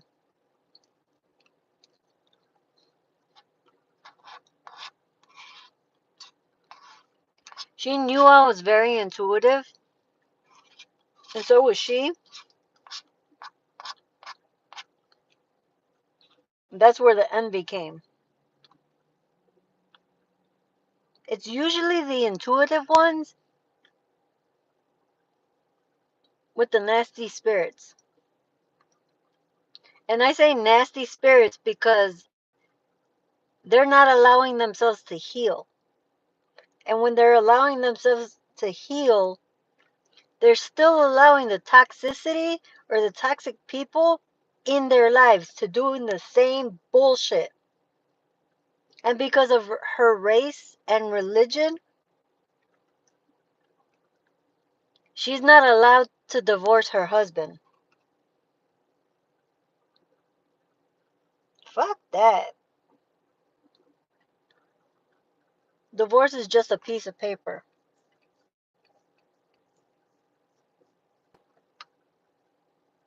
It is wrong. Excuse me.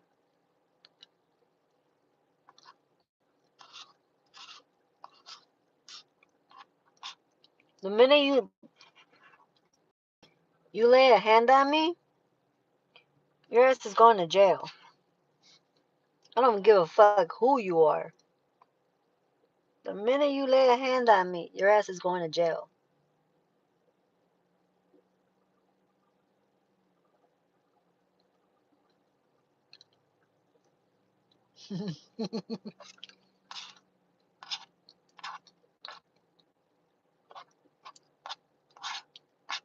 I was supposed to marry my baby daddy.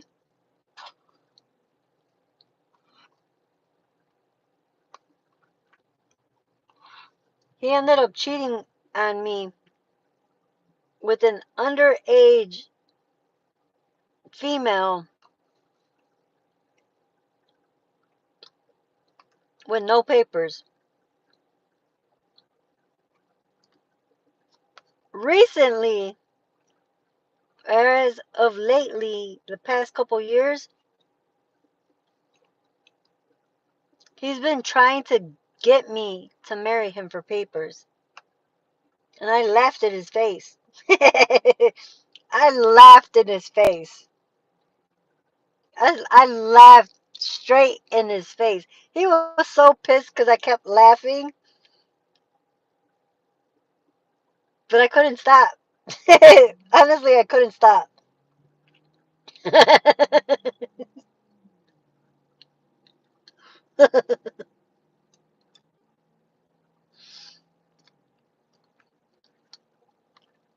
He was still with his girl.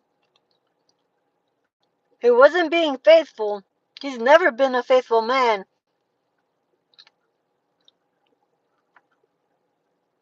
He was ranking up kids, and he still wanted me to marry him. No, see the thing, Sarai, with this person? I heard Spirit tell me, if you marry this man, you're stuck with him.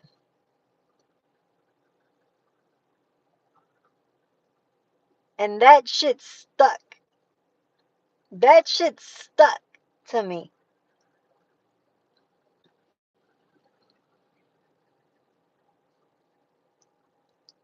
That was the one thing that I heard loud and clear. And it made me say, nope.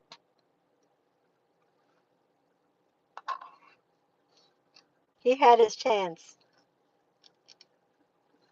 Long ago.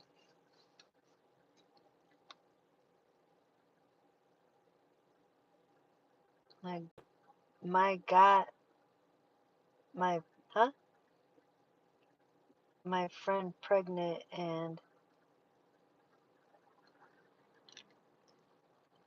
I know what you're doing. Sarai, slow down. You're you're typing too fast because your mind is racing. Breathe. I need you to breathe for a second. Because your fingers are going fast, but they're missing words. Oh, your baby daddy got my friend pregnant. Holy shit. Holy shit.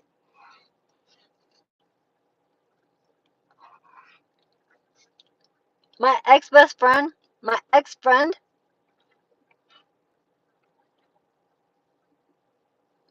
was in love with my baby daddy. She tried to get with him. She tried to get with him. And then she tried to get with my brother.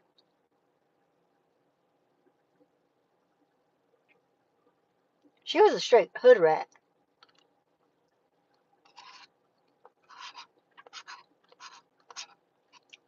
And then we would go out.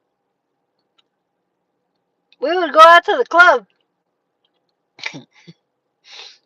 And any person, any man that would come up to me, have an interest in me, she would flirt with them right in my face. And I'm just like, bitch.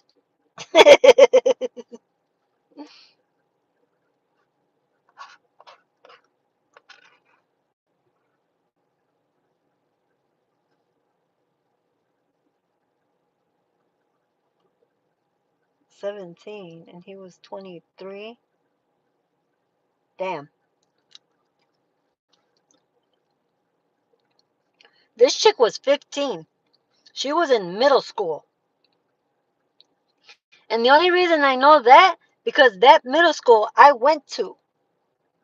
That high school I would have made it to, but we ended up moving. So she wasn't even 15 when my baby daddy was then 23 or 24. Because I had my son at 22 years old. No, 23. So which means he was 24 or 25. But she was only 15. Hey, that's a 10-year difference. And the pedophile wasn't him. It was her. She chased him.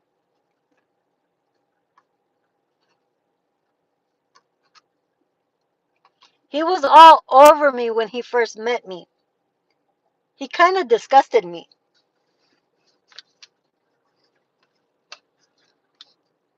Because he kept asking me how old I was. And I kept telling him, excuse me, that I was 19.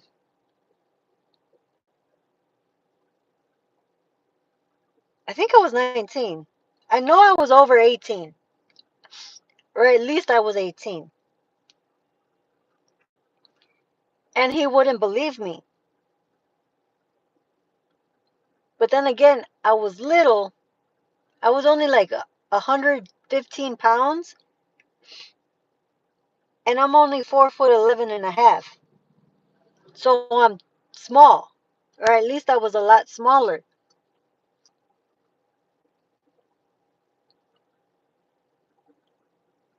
And he would still try to come after me. But I should have paid attention because his ex-girlfriend that would try to fight with me, I found out was only 14. It's like, how fucking young do they gotta be?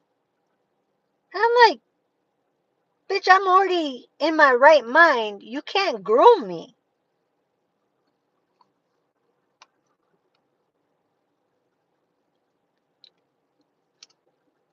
I know. I know.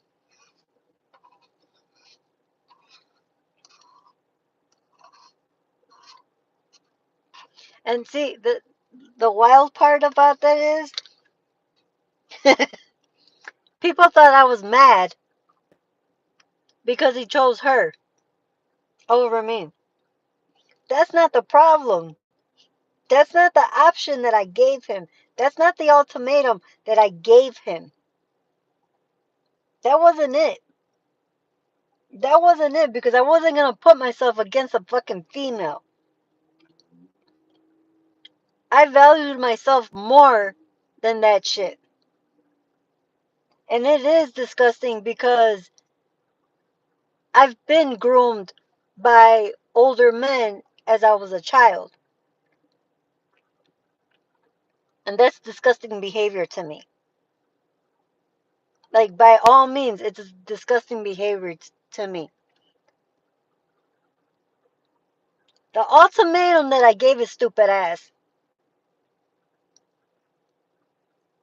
The beer or your child? The alcohol or your child?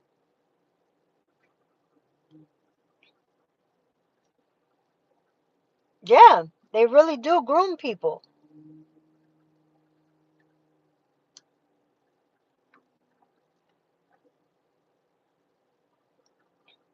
And then I realized as I was growing and growing up,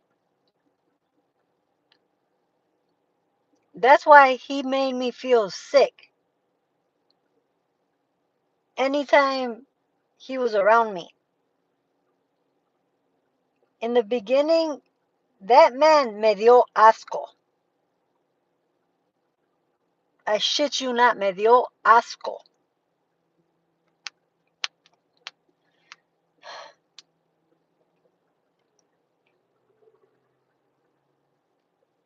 I don't know why the fuck I chose this person. But then when I realized later on, this motherfucker has a mentality de Mexico. They all want them young. What, pedophile?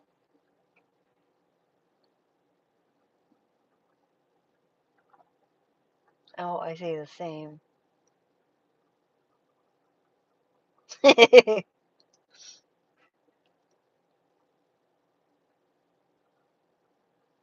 Yeah, and people were going around. Oh, Edith's jealous. That's why she's mad. No, bitch. I ain't even mad that he chose her. Because it wasn't even that.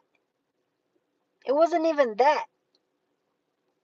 He chose the alcohol over his child.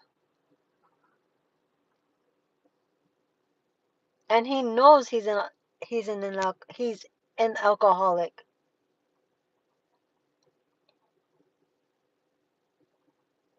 That's when I started like this shit and started healing myself and like going into the spirituality shit.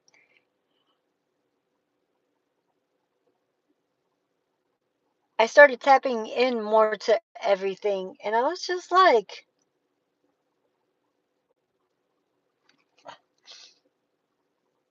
the first time I saw a spirit, I shit you not. The first time I saw a spirit, like a passed on person, one that had already passed.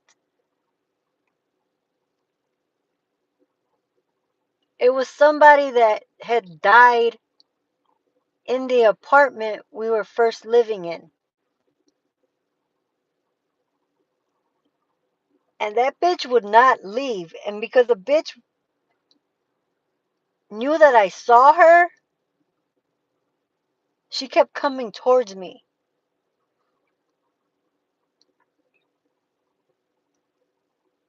And I say, what did I choose him? Honestly, part of me felt like I was supposed to be with him to make the child that I have.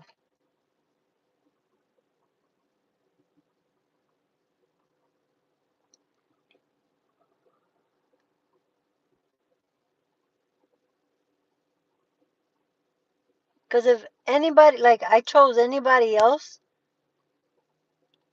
my son wouldn't be who he is.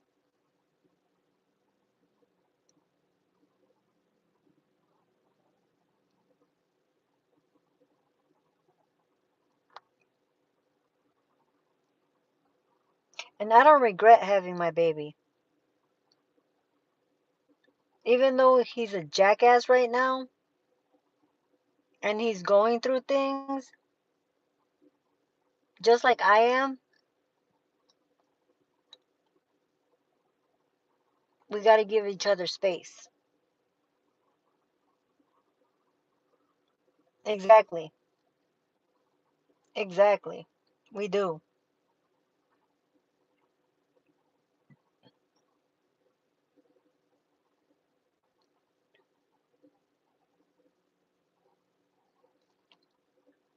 But he's the reason I saw my first spirit that scared the fuck out of me. I'm I'm talking about she scared the fuck out of me.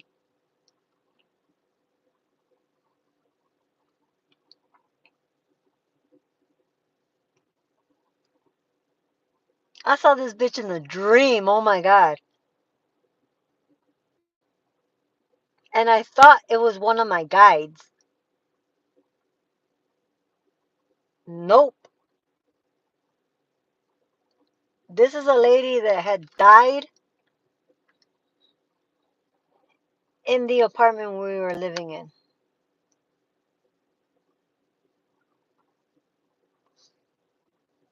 Oh girl, if you feel them, you know you'll feel them because they touch you. They literally touch you. And it literally feels like a hand. Like for me, I I can feel them and they touch me. I have been pinched, I have been grabbed, I have been hugged,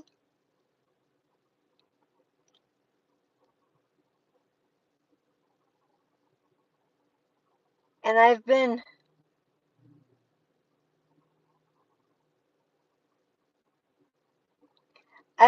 I've had one of them pull my leg, like constantly like grabbing my leg. Bitch, stop touching me. And I remember I got up. I woke up and I was like, quit touching me. And all the people in the living room were like, what's wrong with you? Like, this stupid ass spirit keeps touching me.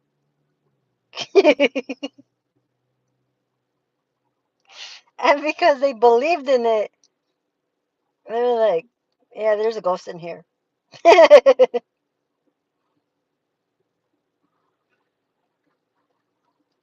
sometimes get goosebumps or my skin gets red, like burning.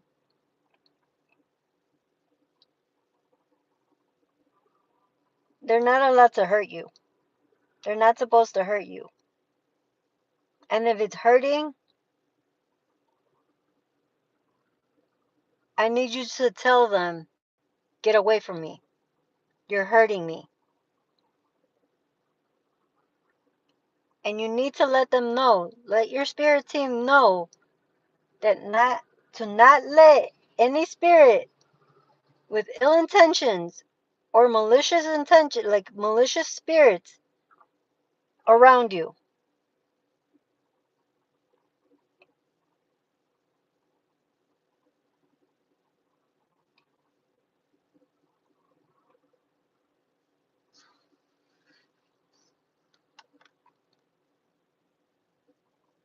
The last time a spirit came near me and I was doing a reading for somebody and their grandmother came in, but something was like with the grandmother,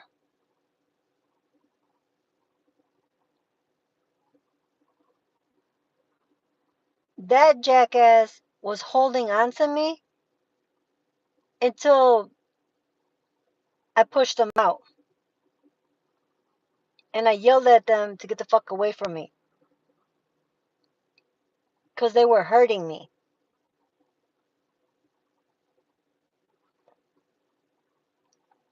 Man, I had cleared my space so fast. Nope, nope,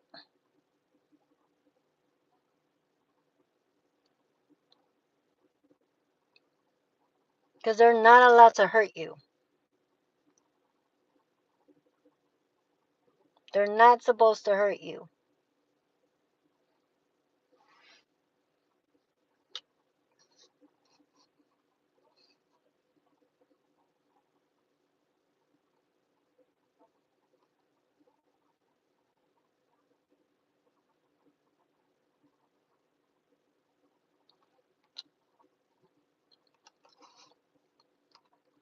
That's what me and Jen were talking about when she first came in.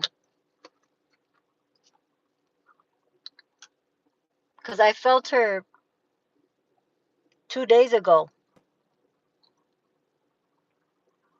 And I was thinking about my bubble. I was like, what the fuck did I... I'm like, wait a minute. What the fuck happened to my bubble? Because I didn't feel it anymore. But she had came in and bubbled me up.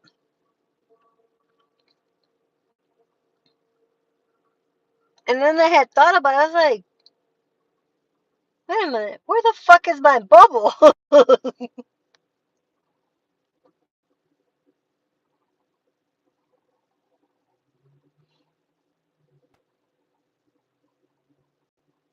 And then some dumb bitch try to confuse me and tell me that, oh, if you keep yourself in a bubble, you're gonna end up dying. The fuck? How am I supposed to die? How the fuck am I gonna die because I'm in a protective bubble? The fuck out of here.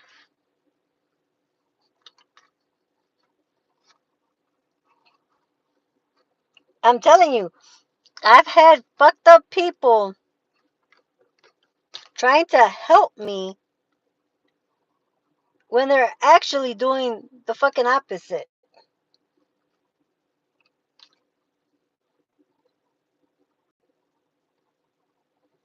And she was a medium. She was a psychic medium.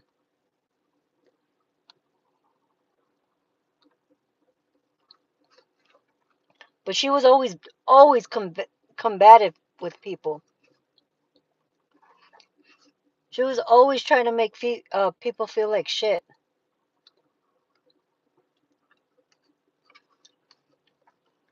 She was in constant competition with people.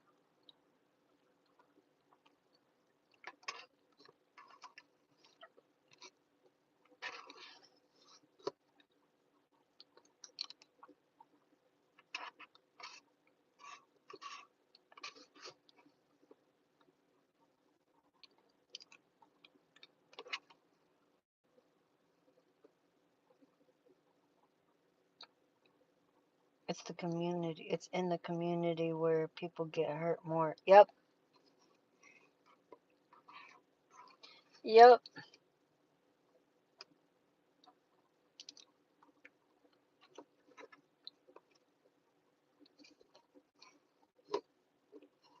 It's like a playland, like a playground for them.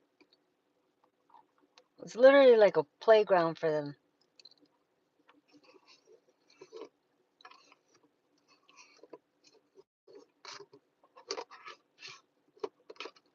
There's a lot of low spirits and high spirits.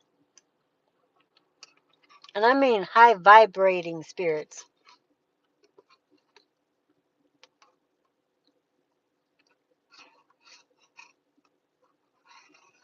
This one also had a mental illness. But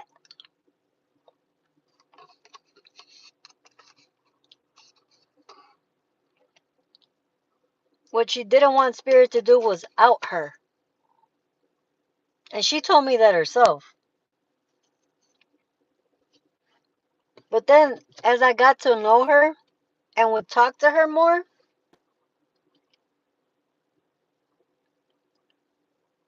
I would feel her switch. And I'm like, what the fuck is going on? It was like two different people.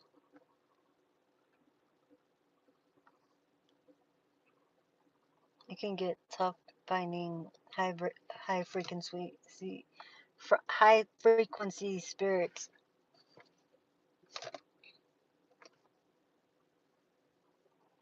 No, it can't. You just gotta be one, and then you'll find the other ones. you'll gravitate to the high ones. You can't see one or meet one if you're not at their same vibration. It's the same thing with a partner. Like, it's the same thing with finding a partner for yourself.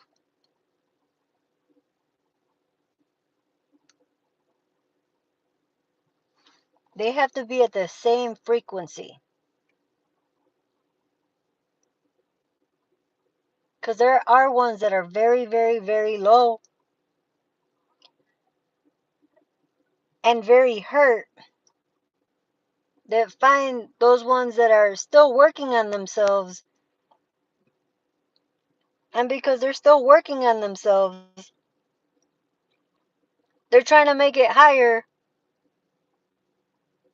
They tend to pull you down. They tend to pull you down.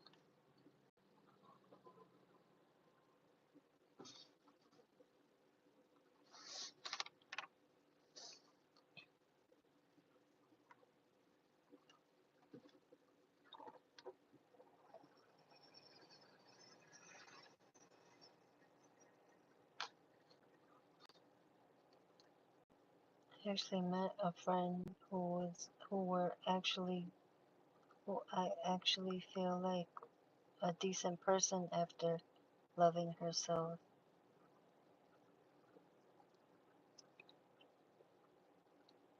But you gotta be careful too, because some people will say, "Oh, I'm healed, I'm healed, I'm healed," and then you feel them, and they haven't healed shit.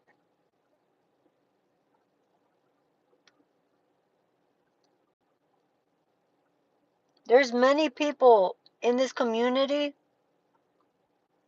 will act like that. They will say that. They will declare it. They will be like bold about it. And they don't give two shits about themselves. They actually hate themselves. And they have bad baggage. See, and I always tell people, I say what I mean and I mean what I say. And to say what the fuck is wrong with me or what the hell I have. I'm not embarrassed for it of it. That's me being vulnerable and honest. It gets other people to learn they're not the only ones.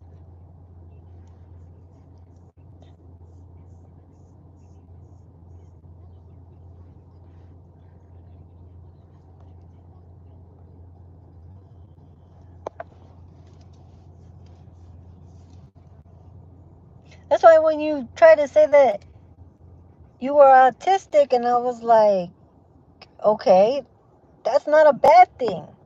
That's not a bad thing at all.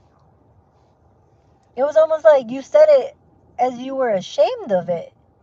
No, Sarai, it's not a bad thing. I have spina bifida, scoliosis, hydrocephalus, and now schizophrenia. Exactly. Exactly.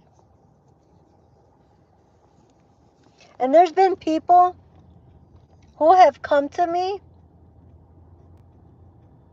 about their children having medical issues. And spirit, like with the spina bifida, I had women coming to me about their children. And I'd be like, wait, what? They were upset, like they were scared of certain surgeries and things like that. And spirit would be like, it's the same thing that you have, Edith. It's the same thing that you have. And I'm like, wait, what? And they would like touch my back and like point to my back. And I'd be like, oh, the spinal bifida. And like, I would get the chills as like confirmation. And then my ears would ring. And then the person that I'm reading would say yes.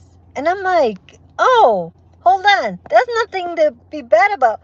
Girl, you came to the right person. And she's like, what do you mean? I'm like, girl, I'm whatever age I was at the time. I'm like, we survive. We survive. I am one that was born with that. I was born with all of that. I'm still here. I'm still alive. I'm still good. And they felt better because I allowed them to see there's other children out like that. They're not the only ones.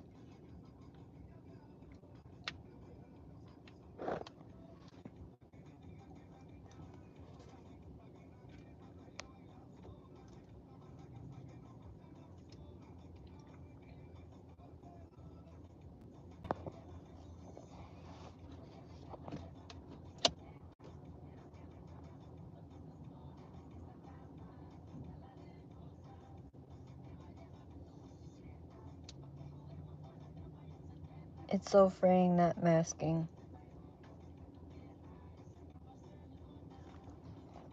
It does feel good. At first,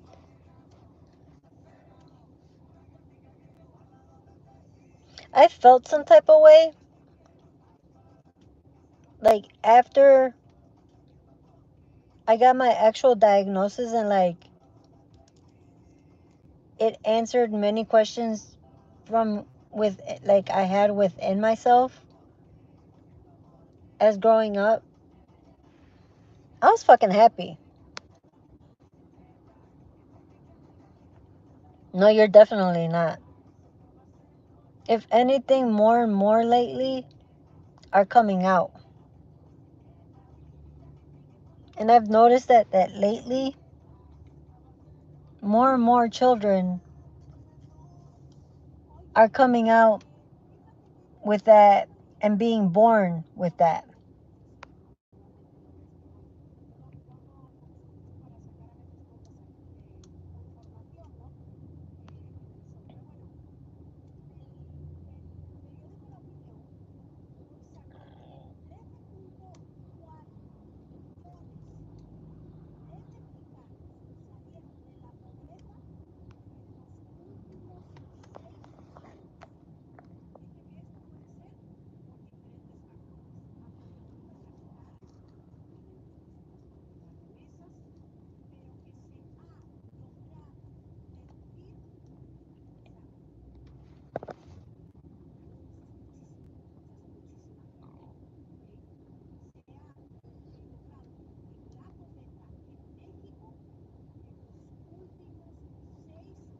It said that being autistic is actually how the world should be. Feeling everything.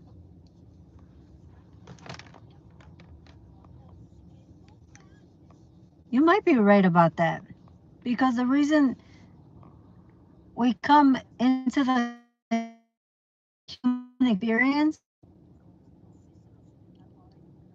is to feel everything.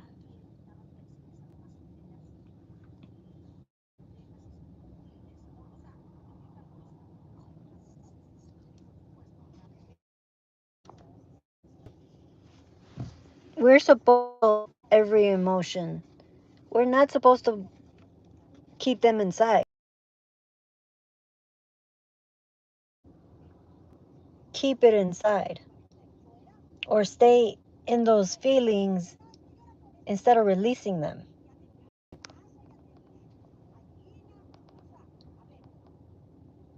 Once my nephew died,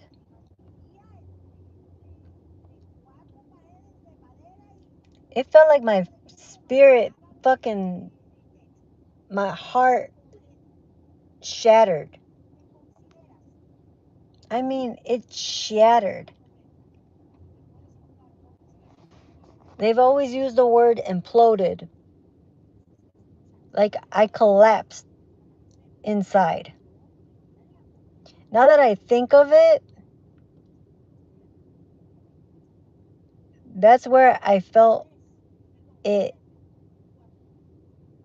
split. Like I felt it shatter.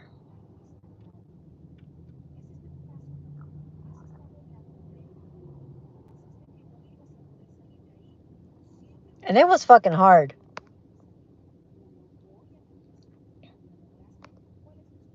And it's a little easier for us since we have it.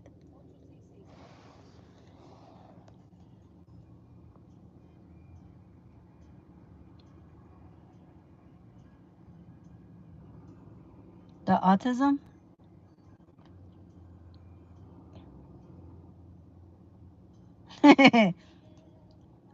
I'm a little slower in processing things.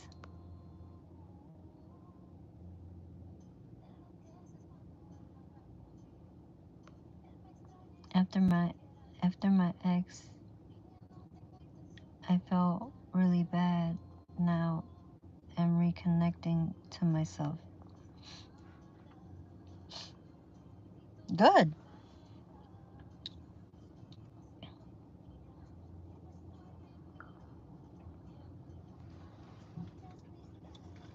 I released myself from my ex.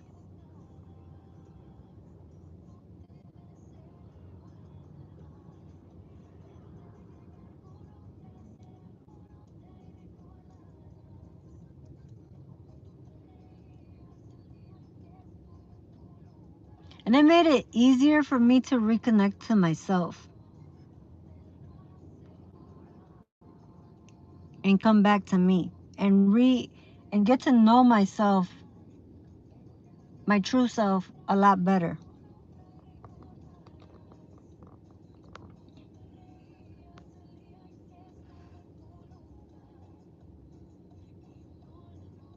I was tired of all the bullshit. And then when I finally like opened my eyes and see how narcissistic she really was and how manipulating she really was, and how fucked up she was, I fucking let her go. I was like, fuck that. Like, nah, you gotta go. Like, I gotta go. It was time for me to go. Shit, I had lost everything. I lost everything to find myself again.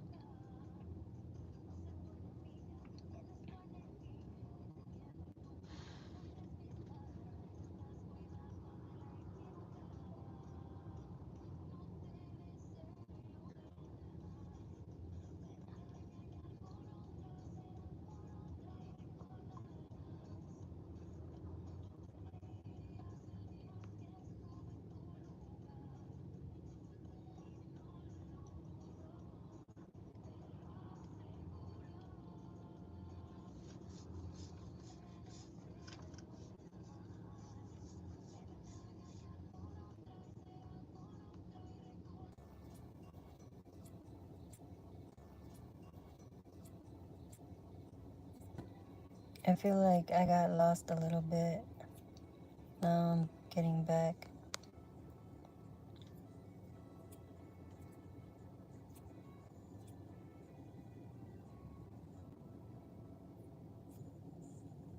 I can't lie. For a while, I was lost. I was lost. I definitely was lost a little bit. I wasn't like the confusion and the stress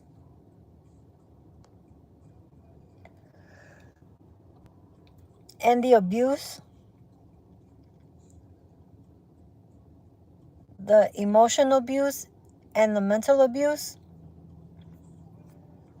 So I couldn't see things clearly.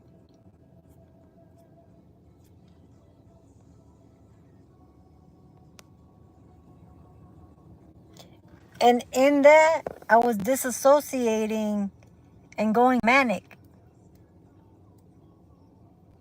And I didn't realize, I didn't put a finger to it until now.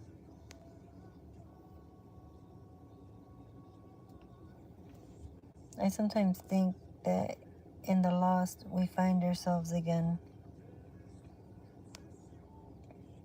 To be honest,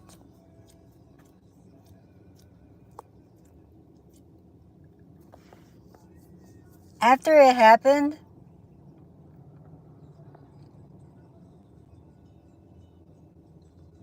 I had no choice but to choose myself,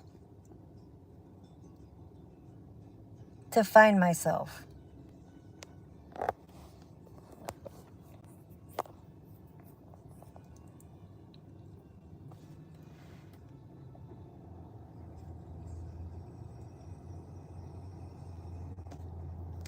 And I'm glad that I found myself.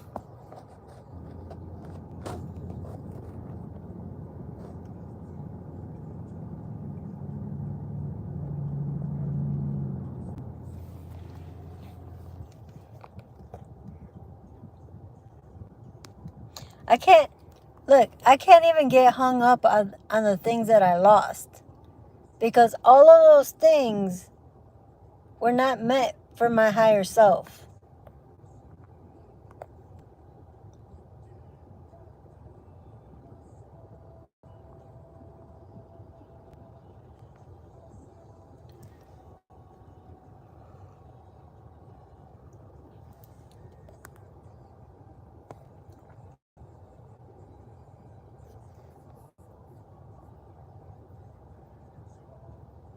And it was what Jen said earlier.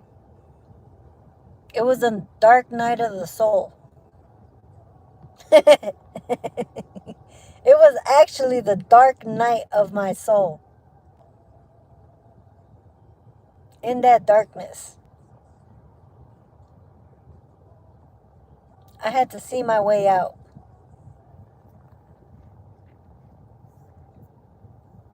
When I chose myself, I got out.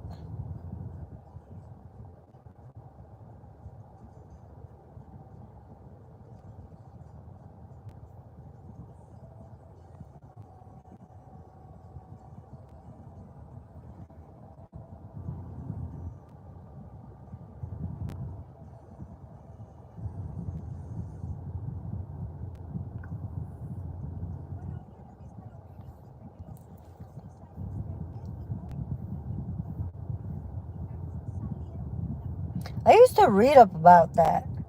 I used to read about all of that.